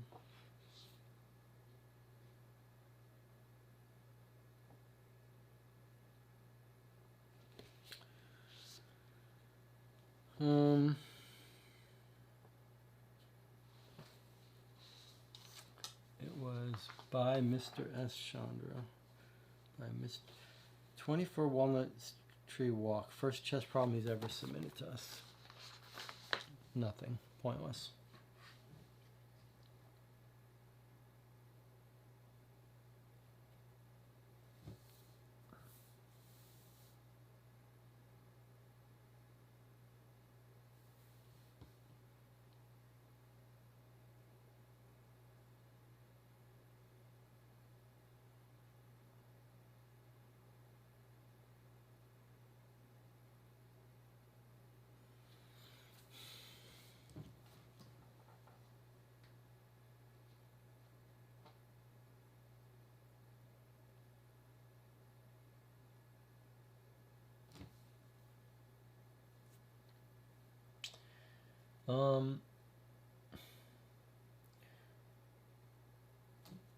There's two stations. Maybe we go to those stations and see if it offers the opportunity for us to use that 9 key. We know that there are some security boxes in some of those stations based on another game. So 37 southeast, but I mean, there's no... Sure, we would have gotten something else pointing us to here if there was. So no, not 37 southeast.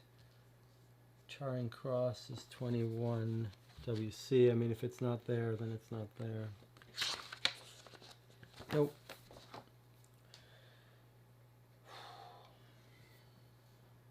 Wow, I'm really at a loss. No comments from YouTube to help. This would be where, if I was playing this by myself, I would just take a break for a day. I feel like we're not as sharp as we have been in the past. There's so many little leads.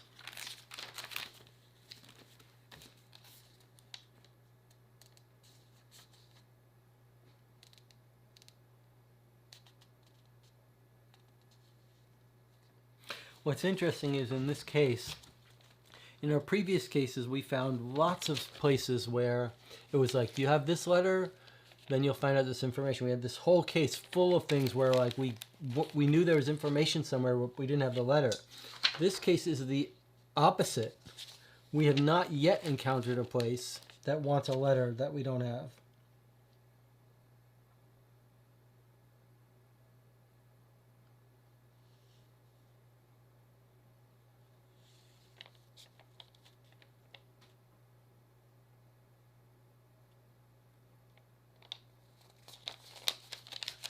I also feel like part of this mystery, which is an area I do not do well on, is when they're like, this guy was tall with a mustache, this guy was tall with brown hair, this woman was blonde, but one had blonde curly hair and one had a different dress. Like when I get all those details, I'm like, I don't want to have to use that to figure it out. If it needs that, then... We did get someone's name, Teddy Bilton, at 47 Southeast, but we couldn't, we had no way to track that person down.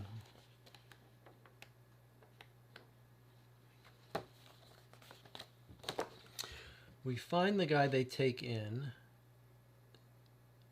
Jasper Stokes. Were you with anyone? Yeah, Teddy Bilter and some blonde woman he had with him. And that's it. And then there was no Teddy Bilton anywhere. And he wasn't in the directory. And we don't think he's involved. Although, to be honest, the reason we don't think he's involved is just because his modus operandi is a mugger. 24, there was nothing there. And we read every every item in the Times. We asked about every single one. And we went to every one of these. The cabbies don't know anything. Sherlock Holmes tells us to look at the notes and how the lyrics changed. And the manifest. Yeah, we know. Can we get a little more help with that, though?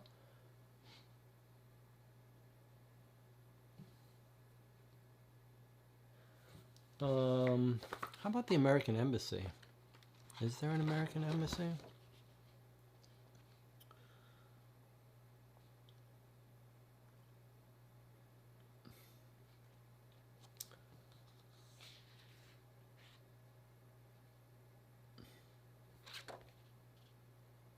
Embassies. American Embassy, 18 Southwest. 18 Southwest. This is why it's hard to give up on these games, because you feel like, well, I just have to figure out one extra thing, and I'll be able to solve it. 18 Southwest. Hello, sir, says Wiggins to a tall, fair-haired man with pince-nez perched on the end of his nose. Pince-nez. Okay, so Zach, you're in the channel. You're in the comments, maybe paying attention. I think that's going to be French, and it means what it says. I'm going to give you 10 seconds to guess what pince-nez means. Pince-nez perched on the end of his nose. You can guess pince-nez probably means pinching nose. And it's going to be those like pretentious glasses that don't have, that's right. It's a pair of glasses that rests on your nose and just pinches your nose. Has no arms that go back. So a style. It's a style way of wearing glasses. Okay. And I guess a way to keep them nice and compact. We're working for Sherlock Holmes and are investigating the murder of 2 Americans, Mr. Atticus Dawley and his sister Bonnie Layton. We thought you could be of some help by telling us what you can about the deceased. The man looks us over and then says, "Wait a moment, gents." He disappears into a back room, then reemerges after a few minutes with some sheets of paper.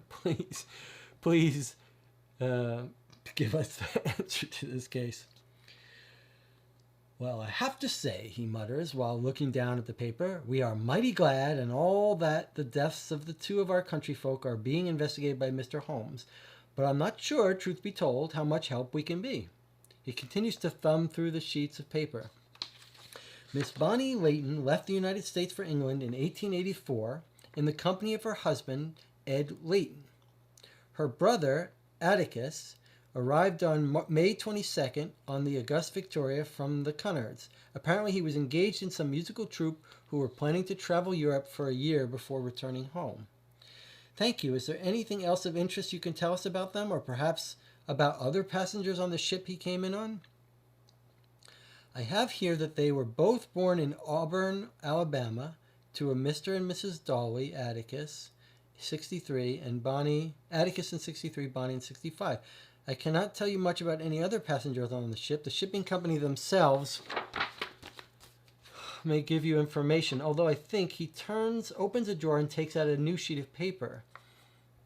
"I thought as much. It was the same ship that Mrs. Sarah Strider, wife of U.S. Senator Robert Strider, was on, coming to visit to her father, the retired barrister Samuel Briggs, here in London. Mr. Strider was originally to have accompanied her, but urgent business in our country meant he had to remain there."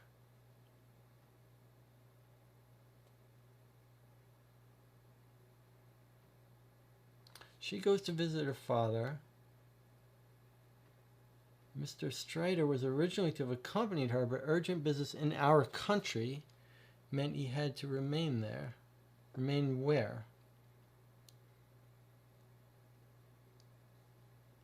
It was the same ship that she comes over, coming to visit her father. Mr. Strider was originally to have accompanied her, but in our country, in America. So he didn't come over. It's just her visiting her father. All right, let's go visit her again. I mean, we visited her. The American embassy had nothing good for us. Although it was again telling us, go check the manifest.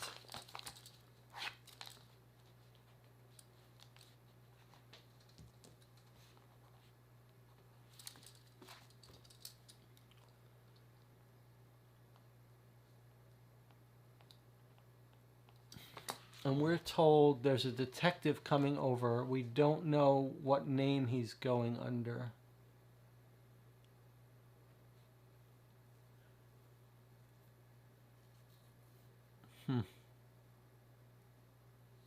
All right, but let's go look up. Let's go talk to that woman again. Only because, I mean, I felt like she did her job by telling us to check out the boat records. 52 Northwest. So we read this already. The home of Samuel Briggs. We know her husband didn't go with her anymore. We asked to see Mr. Strider. He's unavailable. She's agreed to speak with us. She says, "Let me know all the details of the crime. Give me the gory details. I don't care."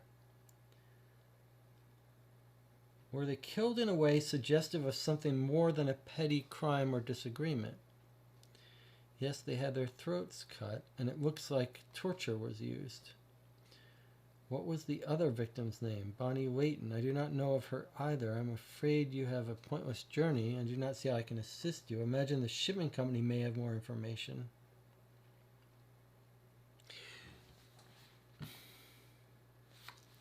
Did we already look up Layton?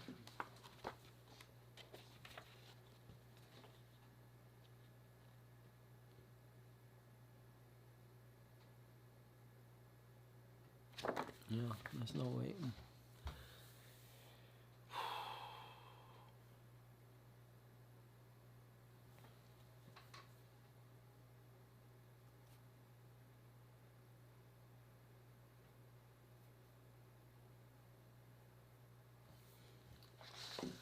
Let's go look at the manifest again. See if something jumps out at us.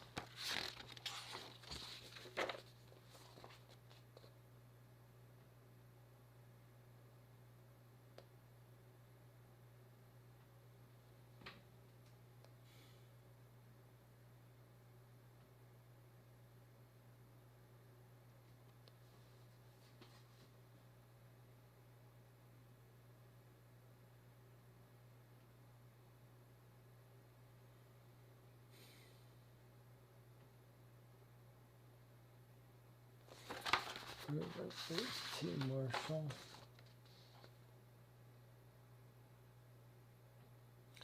LT, please reconsider. Seek me at my home. HC.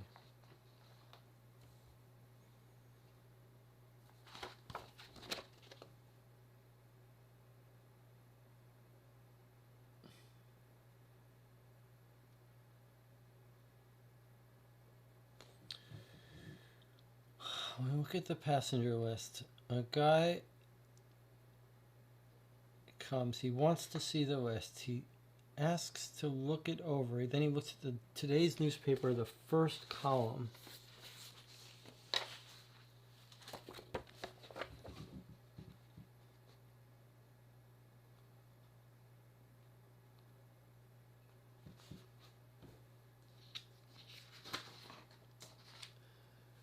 Mr. Flowerstone.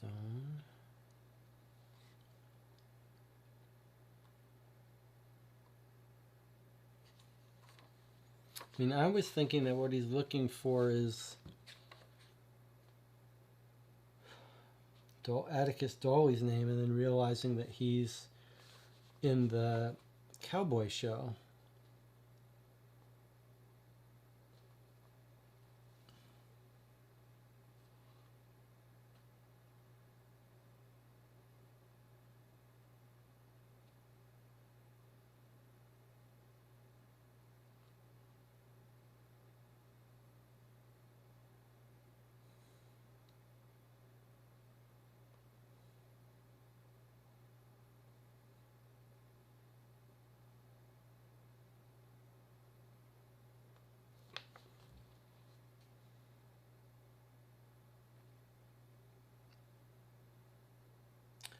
Miss Strider and Maid. Is it possible that it's... Oh. There's so many questions. Like, who is his old girlfriend that he runs across? Her name... it seems like they're saying her name is Eddie, and there she is, Eddie. She's in the manifest. Eddie Watkins, or Watwine, or whatever.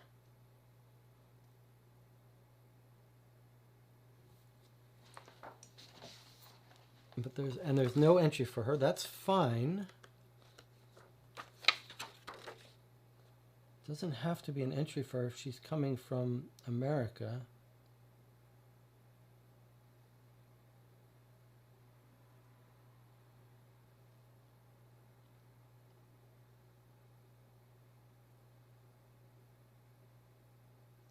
But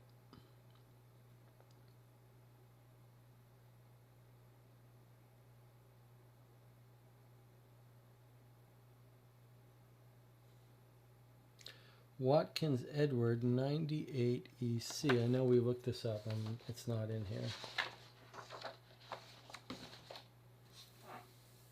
Well, getting on tilt here.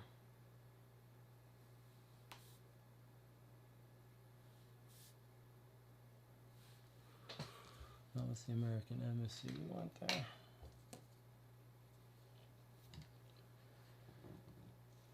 Let's look at the directory again. I mean, the American Embassy was a good idea. Are there any other places where...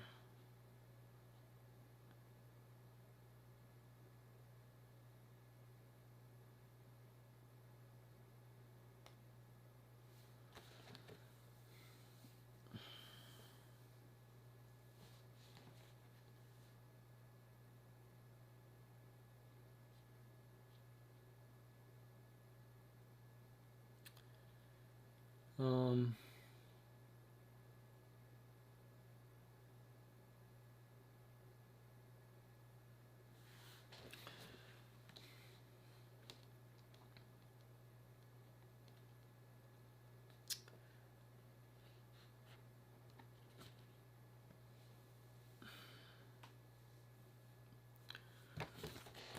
Pinkerton International Detective Agency. Are you saying it's not under P? Oh, it is under P, Pinkerton. I thought I looked it up. Pinkerton International, 24 Northwest. I thought I looked up 20 for Pinkerton, but I didn't find it. Now I just looked up in detective agencies and got Pinkerton. All right, surely 24 Northwest is going to blow this case wide open. It's not. It's a tiny little entry. We are received by the agency's manager, a woman with a stern look wearing tiny round-shaped spectacles. I cannot tell you anything about our current detective's work, you understand, and in any case I know little of the affairs of our main operation in the United States. I can tell you Mr. Dawley worked for Pinkertons in the U.S. up until 1885, but then he left the agency to pursue an alternative career. Mr. Dawley once wrote several newspaper articles about his time with Pinkertons, so the fact that Mr. Dawley works for us is not really a secret anymore. Really? Really? That's all we got? Really? You're seeing a meltdown on a live stream now. You're seeing me melt down. After 4 cases, this case is breaking me. I'm sure it has nothing to do with the fact that I got my second COVID shot this morning and I feel like I'm in a room that's about 200 degrees.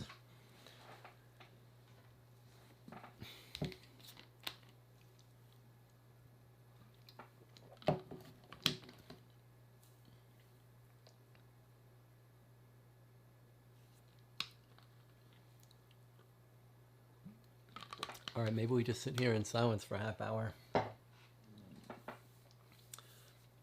Let's go to the medical exam. All right, let's go back to here and see.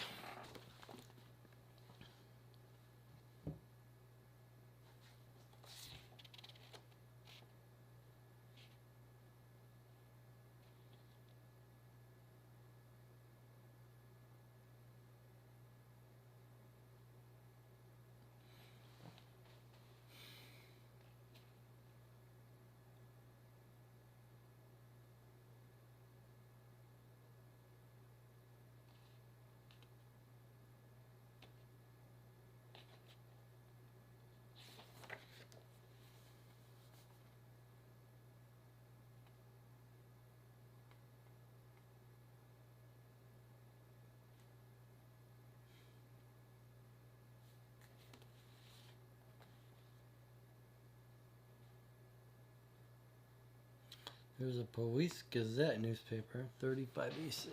This is just silly stuff looking up.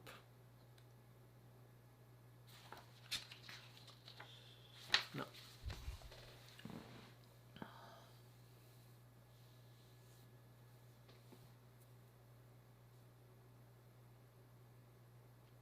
Solicitors, no.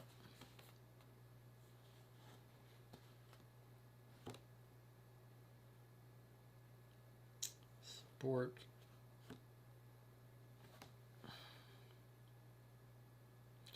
We went to the ship.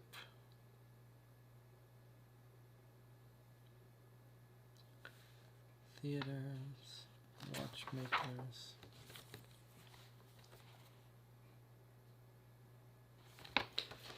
Let's try randomly going to a couple places in near the alley around this bridge. So like 49, 48, 37, 44, all these places around where the bodies were dropped.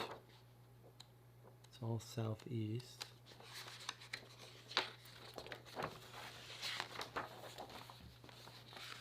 Waterloo Station, 37 southeast, no. 48 southeast, no. 49 southeast, no. 44 44 southeast, no. 43 southeast, no. No. Those would be the alleys. What else do we have?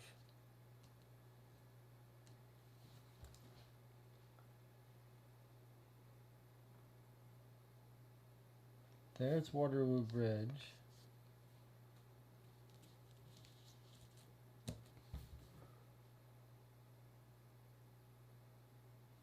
I think they were dropped off, but not by a boat. I thought for sure it was going to be some boat. And Waterloo Station doesn't have an entry. I think we checked for that before.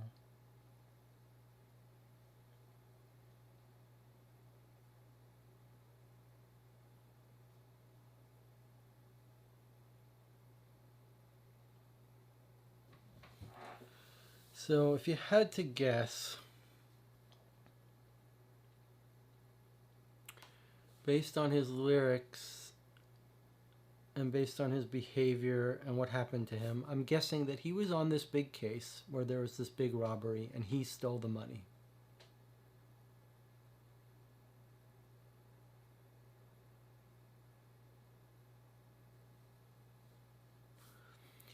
Maybe he stole the money and with his sister they hid it.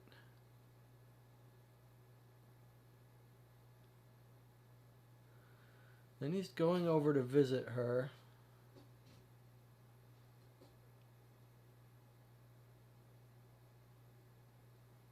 I should read the note, the letter he wrote to her again, and then the note she put in her thing. Here it is.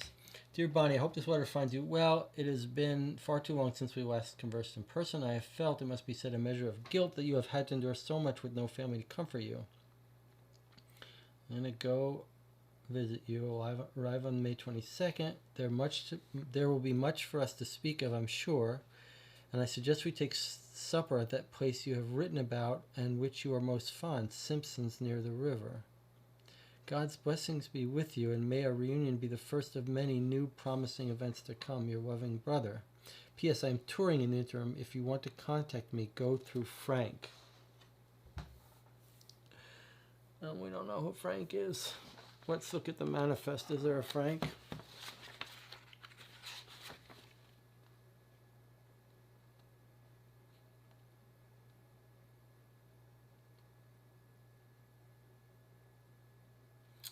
There's no Frank or F.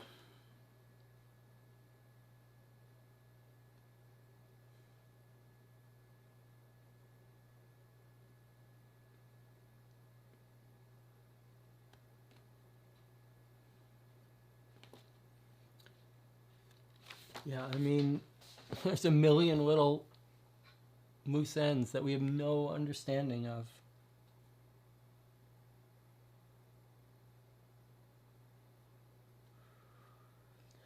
We don't know where she was picked up, where she was held.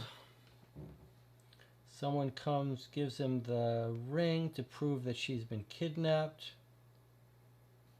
He says, he convinces the guy who's going to lead him to his death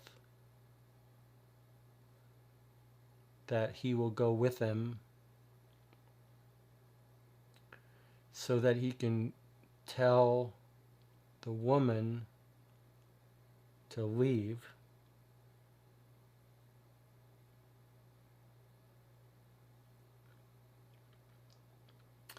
Let's go look at his body again. Not his body, but his 22 Southwest, where that ring was found. Not the ring, the key. She was in a partly torn blue floral dress, the kind a young lady may go about town in, and it seems fairly new. Okay. Did she buy it recently? New dress. Blue floral. Chain necklace, probably worth very little.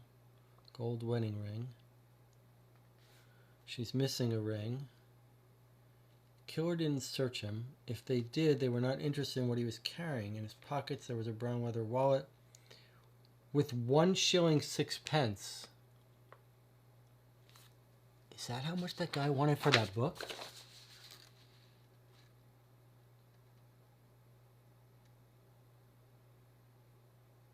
A new novel. 1 shilling 16 pence.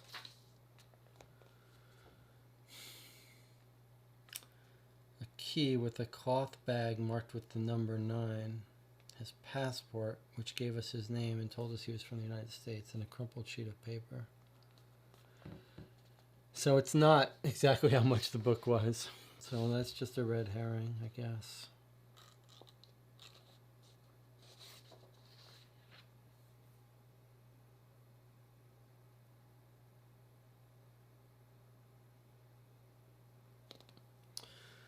For a long time, my darling, I've waited, thinking some things I never would say. Now at last, all my fond hopes have vanished. So it's time you were going away.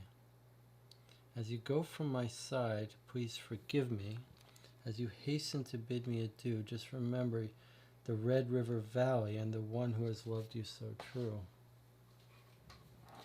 So he's singing this to the person in the audience. I think we have to go back to his band and see what they say about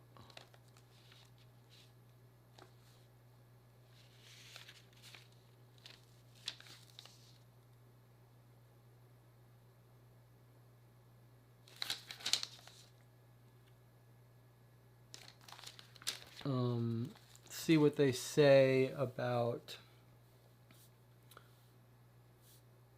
they said Susie. Oh yeah, okay, so Suzanne is his real girlfriend, and the woman traveling under a different name was Eddie. So she's got to be the detective who's trying to trace him down.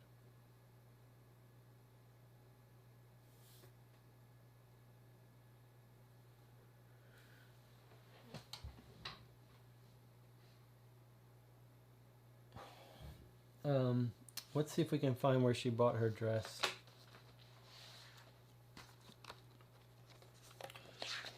It's not a furrier. Is it department store? Like, where would she buy a dress?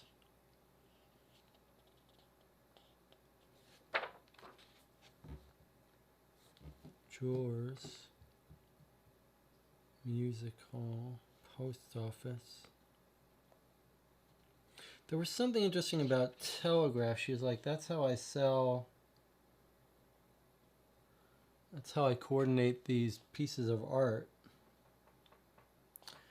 Alright, so dress, maybe Telegraph. But as far as the dress goes, there's only furriers. There's no, like, dressmakers. There's department stores, but how are we supposed to know which department stores would have dresses?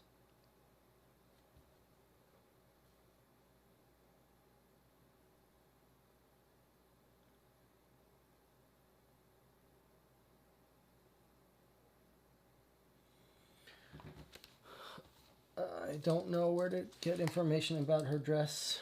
There's nothing in the newspaper, right? About some dressmaker. Florist, we went there. The Green Park, black brass topped, distinctive engraving. We couldn't find that.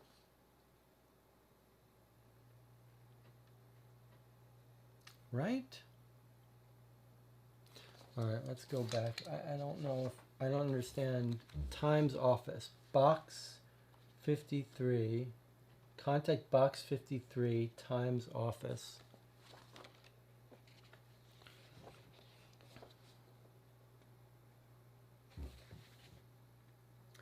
found. Times office. Oh, I see. They put an ad in the paper. Contact this person who will give it back. I guess that means that would be the extra information at the newspaper, which was found. A lady brought the cane in on Saturday, a Mrs. Ellie's, I believe. Mrs. Eddy or Mrs. Ellie's? Is there an Ellie's in here?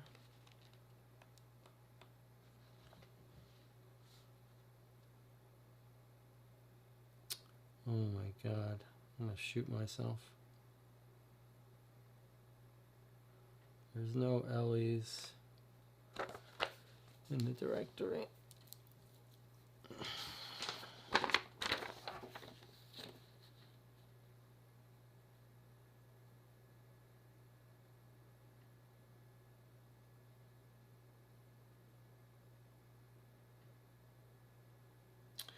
Let's look at these.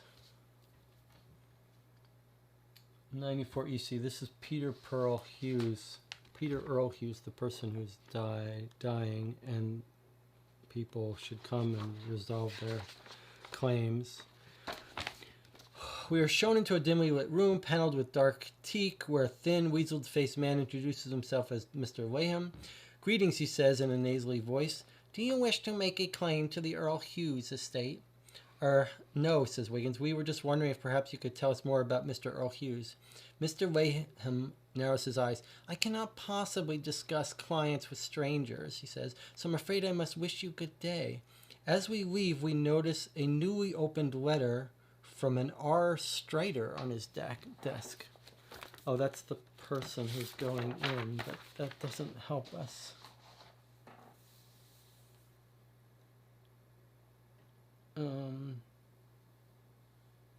That's weird, though. I mean, we know about Strider from the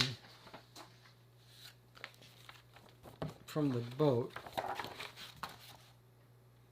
Strider's trip. Senator Robert Strider is to travel to London this month to assist in resolving the current trade problems that have resulted in shortage of various basic goods in New York department stores over the past weeks.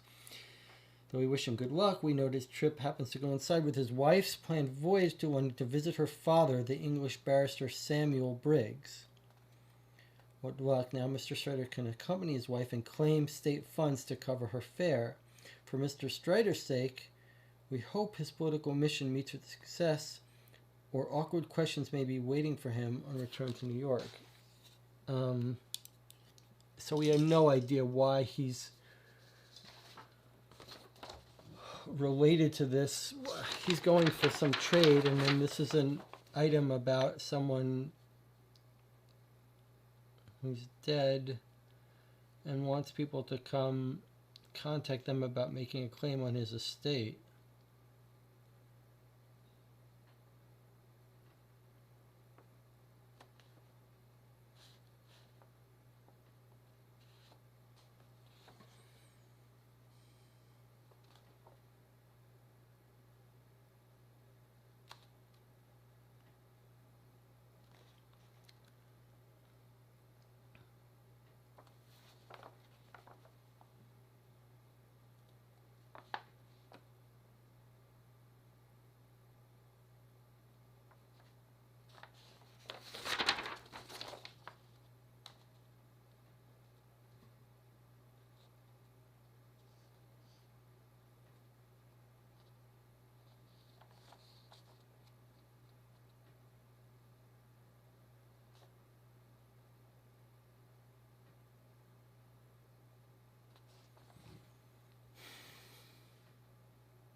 He's got a key. The guy who's killed in his pocket in a cloth bag with a number 9.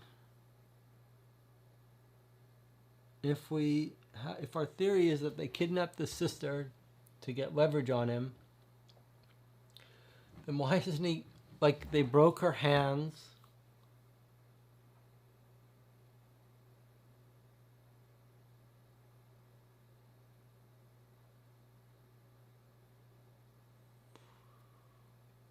If he follows with them willingly, right, because they have his sister and he's got money, he would just, why doesn't he just say, okay, here's the money. Here's the key that unlocks the money. Take it, let us live. They're killing him for revenge and they don't want anything from him?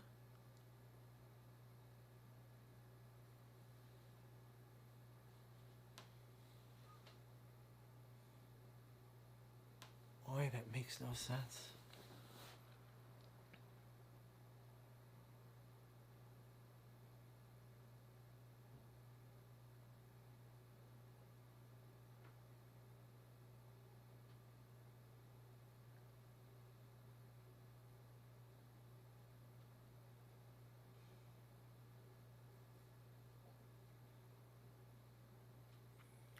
Why did they break her fingers?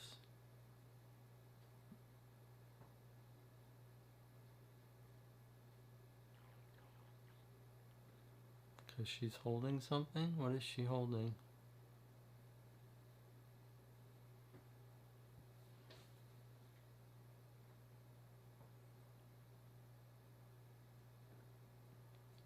Let's look at the autopsy again.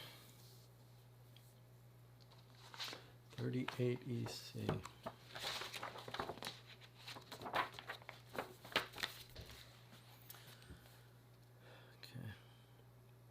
He's examining the hand. It's all twisted.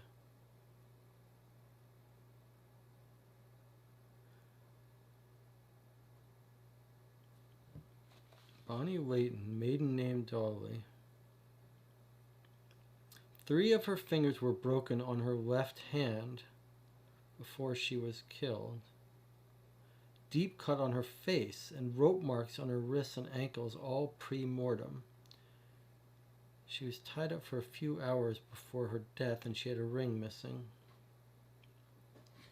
She was wearing one ring, but on the index finger of her left hand there is very clear discoloration of the skin and a thin band, minor bruising to the flesh just above it. She was wearing a second ring which was taken off shortly before her murder. No longer than a day before, I'd say. So what, they broke all her fingers in her hand just to get her to give up that ring. Atticus is 26.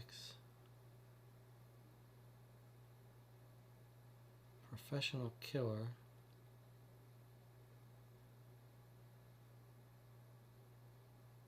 In an alley in Waterloo. They were killed between midnight and 4. His fingers weren't broken, but the fingertips had slight indentations as if from wire. She's bound with rope, he's bound in wire.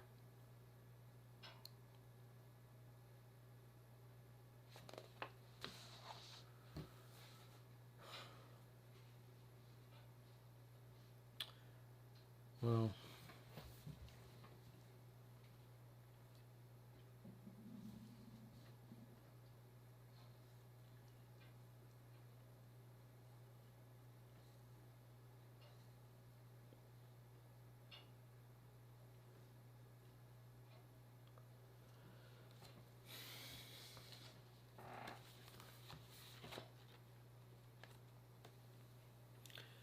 I mean, we could look for those books.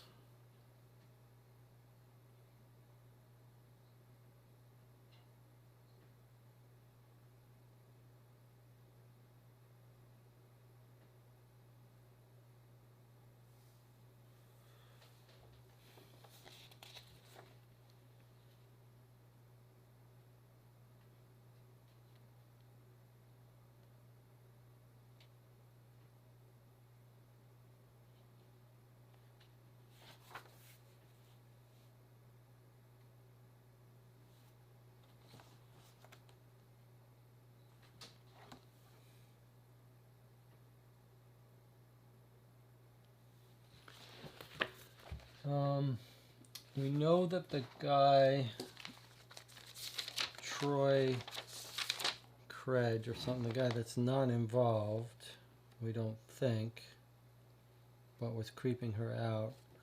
He says he went to a bar.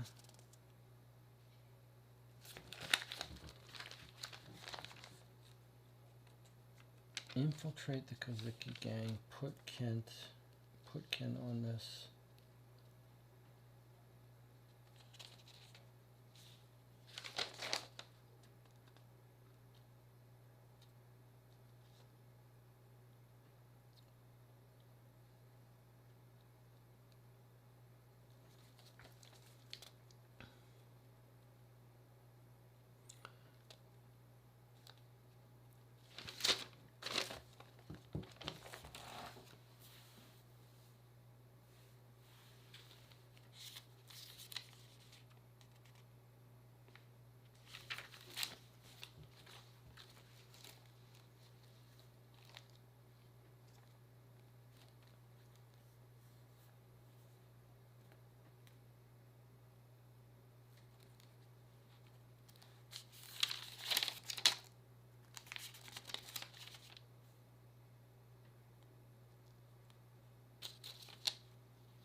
Let's go back to Bonnie's lodging and see if we can't see something about those paintings. Like, is it a Red River Valley painting? 65 SW.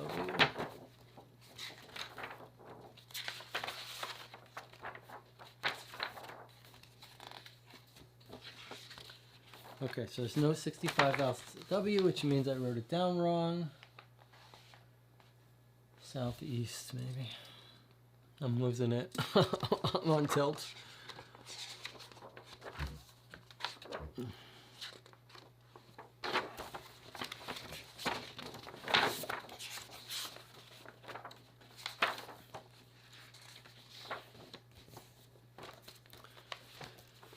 All right, 65 Southeast. This is Bonnie's renting a room from Hazel Price.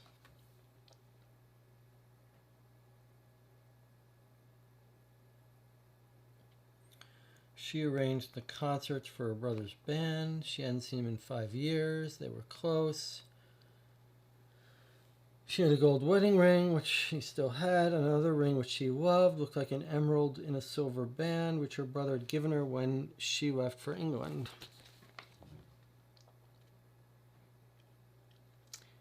Paintings adorn the walls, each signed by Joseph Korn.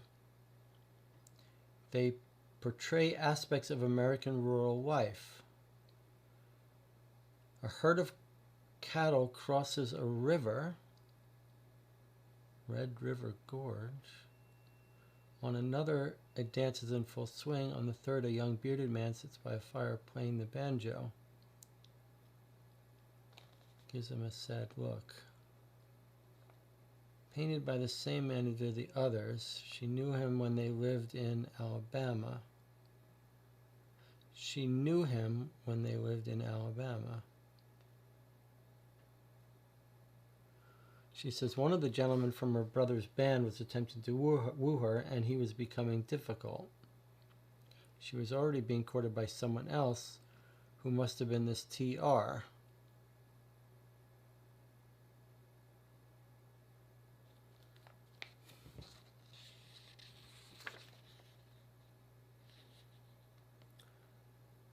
In the interim, if you want to contact me, go through Frank. Who is Frank?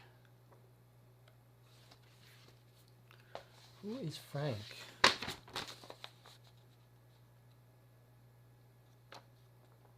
Go through Frank in quotes.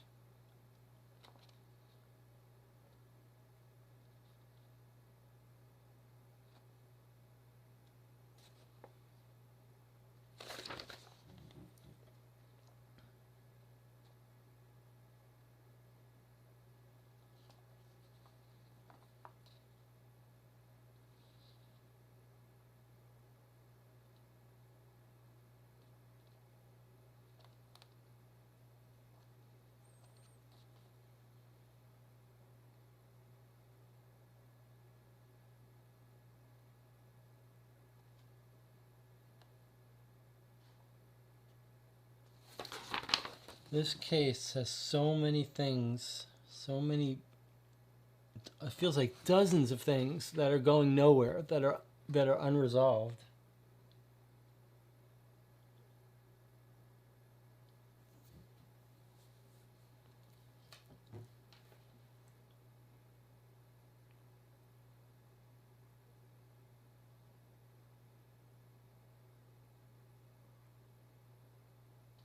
Flowers for my sweetheart from Alabama with love, TR. Alright, let's go find where we've met that. Talk to that guy. Maybe he's got more to say.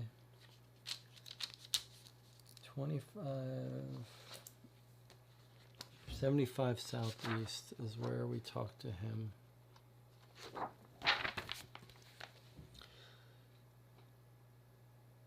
Timothy Ryan. You must find the murderer. The police will get nowhere. They are useless. We will do our best. We're hoping you can help us. So of course, come in. He's got a copy of the day's Times next to a half-empty bottle of gin. When did you first meet her? A month ago at the Drury Lane Theater. I do acting on occasion. Amateur, you understand. By profession, I'm a pawnbroker. I was trying for a play. She was there also to audition. Pawnbroker? Do we go to the pawnbrokers? I don't see how that helps us. I did not get my part. She had hers, but we had spoken and we remained in contact. We met and conversed on a number of occasions. I recently sent her flowers for the first time. His eyes glaze over. Did she talk about America? Did she mention her brother? He was killed too, wasn't he? She loved him. She missed him. He used to do dangerous work, she said, but no more. What kind of dangerous work? He shrugs. Were you aware of any rivals? Yeah, there was a guy in his brother's band. Do you know anyone who would kill him? No, I only met Atticus once after watching him perform at the Tivoli. He was very good. There was a song I liked that he sang about a valley. He and Bonnie talked about that song and a woman he used to play it to. An old sweetheart, I assume. What was her name? Samantha, perhaps. He stops talking and stares at the bottle of gin. We'll continue our investigation, says Wiggins. Thank you. As we walk down the street, we glance back and we see him stationary, staring at his window.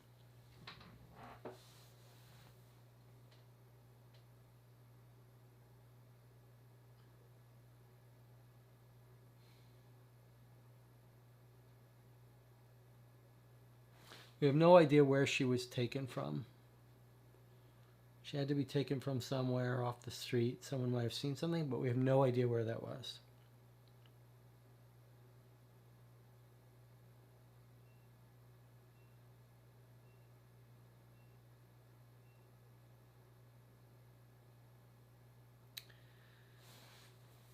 If they didn't get in a cab, is there any place nearby that could have been held?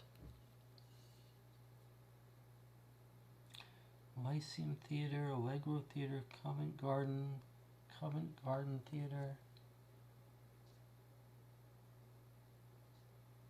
Metropole Hotel. There's the music hall.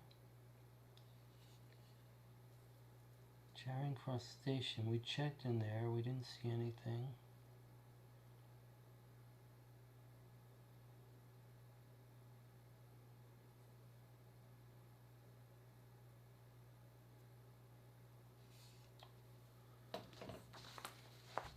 At a complete loss. Looking up American in the directory to see if there are any other American places. American Embassy, American Exchange, 16WC. I don't see how that's related to us.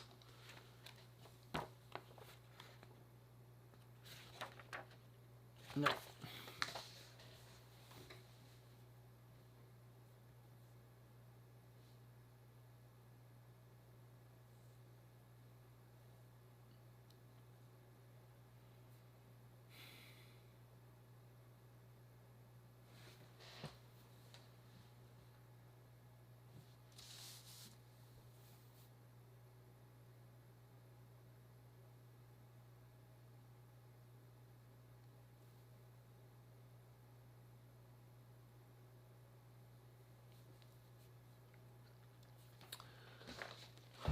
Let's look at Sherlock Holmes hints again.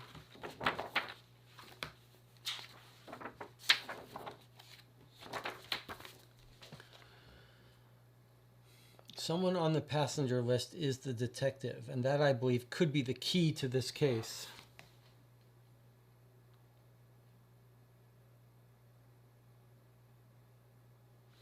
The lyrics. The Red River Valley was Atticus's favorite song, and yet he sat and wrote down the lyrics for it before going on stage, which surely he already knew. Did he change something? And then here he is about the book. An American private detective. Events are becoming interesting. It would be instructive to know who was on that ship. And the specific contents of this package are interesting, are they not? A book with a pedal. That may be some kind of coded message pointing us to the perpetrator. I mean, the guy selling the book is very suspicious because everyone's saying he'll never sell it for what he's asking, and yet he claims he's out of it.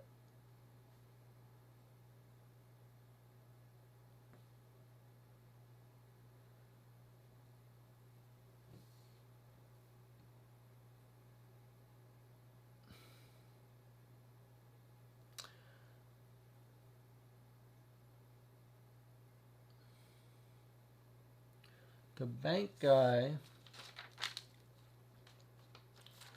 tells us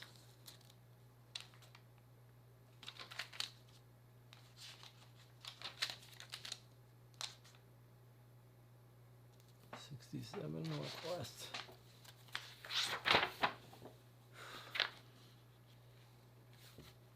The bank guy says, we're shown into an office. We think you're involved. The bank guy says, we'd like to help, but I'm a clerk. I can't give you any information.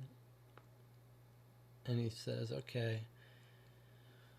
I'm sure there'll be no problem with me telling you that the Kazicki gang have been a serious concern of Worthington Bank for some time, since a large robbery at one of our branches in 1983. 2 months ago, after a long period of negotiation, senior members of our branch finally managed to convince 3 other major London banks to join them in funding and developing a counterattack against the gang. I can give no further details, but I hope that is of some use.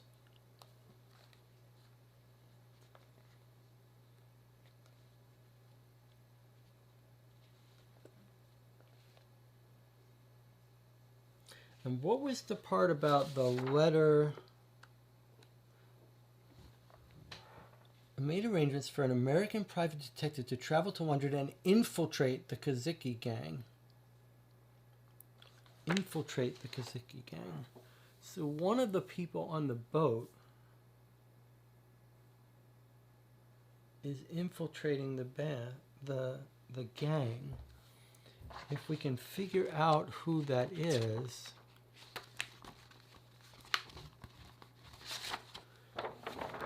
if we could figure out who that is and how to reach them,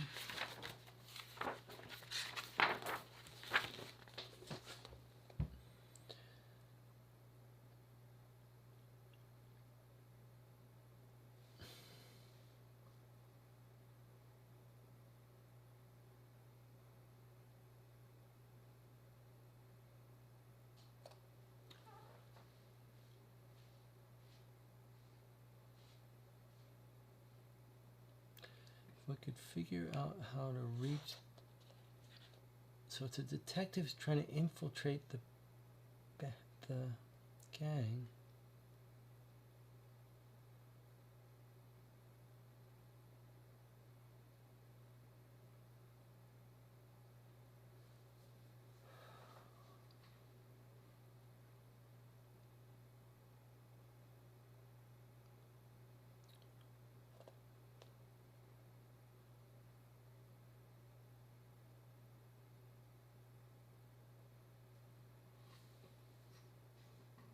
So one of these people is traveling under a pseudonym, and is actually a detective, but not just a detective that's trying to infiltrate the gang.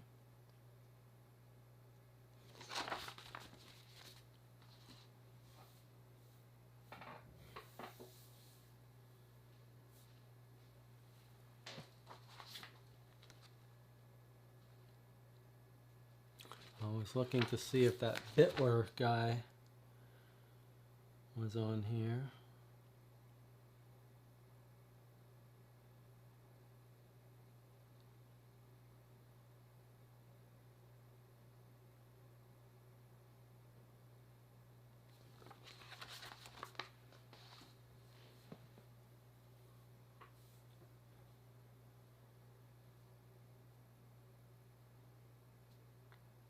There's one point where he's saying, could this guy still be a detective?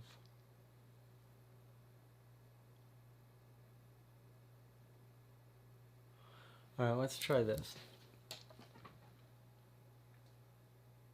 Oh, it doesn't make sense to me as far as the clues go, but if our guy is the undercover detective, the whole game is telling us, oh, find the person on the ship manifest who's traveling under a fake name. So it can't be our guy because he's not traveling under a fake name.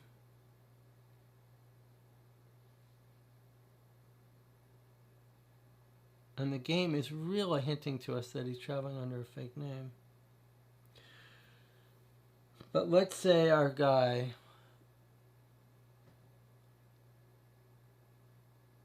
is the detective. He's not a bad guy.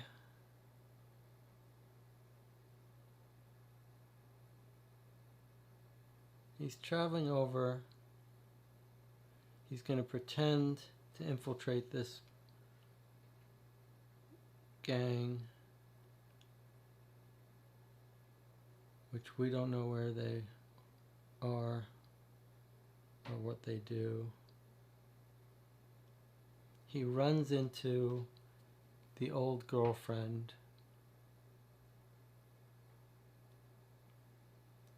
who's showing up at his shows but not talking to him.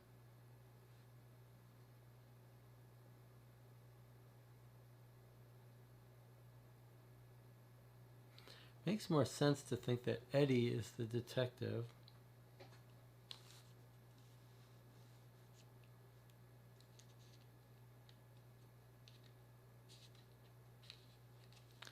She spots him on the boat.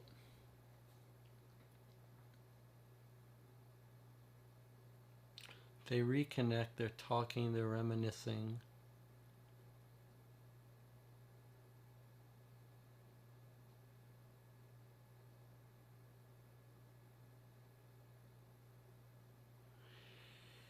It makes sense that she's traveling under a fake name because we know she's traveling under a fake name. We know her real name is Susanna, we think, if this is his woman from his past.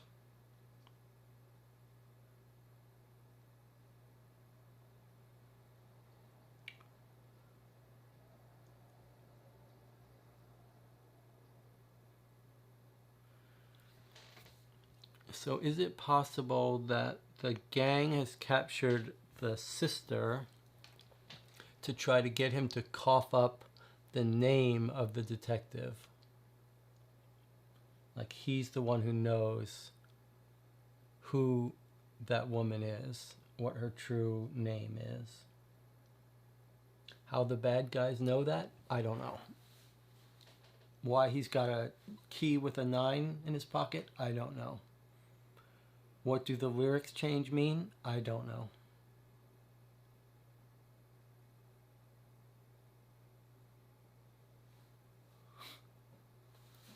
No idea.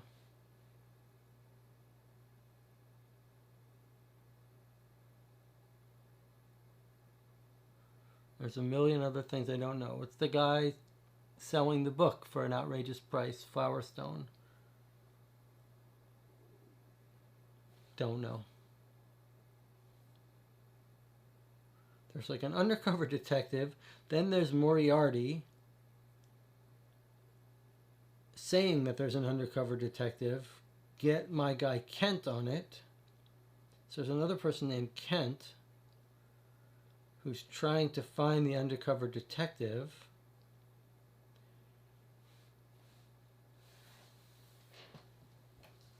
He looks at the paper and the manifest and seems to find something. Here's Sarah Flower at Campbell Hill Church.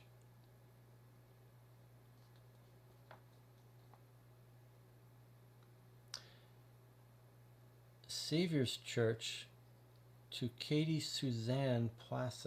Let's look at that. Let's see if that might be our Suzanne. St. Savior's Church.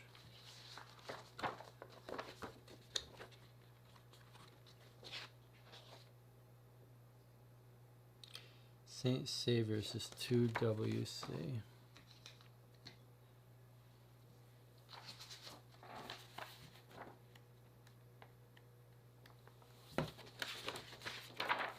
Nope.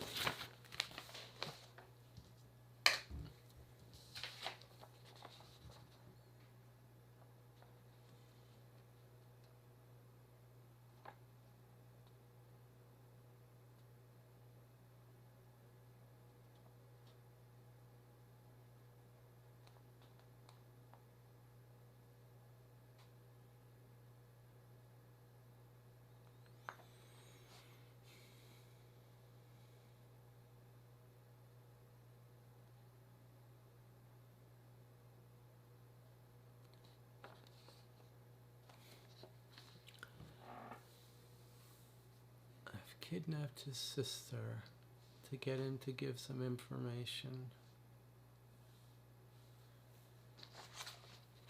And he makes his new lyrics.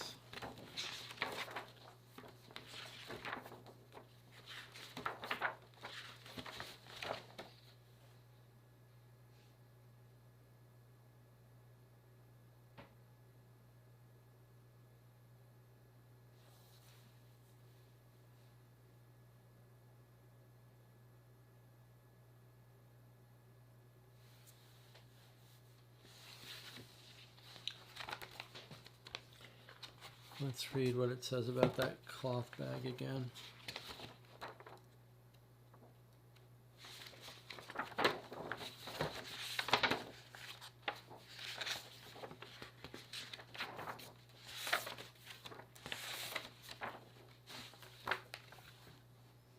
Killer didn't search him. If they did, they were not interested in what he was carrying. In his pockets there was a brown leather wallet with 1 shilling 6 pence. A key with a cloth tag marked with the number 9.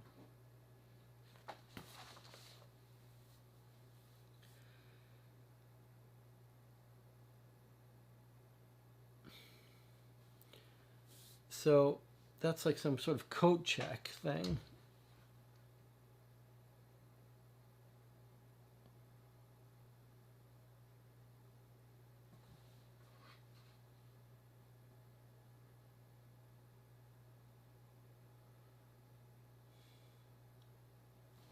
We went to the restaurant.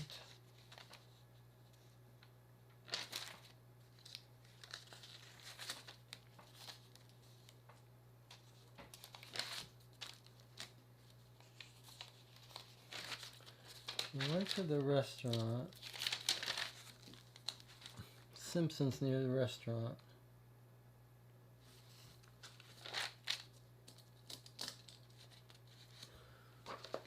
Look this up again.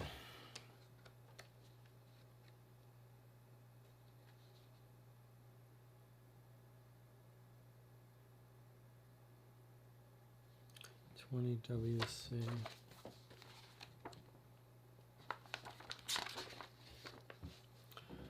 Talkative waiter. Tried to hear their conversation. He spoke of some woman called Eddie in connection with a ship or a voyage, along with another name, Samantha. Sounded like she was some old sweetheart of his. I kept listening because I thought perhaps it was all linked to some dramatic criminal plot. But no, I was sorely disappointed.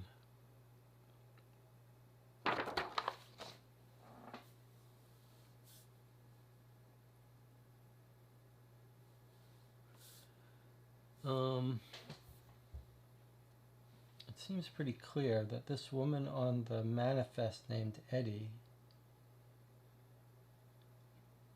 is Samantha.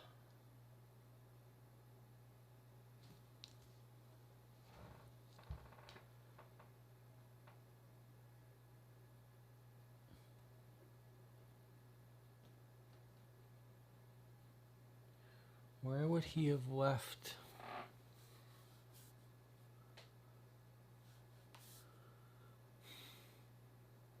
Where is that key going to?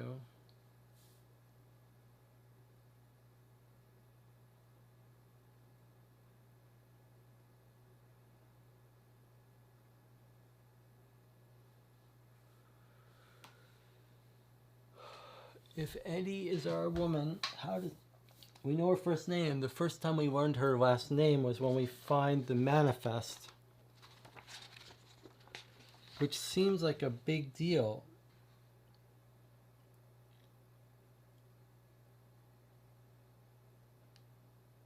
Miss Eddie.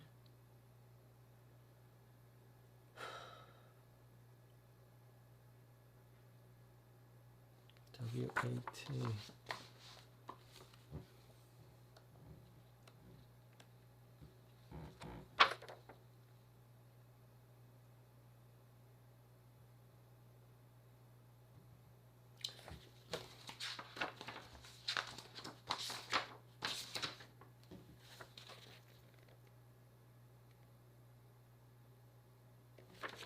It's clearly a T.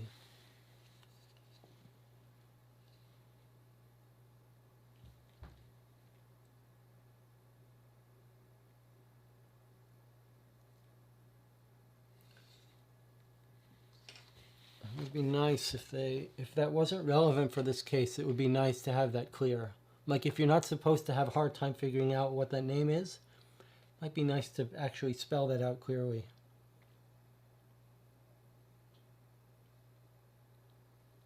And there is a Watkins, Edward, 98EC. But 98EC isn't in our thing. I'm going to read a little fake cheat thing. I don't see it. Just trying to see if there was a typo about the location.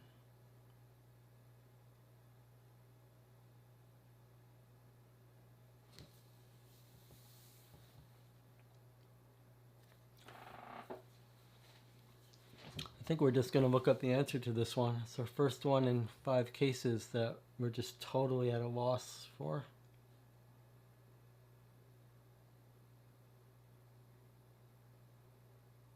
I can't even give the yeah, you're watching me become unhinged.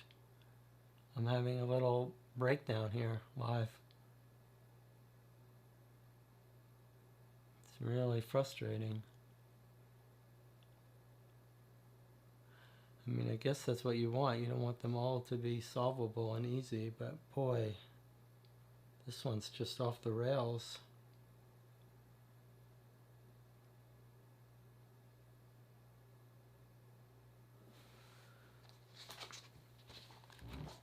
If that change in the lyrics is a code, how would we interpret it?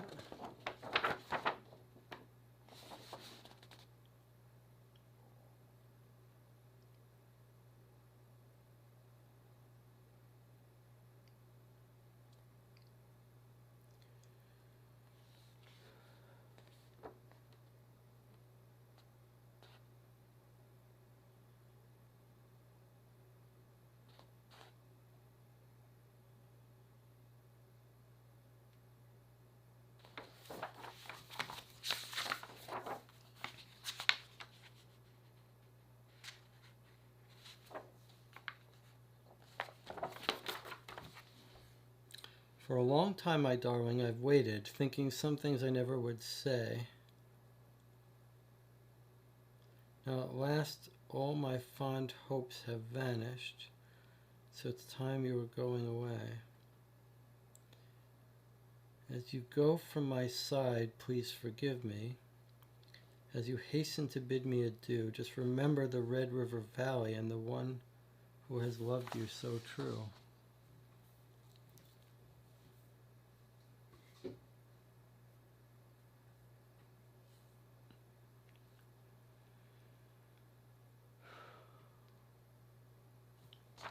Alright, comments are saying to like look at the first, it's not a bad idea, first letter of every word. There's a million words. F-A-L-T, M-D, no. First word of each sentence. For I've thinking now, so as the, and. For a long time, my darling, I've waited thinking some things I never would say. Now at last, thinking last. All my fond hopes have vanished, so it's time. You were going away as you go from my side. Please forgive me as you hasten to bid me adieu. Just remember the Red River Valley and the one who has loved you so.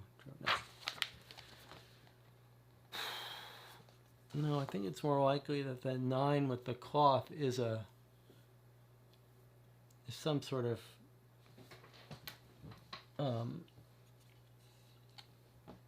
coat check or something. Let's check out these theaters. So they're all WC.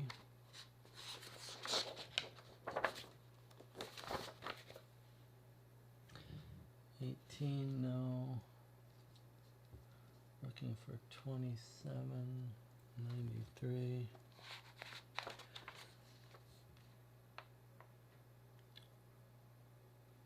So that's the guy who's disappointed.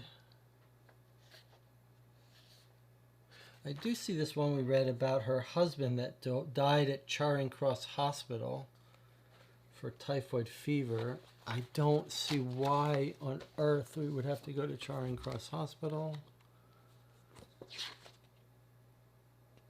What do we know about her job? She was an actress.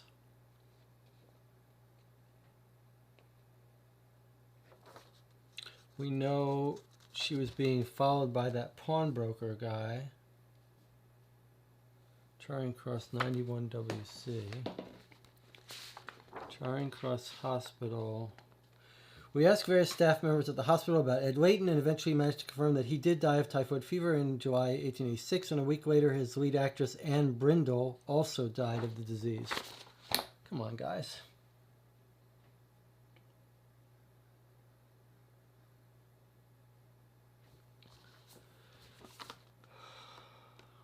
I mean, did she murder? Did the sister murder people? Brindle. No, just useless. Useless information.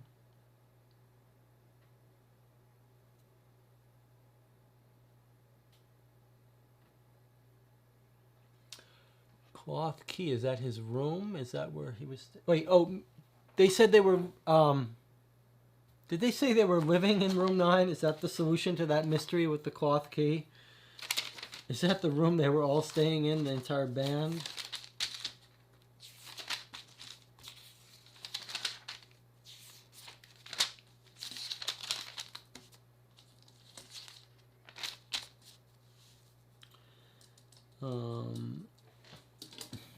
Crown Inn, 83 Northwest.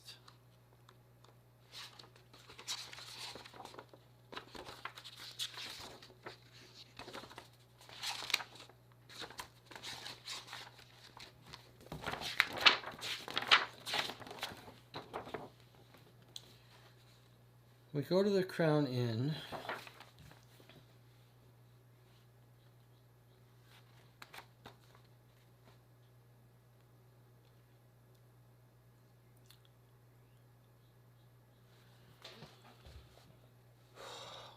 Bill Kane, Atticus was our singer. Which room was Atticus in? Room 9 with the rest of us. That 9 is just his hotel room.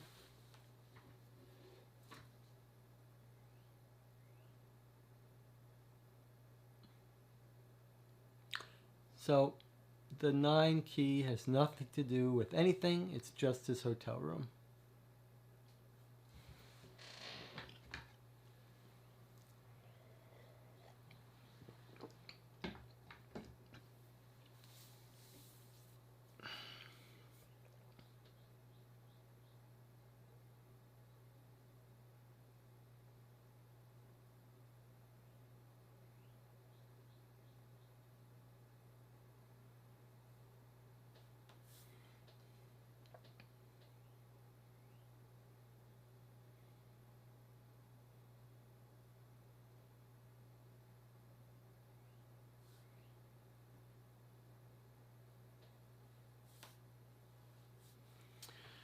Well, Zach, I agree with you. The coded message, it seems like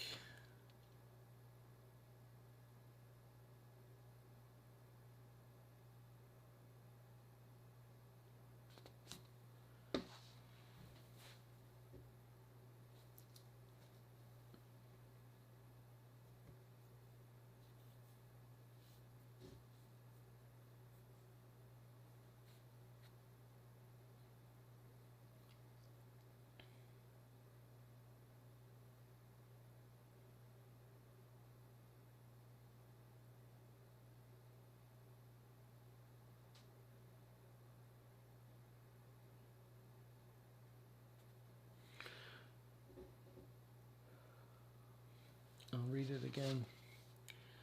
For a long time, my darling, I've waited, thinking some things I never would say. Now at last all my fond hopes have vanished, so it's time you were going away. As you go from my side, please forgive me. As you hasten to bid me adieu, just remember the Red River Valley and the one who has loved you so true.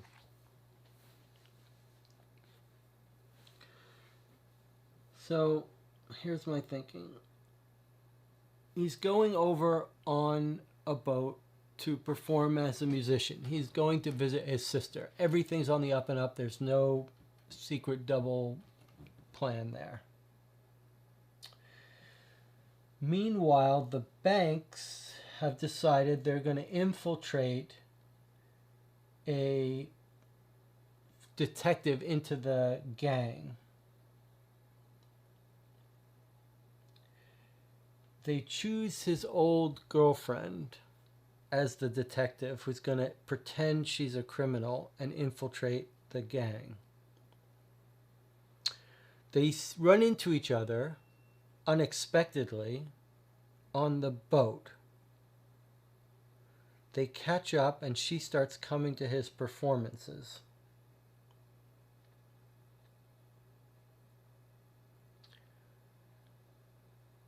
Somehow the gang figures out that he knows who this woman is.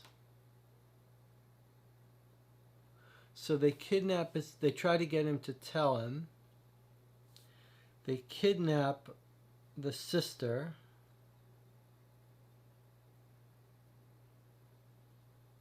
They show him the ring saying, this is proof that we have her, you have to come with us. He knows that he's probably not going to make it back from this meeting with the gang, where they're going to try to find out the true name of the undercover detective. So he takes his last shot to tell this woman in the audience with his lyrics that she has to leave town and escape, and that he's never going to see her again.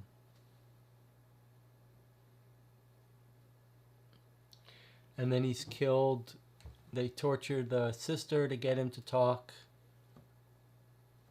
And then they kill him when he tells them who it is, but she's already gone by then. That's my best guess. All right, we're giving up now. We're going to try to answer it as best as we can, because I'm exhausted by this case. There's a lot of stuff on the board. It's just a total mess. I guess the smart thing to do is, if that's our working theory, which we reserve the right to change on when it comes up, we could imagine what questions were going to be asked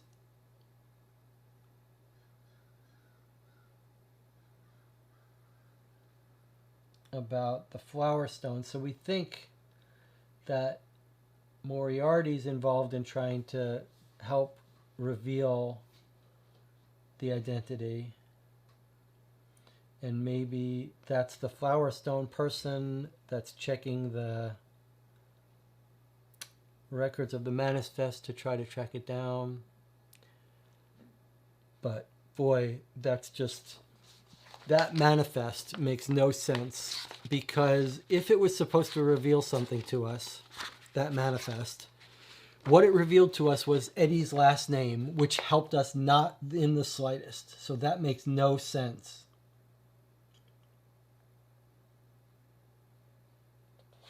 Like, it has to be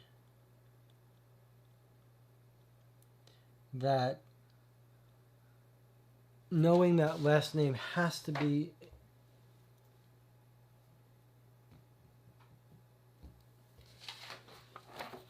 it just makes no sense. Like, there has to be something about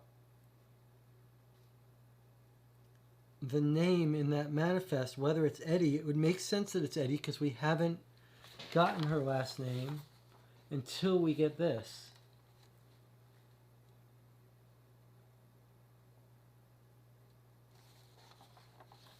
But how are we supposed to use this information? And then we're given additional hint that said this guy looked at the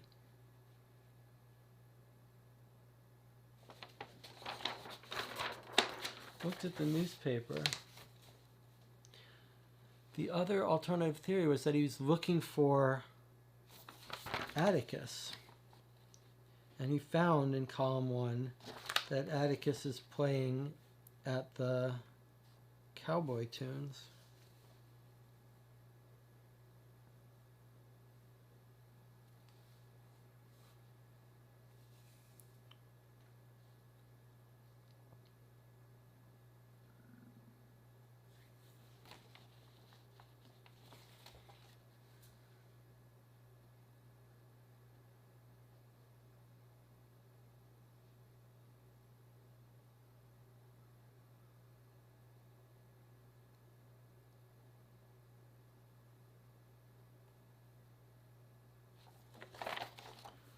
Just looking at the first column to see what he might have seen. Eversham. No.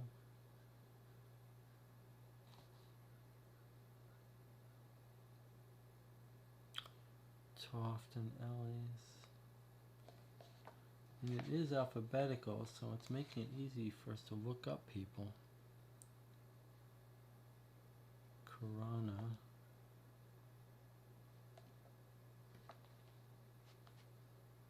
No.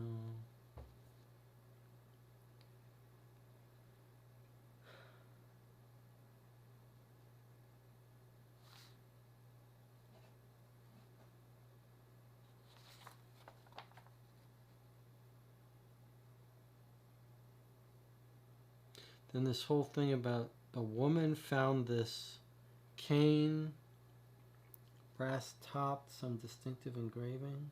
So total. Then the bespoke boats, which I thought was going to be how we found bodies were dropped off, was not to be found anywhere.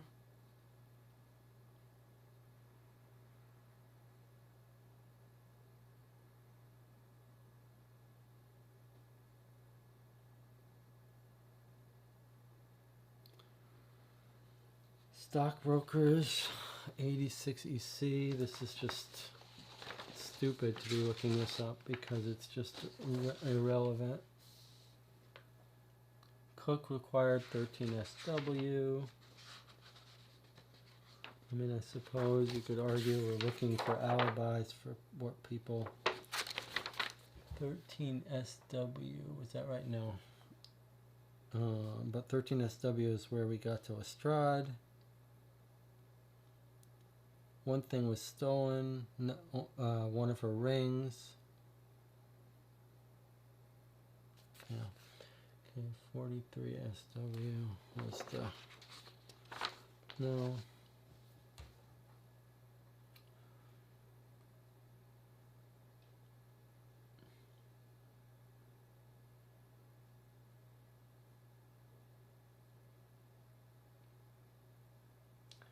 Sir Edgar is set upon.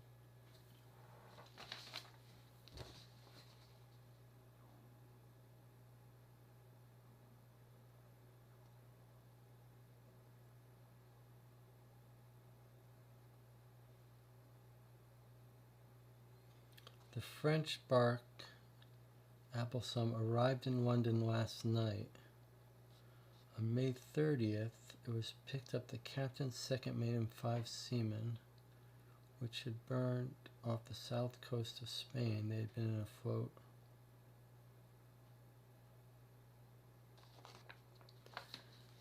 I mean, we could look up the docks around that river where the people were found. There's a whole bunch of them. And they're mostly east and south. Okay, those aren't in our actual neighborhoods.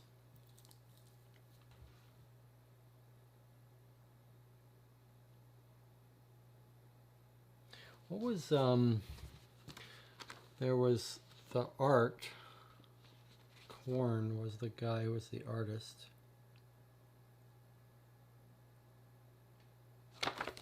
Not in the dictionary.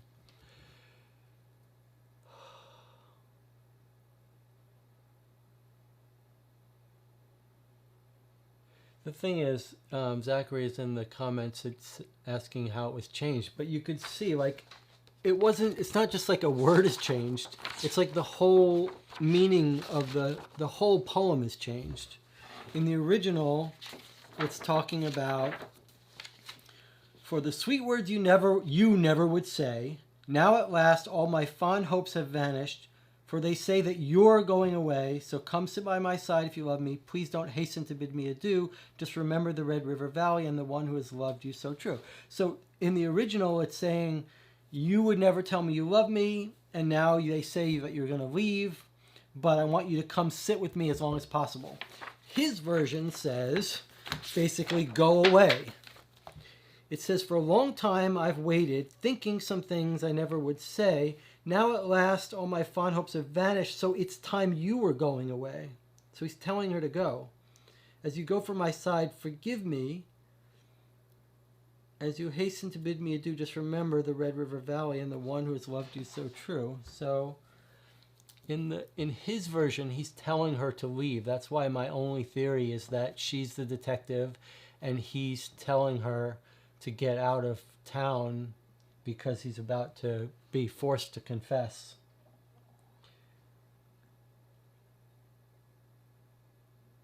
Which is not a code. There's no code in there at all. Unless he's trying to say, but what would he be telling her? Like, he can't be telling her who the detective is.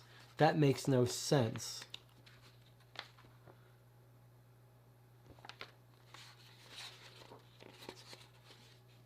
I just wish this is the one that's killing me. This manifest.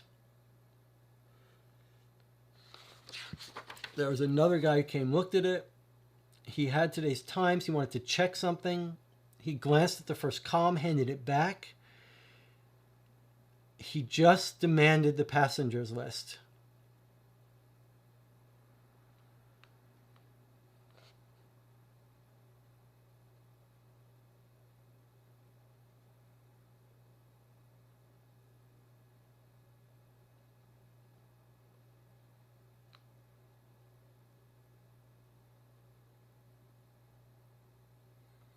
She had curly blonde hair and was probably in her mid-20s, pretty but not demure. She carried herself with confidence. I see. Yeah, she's going to be the detective undercover.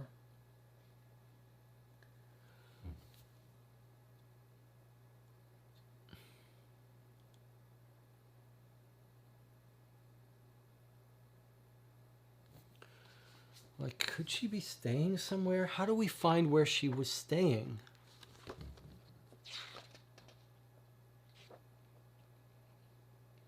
How would we find where she was staying? She's joining him at these shows. Right? Does that mean she's staying nearby? Let's look for inns and hotels near WC. 32 WC. I'm just going to look up here. 32 WC. 32 WC is Bentley's residence. Is that where? That's the art house. Various landscapes by a Joseph Korn. Lovely, isn't it? Are you looking to purchase? Did the artist ever visit London? Mr. Allenston, who painted the large landscape, came to London 6 months ago.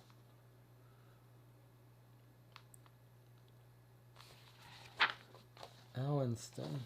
How does that help us? It doesn't. He's not going to be in the directory. He's just visiting. No.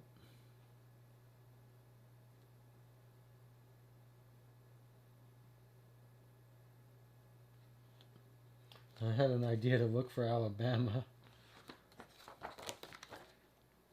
Or Red River Gorge. Red River Valley it was, not Red River Gorge.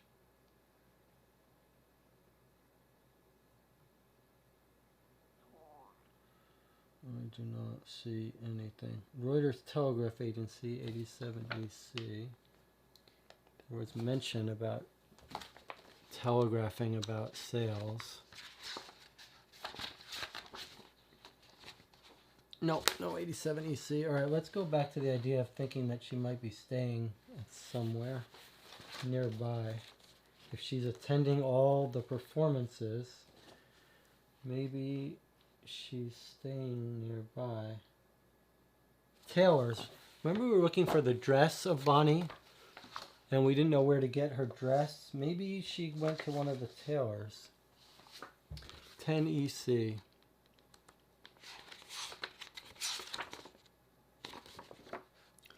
No. 11 WC.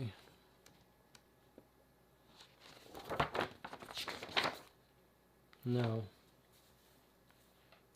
88 SE. No. Lastly, 16 Northwest. I'm sure we're going to be a no.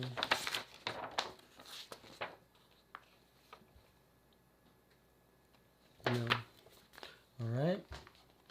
What about where she might have been living?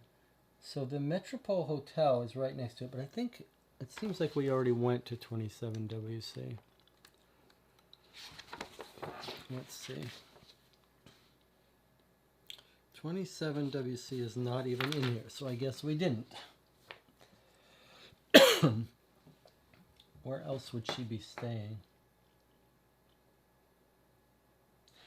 I mean, if we could find her, there's Charing Cross Hotel, 90 WC, and then the Grand Hotel. So I don't see a 90 WC. 22, 21. Nope. 22, 90. What else is here? I guess I could show you it here. So if she was attending all the performances up here near the Tivoli Music Hall, which is here, then it might make sense that she was staying at one of these other hotels.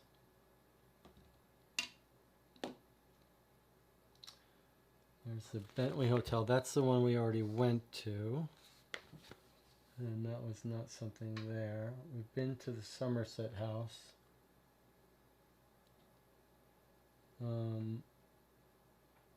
What about that bank? Is it possible she was going... Let's try to check out the bank in the National Gallery. 26 WC, no. National Gallery 24 WC, no. Nothing. Nothing for anything.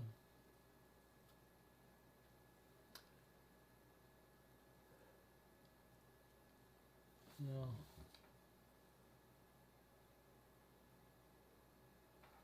Let's try one more time to read what those people said about that girl being in his office.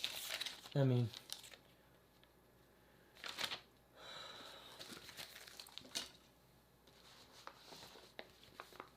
'83 Northwest.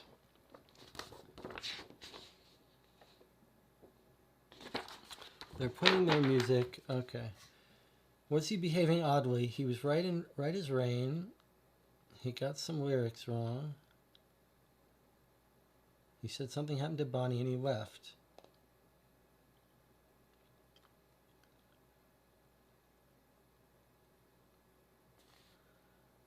I had a whiskey in some joint, says Troy. Don't recall the name. That's just frustrating.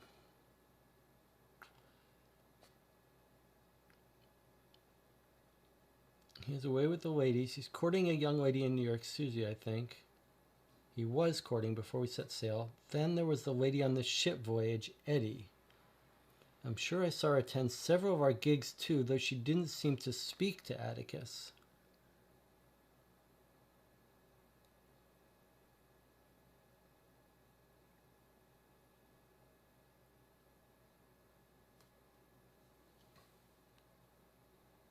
He helped to break up some powerful gangs and put a noose around the necks of some real nasty folks. And you believe your stories. He said he couldn't hack it. He was a coward.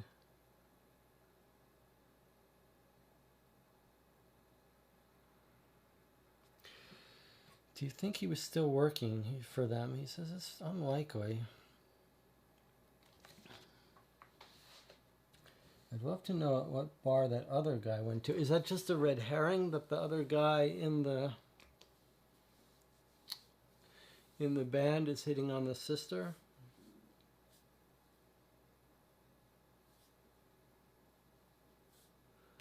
Like, how is that relevant? There's two people hitting on the sister. We don't know if any of them are involved. He says he went to a bar to get a whiskey. I mean, I guess we could look if there are bars nearby that would give him an alibi.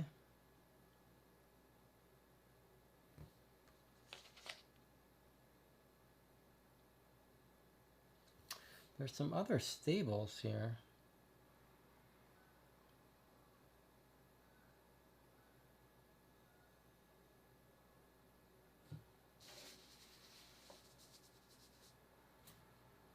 Okay, that's it. We're going to the end. This is too much.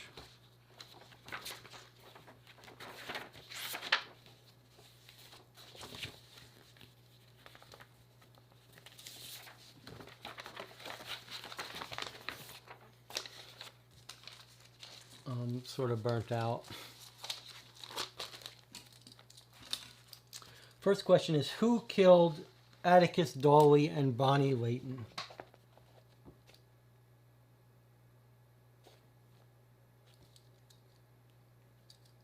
I mean, someone on the Kanzicki gang, but maybe if you had to choose, you would choose that guy selling the book. Is that the idea, that he was the... I don't even know anymore if he's the bad guy or the good guy. I just don't know. I'm going to say guy selling book. Unless you think... Yeah. Why were they killed? I'm going to say to get them to reveal name of detective. I mean, I suppose, yeah, it couldn't be just for revenge, otherwise they would kill him. They're trying to make him talk. Where can their killer be found?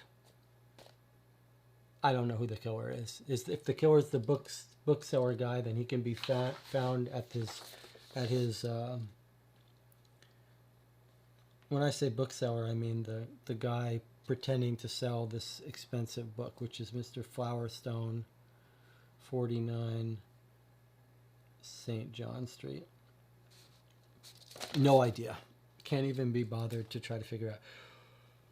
What impact did Red River Valley lyrics have? And I'm just going to say that it told Eddie to run. Second series. Where did Troy go into Atticus's dressing room? Why did Troy go into Atticus's dressing room after the concert? I'm going to say to get the banjo so they could play it. What is the real first name of the Pinkertons' agent? So we're going to guess it's Suzanne or whatever that S name was. Suzanne, if we're thinking it's Eddie. Who is responsible for the fish in Farrington? So that was the one where we know the cart turned over at St. Cross Fishmonger. And he threw the stuff back in the river. So it may be that him throwing those fish in the river, they fished them out or they got that cart. Why was he trying to get rid of the fish? This is 5, 6, 7, 8. We don't know, but they were rotten. So something made him, that guy who's driving the cart must have known that the fish were rotten. And maybe if we had bothered to go check out that fish store, we would know why they went rotten. But there we go. Okay, here's our score. Who killed him? Okay, well, this says Mr. Flowerstone, the guy selling the book. So I guess that's 25 points for us. Why were they killed? Bonnie was tortured to force Atticus to reveal what he knew about the Pinkertons' agent sent to infiltrate the Kaziki gang. Then Kent murdered them to cover up his tracks and prevent Eddie from being alerted.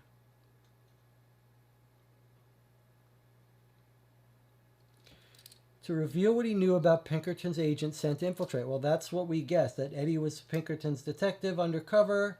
He was tortured to get him to reveal that. That's what we thought. This is then Kent murdered them to cover his tracks and prevent Eddie from being alerted.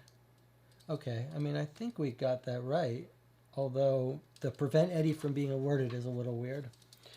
Okay, it says, where was he? At 49 EC under the Oaths of Firestone. We got that. Atticus changed the lyrics to tell Eddie to escape because he was about to reveal her true identity. Okay, well, I mean, that was my guess. You heard it here. You're my witness. But boy, was that with zero confidence. Second series. Why did Troy go to Atticus's dressing room after the concert? This says he was in love with Bonnie. We knew that. Although she wasn't interested in him, we knew that. So he was looking for any clues as to where Atticus had gone or what had happened to her. So we didn't get that 15 points because we thought he was just going in there for the banjo. This is saying he was just looking for clues. Okay, what is the real name of Pinkerton's agent? Suzanne, right? That was our guess. I said Suzanne, but it was the name of his old girlfriend, Samantha. Okay, and then he says, 7, who was responsible for the fish. We said the fishmonger. This says the fishmonger. Plus 15. It also says it's got his name, T. Cooper, that we never followed through on. Who is responsible for the fish? This says, oh yeah, that was our 15. Okay, here's our last question. Why was he trying to get rid of the fish? This is something we didn't track down. Because he had used too much of the popular Mr. Howley Loner's flavor enhancer on them. That was in the newspaper. and it had turned them poisonous. He heard an investigation was underway into food poisoning in the area and was on his way to get rid of the evidence in the river when his cart toppled over. 10 points if you realize the reason for Mr. Lohner's flavor enhancer caused poisoning. We didn't get that. From the wild almonds he used to make it, you get an extra 10 points if you knew it had cyanide from almonds. So I think we probably would have solved that fishmonger mystery if we had had the energy to pursue it.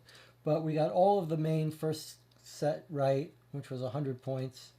And then we got 15. No, we got that one wrong. We said that was banjo. So another 25, 125 plus all the turns left. So we got the main mystery right, but it was we had no confidence that that was the solution. And the guess that he changed the lyrics just to tell her to run away because he was going to reveal her, that was all correct. But boy, was that frustrating. All right, let's read Sherlock Holmes let's hear Sherlock Holmes' solution. Maybe we take a little 60-second break here and just relax for a second. I guess we'll review it after we read the solution.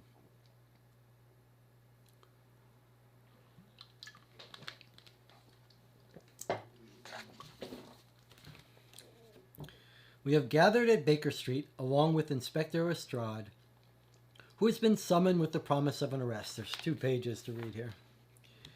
Watson is at the writing desk, ready to take down the message that will be sent by telegram to Annabel Dawley. I felt in my bones it was gangs involved, Holmes, says Lestrade. No simple mugging. The style of killing was certainly suggestive, responds Holmes. And yes, you are right, Lestrade. A specific gang and a certain professor you have heard me mention in the past were responsible for the deaths of Atticus Dawley and Bonnie Layton. Professor? asks Lestrade. You mean that Moriarty fellow? I do. Though once again, I'm afraid the trail of evidence will not deliver him into the hands of the law. His instrument, however, is another matter. His instrument? The man he instructed to carry out the killings, a Mr. Kent.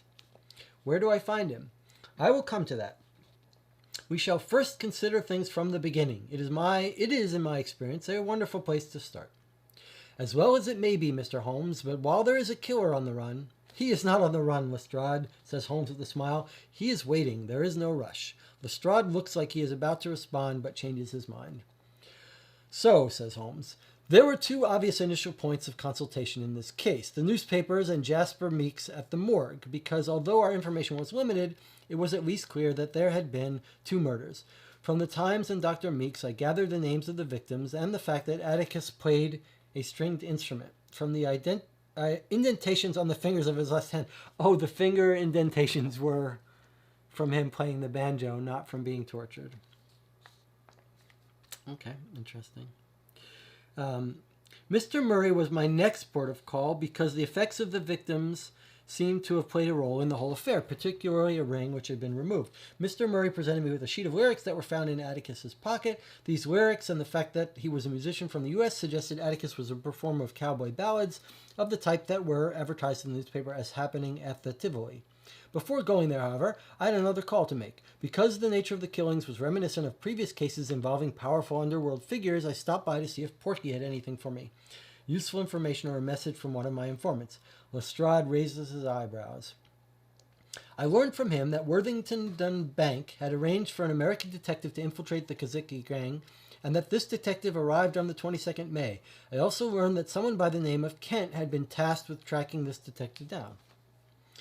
Lestrade gasps. So that's it. Dawley was here to infiltrate the Kaziki gang. He was... Hold a moment, Inspector, says Holmes, raising a finger. That was indeed a possibility I entertained at the time, as did we. But I was hypothesizing without the facts. Lestrade's brow furrows, and he sits back in his chair with an air of impatience. So, to the Tivoli, where I discovered that Atticus had indeed performed there, and that he had a visitor on the night of his death. A tall, dark-haired man who brought news of Atticus's sister and then left with Atticus. In Atticus's dressing room, there was a silver lady's ring. The visitor was Kent, so Atticus was... Holmes raises a finger again, and Lestrade once more falls silent. At this point, it seemed likely that Kent was the visitor to the Tivoli, and that he had kidnapped Bonnie and taken the most distinctive of her rings to present to Atticus as proof that he was holding her, as we surmised. If that was the case, Kent presumably thought that Atticus was the detective, or that Atticus would lead him to the detective. But a new mystery had presented itself. Why did Atticus insist on playing the concert rather than leaving with Kent immediately on learning of his sister's predicament? There is a pause, and we nod in agreement and remember wondering the same things ourselves. There was an old copy of a New York newspaper, which I noted, Atticus had kept because Bonnie had placed a message for him in the personals column.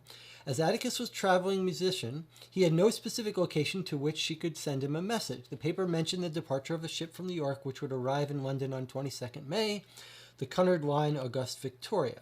At the Crown Inn, I spoke to the rest of the band and discovered that they arrived on this ship, and that Atticus used to work for Pinkerton's detective agency in the U.S. and had helped to break up some powerful gangs. Bill also told me that in 1885, Atticus left Pinkerton's to become a musician by trade. Lestrade shifts in his seat. That's what he said, he remarks, but he was lying. It was a cover to continue his detective work. Inspector, responds Holmes, if Atticus's real mission in coming to London was to infiltrate a criminal gang, why, as a cover story, did he come with a band who he would be leaving London shortly after arriving? Why had he told Bill late one night that his real reason for leaving the agency was that he had no stomach for detective work? Why did he travel under his real name? We wondered that as well when we were considering that he might be the detective. Why did he travel under his real name? A name under which he had once published a newspaper story about his time with the Pinkertons.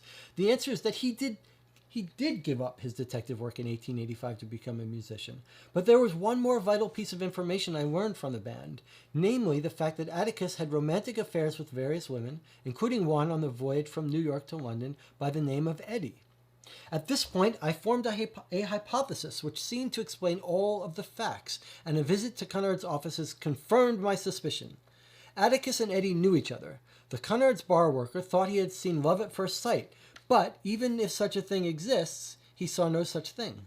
They stopped and stared at one another, and then Atticus went directly to Eddie. They were acquainted and were surprised to see each other. Atticus did not have a brief fling with Eddie. He rekindled an old flame. We figured this out. But clearly no one else in the band knew Eddie, so it seemed Atticus knew her before he met Bill in 85. He knew her when he was with Pinkerton's. Holmes watched the smoke from his pipe rise towards the ceiling, then looked to Lestrade. So, says Lestrade, are you saying Eddie was the Pinkerton's detective, a woman? Precisely. Holmes places his pipe down and rests his head in his hands. Atticus recognized her as a fellow Pinkerton's detective, with whom, it seems, he had a romantic relationship.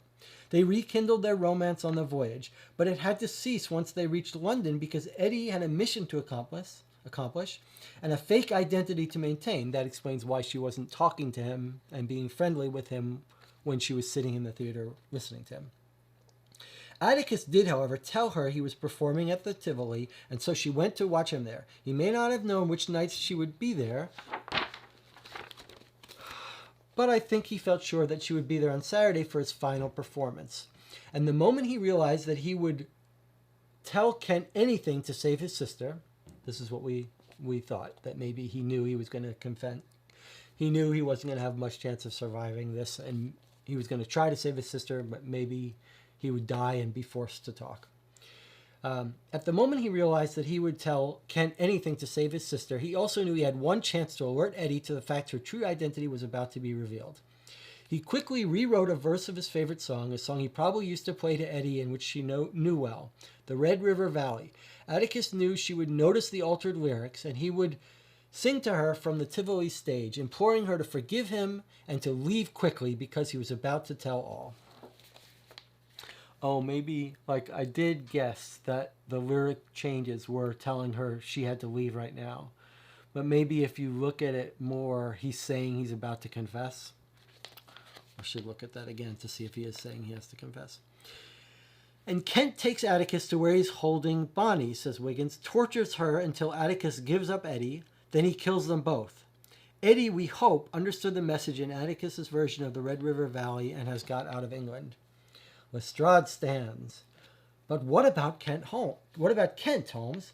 The murderer. Has he not escaped by now? Fortunately for us, Inspector, replies Holmes, Kent still believes his information to be valuable and is waiting for someone to collect it. How do you know? My Moriarty informant chose to present his message to me inside a book. What I did not realize at the time was that this method of delivery and the petal used as a bookmark were part of the message. Kent was to deliver his findings concealed inside a book. If you peruse today's Times, Lestrade, you will find an advertisement in which a Mr. Flowerstone at 49 St. John Street offers to sell a book entitled The Woman in Pink. Evidently, our man thought he would give a teaser of his findings in the coded message for Moriarty, alerting his employer to the fact that it was a female Pinkerton he should be looking for. Okay, so he put an ad about the girl in pink. Was that what she was wearing? No, we don't know anything about that. Okay, and the price, chips in Wiggins, deters any real customers from inquiring. £1 16 shilling. Lestrade is no longer listening. He is already halfway out the door. If this man Kent is where you say he is, he shouts, I doff my hat to you, Holmes. You and that riffraff who do your legwork. Riffraff, huffs Wiggins indignantly. Aside from the dubious virtues of that label, says Holmes, closing his eyes and sitting back in his chair.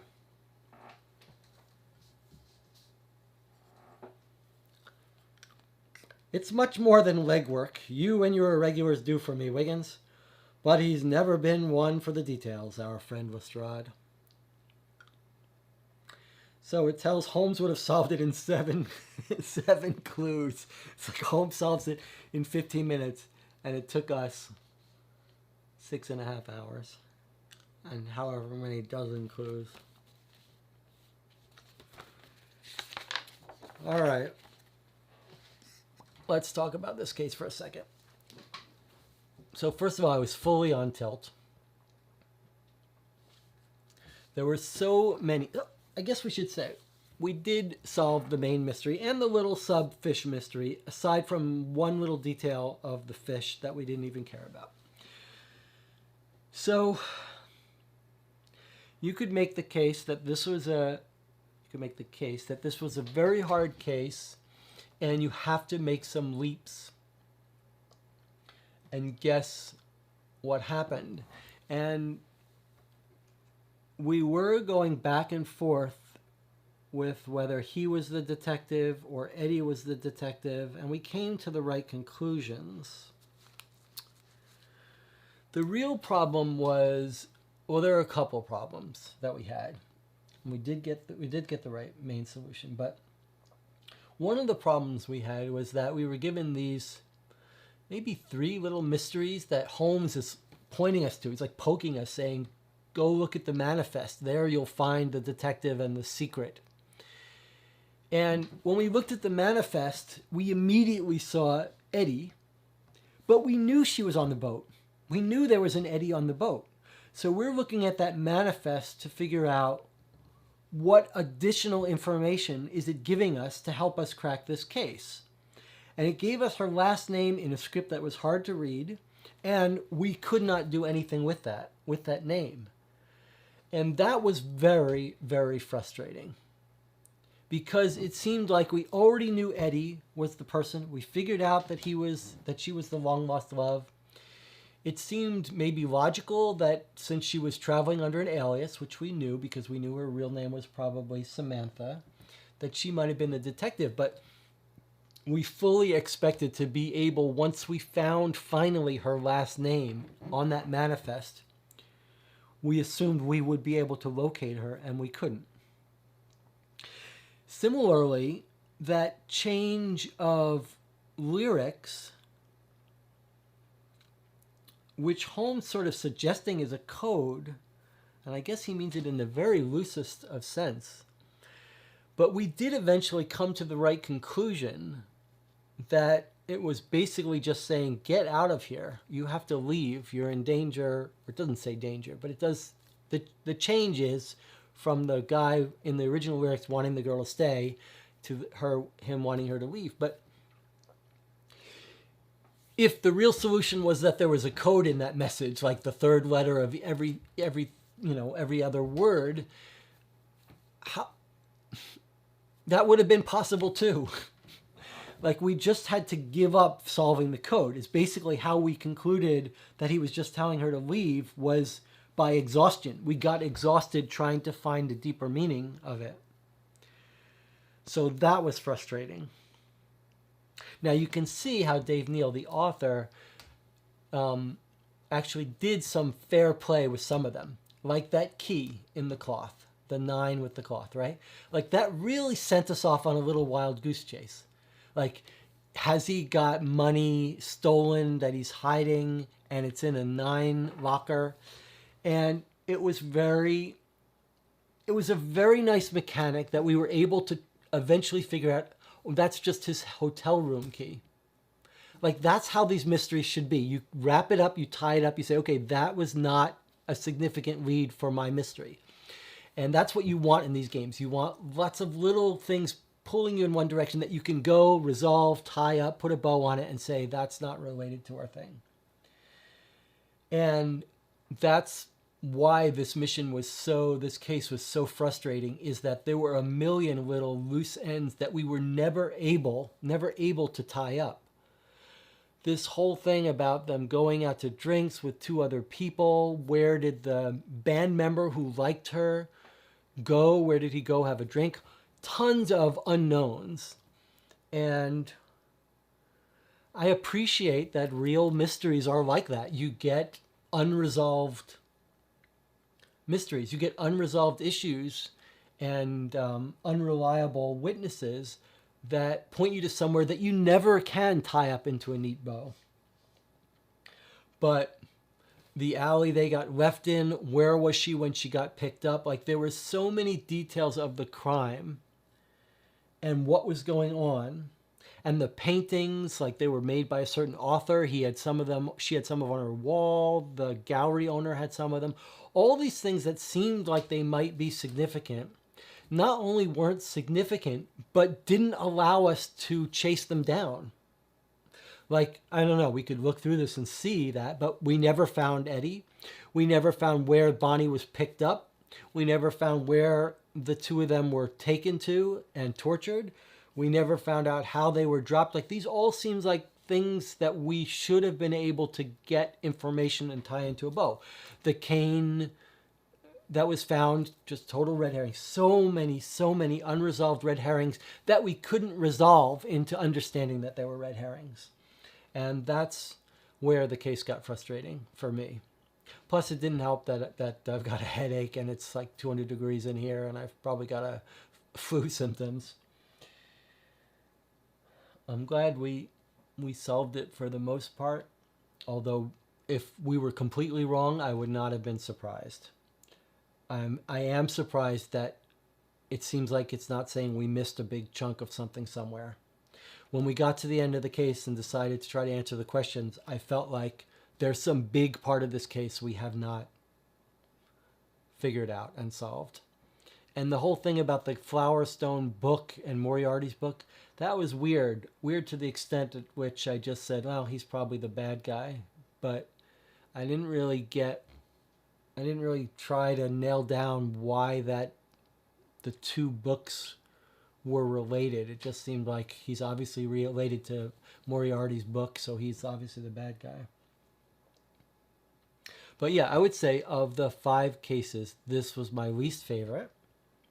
And I'm not sure that, obviously you could have done a lot better, but I'm not sure this case you wrap up and are confident about what happened. I'm curious to hear if other people finish this case and feel confident they know what happened. So maybe an 8. I'd maybe rate it an 8 compared to 10s of the other cases, 1 through 4. And yeah, it's a little weird, the believability of the plot of him. Like, it's a little... Here's one more thing that was unresolved, and then we're about to finish it. So this Kent guy, right, the hired assassin, kidnaps Bonnie, proves to Atticus, says, I've got her, you have to come meet me to tell the truth. I mean, Atticus probably knows that he's going to be killed. But here's the question for you. That premise, the premise of that is that the murderer for hire knew or believed that Atticus knew who the detective from Pinkerton was. Why? Why does he think Atticus knows? Is it just that the killer is told, hey, Atticus is here, he was involved in the Pinkerton stuff. Maybe they think he's the detective. They don't know about this Eddie person. So maybe they think they're just going to bring him in to torture him and get some information. But why do they think he has information? That's my question. Why does the assassin think he has some information? I can see why they would think he might be. Maybe they think he's the undercover detective. They've heard whiff that there's an undercover detective on that boat. Maybe they think it's him. But then why don't they just kill him? Why are they? Maybe they want to know how much he knows. Okay. So maybe they don't know about Eddie. All right. So I've rated an 8, maybe a 7, maybe as low as a 7. Dave Neal has set some high standards for the first 4 cases, which were 10s, I think, in my book, 10s and 9s. So this is at the bottom, but still good. Still some cool stuff. All right. If you've watched this to the end, please consider subscribing to the channel, pushing the like button. Apparently, Google likes when people make comments on the video. So if you've got some questions, I would love to hear from people who watch this in the future, if they solve this before me, or what I figured out things, or if I missed anything. And if for some reason you like this content, you might even consider becoming a Patreon supporter financially to let us make more of these. And I'll see you next week.